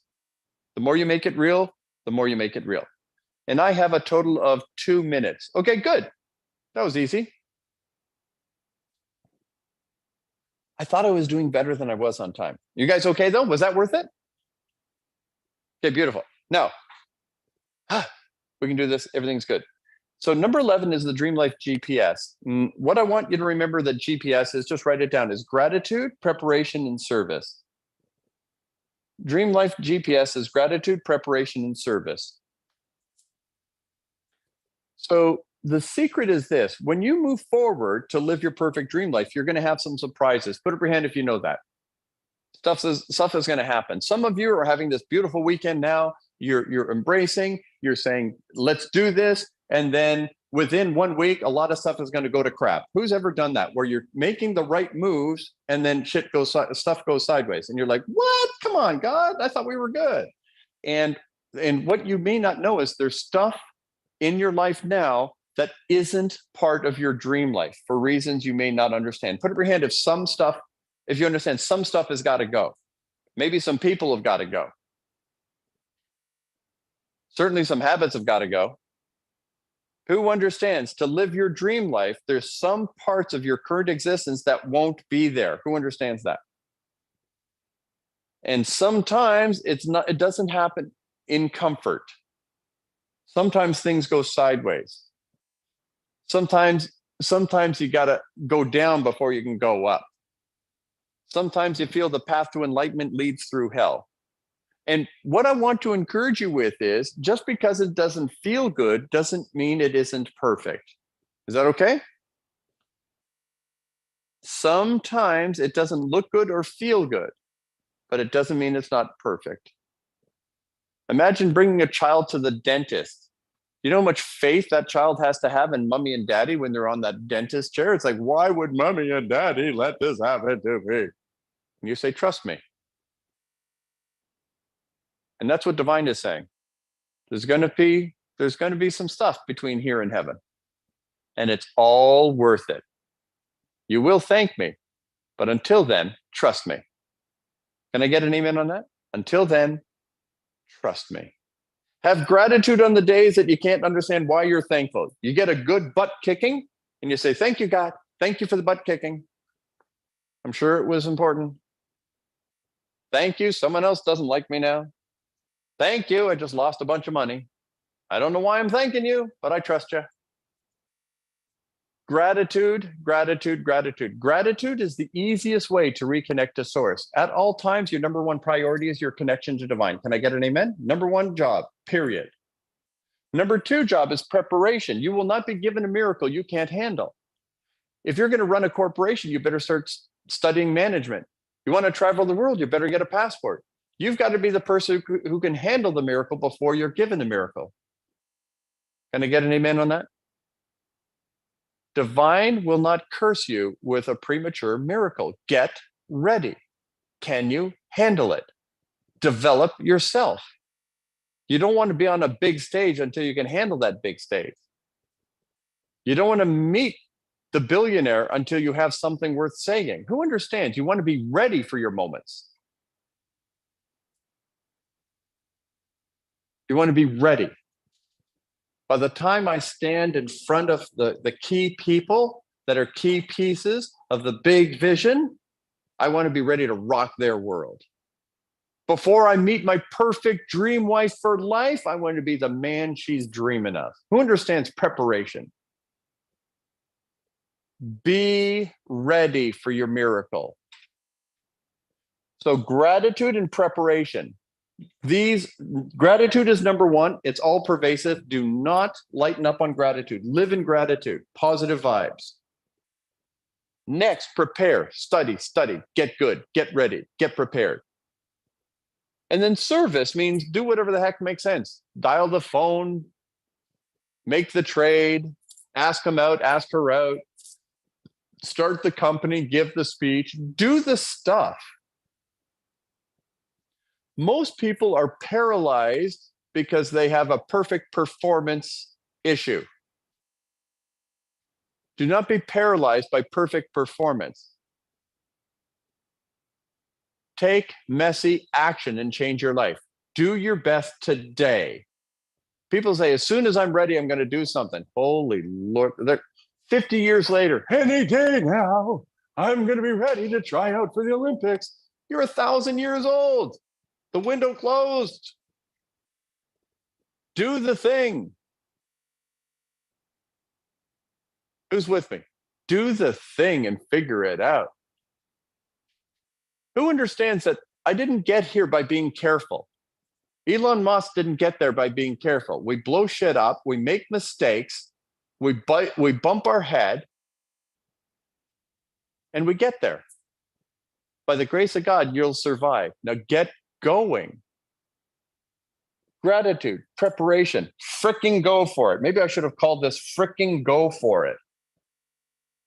Just go for it. Dial the phone, make the mistake, build the new car, invent the new business. Fail, get your heart broken, get up again, learn how to be a better this and a better that. Play big, my friends, but don't put pressure on this.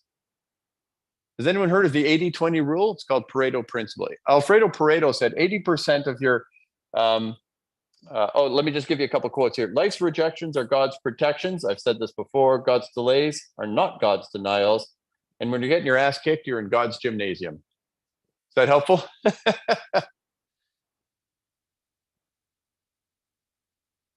All right. And then what I was saying there was Alfredo Pareto, an Italian in the Industrial Revolution. He was an efficiency expert, and he said 80% of your effort produces only 20% of your performance, but 20% of your effort produces 80% of your performance. If you would do more of the top 20% of your behaviors, you would get more success. You want to understand that? If you did the most efficient things more often, you'd have more success. And so what we learned in life is 80-20 applies to everything. The top 20% of the people earn more than the remaining 80. But then within the 20, there's another 80-20. Who understands this? This 20% can be divided into an 80-20. Put up your hand if you understand. There's 80-20, but within the top 20, there's an 80-20. So there's an 80, 16, and 4, right? It can be broken down to an 80, a 16, and a 4. And that can keep on going until 20 people have half the world's wealth. Who understands how shocking it gets at some point? So there's always the top few, always the top few, always the top few. And I bring that up to say you want to put 80% of your emphasis on gratitude, 16 on preparation, and 4 on service. Don't put pressure on your behavior. Just do your best. Just go for it. Don't put pressure on performance. Put your emphasis on gratitude and then get prepared and then just do everything that makes sense. But don't put pressure on that. Now, lastly, it's in your workbook. And if you don't have it, we will make sure that it's sent to you. The last thing was the last chapter, which is the Dream Life Manifesto. Now, this is what we've been working on all weekend. We've been asking you, first of all, we've been giving you some mantras, like everything is perfect, everything is improving. I'm living on purpose and I am on schedule. I'm living and loving my perfect dream life now. I live in a perpetual state of love, joy, peace, purpose, and prosperity, and other mantras. You'll want to write all these kinds of things on one piece of paper and rewrite it every day. Your dream life pledge, I'm a creative and compassionate spiritual being. You remember this, right? And then we added some more. It's in your workbook. And if you don't have a workbook, we can get you one. You want to have life's big 7 affirmations regarding your family, your friends and fun, fitness, and so on. You want to insert there all of your dreams, all of your hopes, all your desires. You want to say, what else would give me my perfect dream life? Why am I here? The influence, the impact, and anything else. And write it all in positive, present, peace, powerful proclamations. My friends, that is the Dream Life experience. I know that I went a bit long. That worksheet is there for you, and I encourage you to do it. Now, everyone here, if you're not aware of it, is invited to join me live every single morning for 30 days. Who loves that? Every single morning as we bring it all into practice. Every single morning. It's called the 30-Day Miracle Challenge. If you're here, you're invited there. Now, what I've encouraged you to do is join us for $9 a month. You can cancel anytime. That will give you the recording, right? The $9 a month gives you the recording of this weekend, and that's how you get it. And it'll be available in a couple of days. Give us a couple of days to do all the stuff that they have to do with the technology and put it into our new learning management system and make it available. But it's available for you. So for $9, you get the recording and you're in our monthly thing. If you pay nothing, if you're here, you can still join the mornings for a while. So it's every single morning, which means I was there this morning, it'll be there tomorrow morning. And if you don't have the information on how to get that, you can simply go to dreamteam@jamesmcneil.com. Someone will put it in the chat, dreamteam@jamesmcneil.com. It's at 7 a.m. Eastern time, which is 7 a.m. New York time. And I'm there live every single morning. The only exceptions are on the 7th, 14th, 21st, and 28th, which are our Sabbath days that we give you. But every single morning. And so if you want to join, so this link here is to jamesmcneil.com/mm, which is how you can get the $9 membership, and you can cancel anytime, or you can stay with us forever, which is my suggestion. And then you can also join what's called the Dream Life community, and we'll put that link in the chat now. To join the Dream Life community, that's our $97 a month. That's our full membership, where you get every single morning, you get every Dream Life experience, you get all the recordings from the past and the future. You get my online course, Pure Spiritual Intelligence. You get my online course, Verbal Aikido. You get weekly study groups and a weekly group coaching session with me on Pure Spiritual Intelligence, and a bunch more of things. It's $97 a month. I would love it if you joined that. That is my central work. Beautiful. And then I just want to throw the other links in here for you. If you're interested in doing the Dream Life retreat, and then following that, the Dream Life Advanced retreat, we'll put those links in. I also want to put in the link to apply for Guru Leader Mentorship. That's only, it's a $100,000 value of mentorship. And if you follow the steps, you will make, as we had put on the board, and I support you for the whole year as your mentor, you'll be making probably 100 grand your first year, and it'll grow from there. So that's the Guru Leader Mentorship, and we'll put the link in here for the application. That's jamesmcneil.com/GLM. And then the last thing, the main thing that this weekend has been about is me finding my coaches. So I would love it if you will allow me to train you and certify you to be a Dream Life coach. That is jamesmcneil.com/DCC, right? Dream Life Coach Certification. And that includes not just the pre-training, the in-person with me. I'm gifting you both retreats, which are $5,000 each. And you're trained by me in person at a beautiful 5-star ultra VIP resort here in Mexico. I will train you personally. I will be the facilitator for both of your retreats, plus the coach certification training. Plus, I'll be overseeing or working with you personally for the following 6 months to complete your certification. And then you are a full-fledged coach. This is the most explosive opportunity that I can give you. And in that, I've decided to go ahead and give you the Guru Leader Mentorship as well, which is $10,000. So it's a huge opportunity. It's $19,997. And I know not everyone can afford that. But if you can, and if you're seriously interested, we do have some payment plans. But what you do is you apply, and then when you click the application in, it gives you my calendar. So choose the time to meet with me this week, and then we'll have a chat. And if it's a fit, we'll move forward. If not, all is good. We'll have a great time together. Good and good. Elise is asking if it includes accommodation, and it does not. So you're going to want to calculate that. But in our conversation, we'll make sure that we discuss all the details and payment plans, and we get great rates and so on. So we'll have all those conversations. I'm over 10 minutes over. I apologize for that. I do tend to be on time, so I'm a little embarrassed about that, but I believe we've had a great weekend. Have you had a great weekend? Beautiful. My dear friends, I ask you to please take full action, live in gratitude, be connected with divine love by whatever name you're most comfortable. Find your way to release all negative energy, be in loving connection to all living things, and love others as you love yourself. And please know this about your perfect dream life. It is me. It is right. It is real. My dear friends, I look forward to meeting with you more and more and more every morning at the 30-Day Miracle Challenge Live. I look forward to meeting with you. Who's looking forward to hanging out on a beach with me when we do the Dream Life retreats, the coach certification training? And there's more cool stuff that I haven't even told you about that is part of the Dream Life Coach. And I look forward to seeing you in person as soon as perfect, and definitely seeing you tomorrow morning. Complete the application, get into my calendar, and we'll have a great chat, and we'll find out what's best from there. All right. Love, joy, and peace. Have a beautiful, blessed evening. Thank you for joining me for the Dream Life Experience, October 2023. And the last thing I want to say is, what? The survey. The survey is where? It's coming? The survey is coming in the chat now. If you'll be kind enough to take a couple minutes and complete that survey, it certainly helps me. All right. I'm going off camera. I'm going off screen. The survey is there. Maybe the team will still follow with you for some Q&A, but I am a wrap. Love, joy, peace.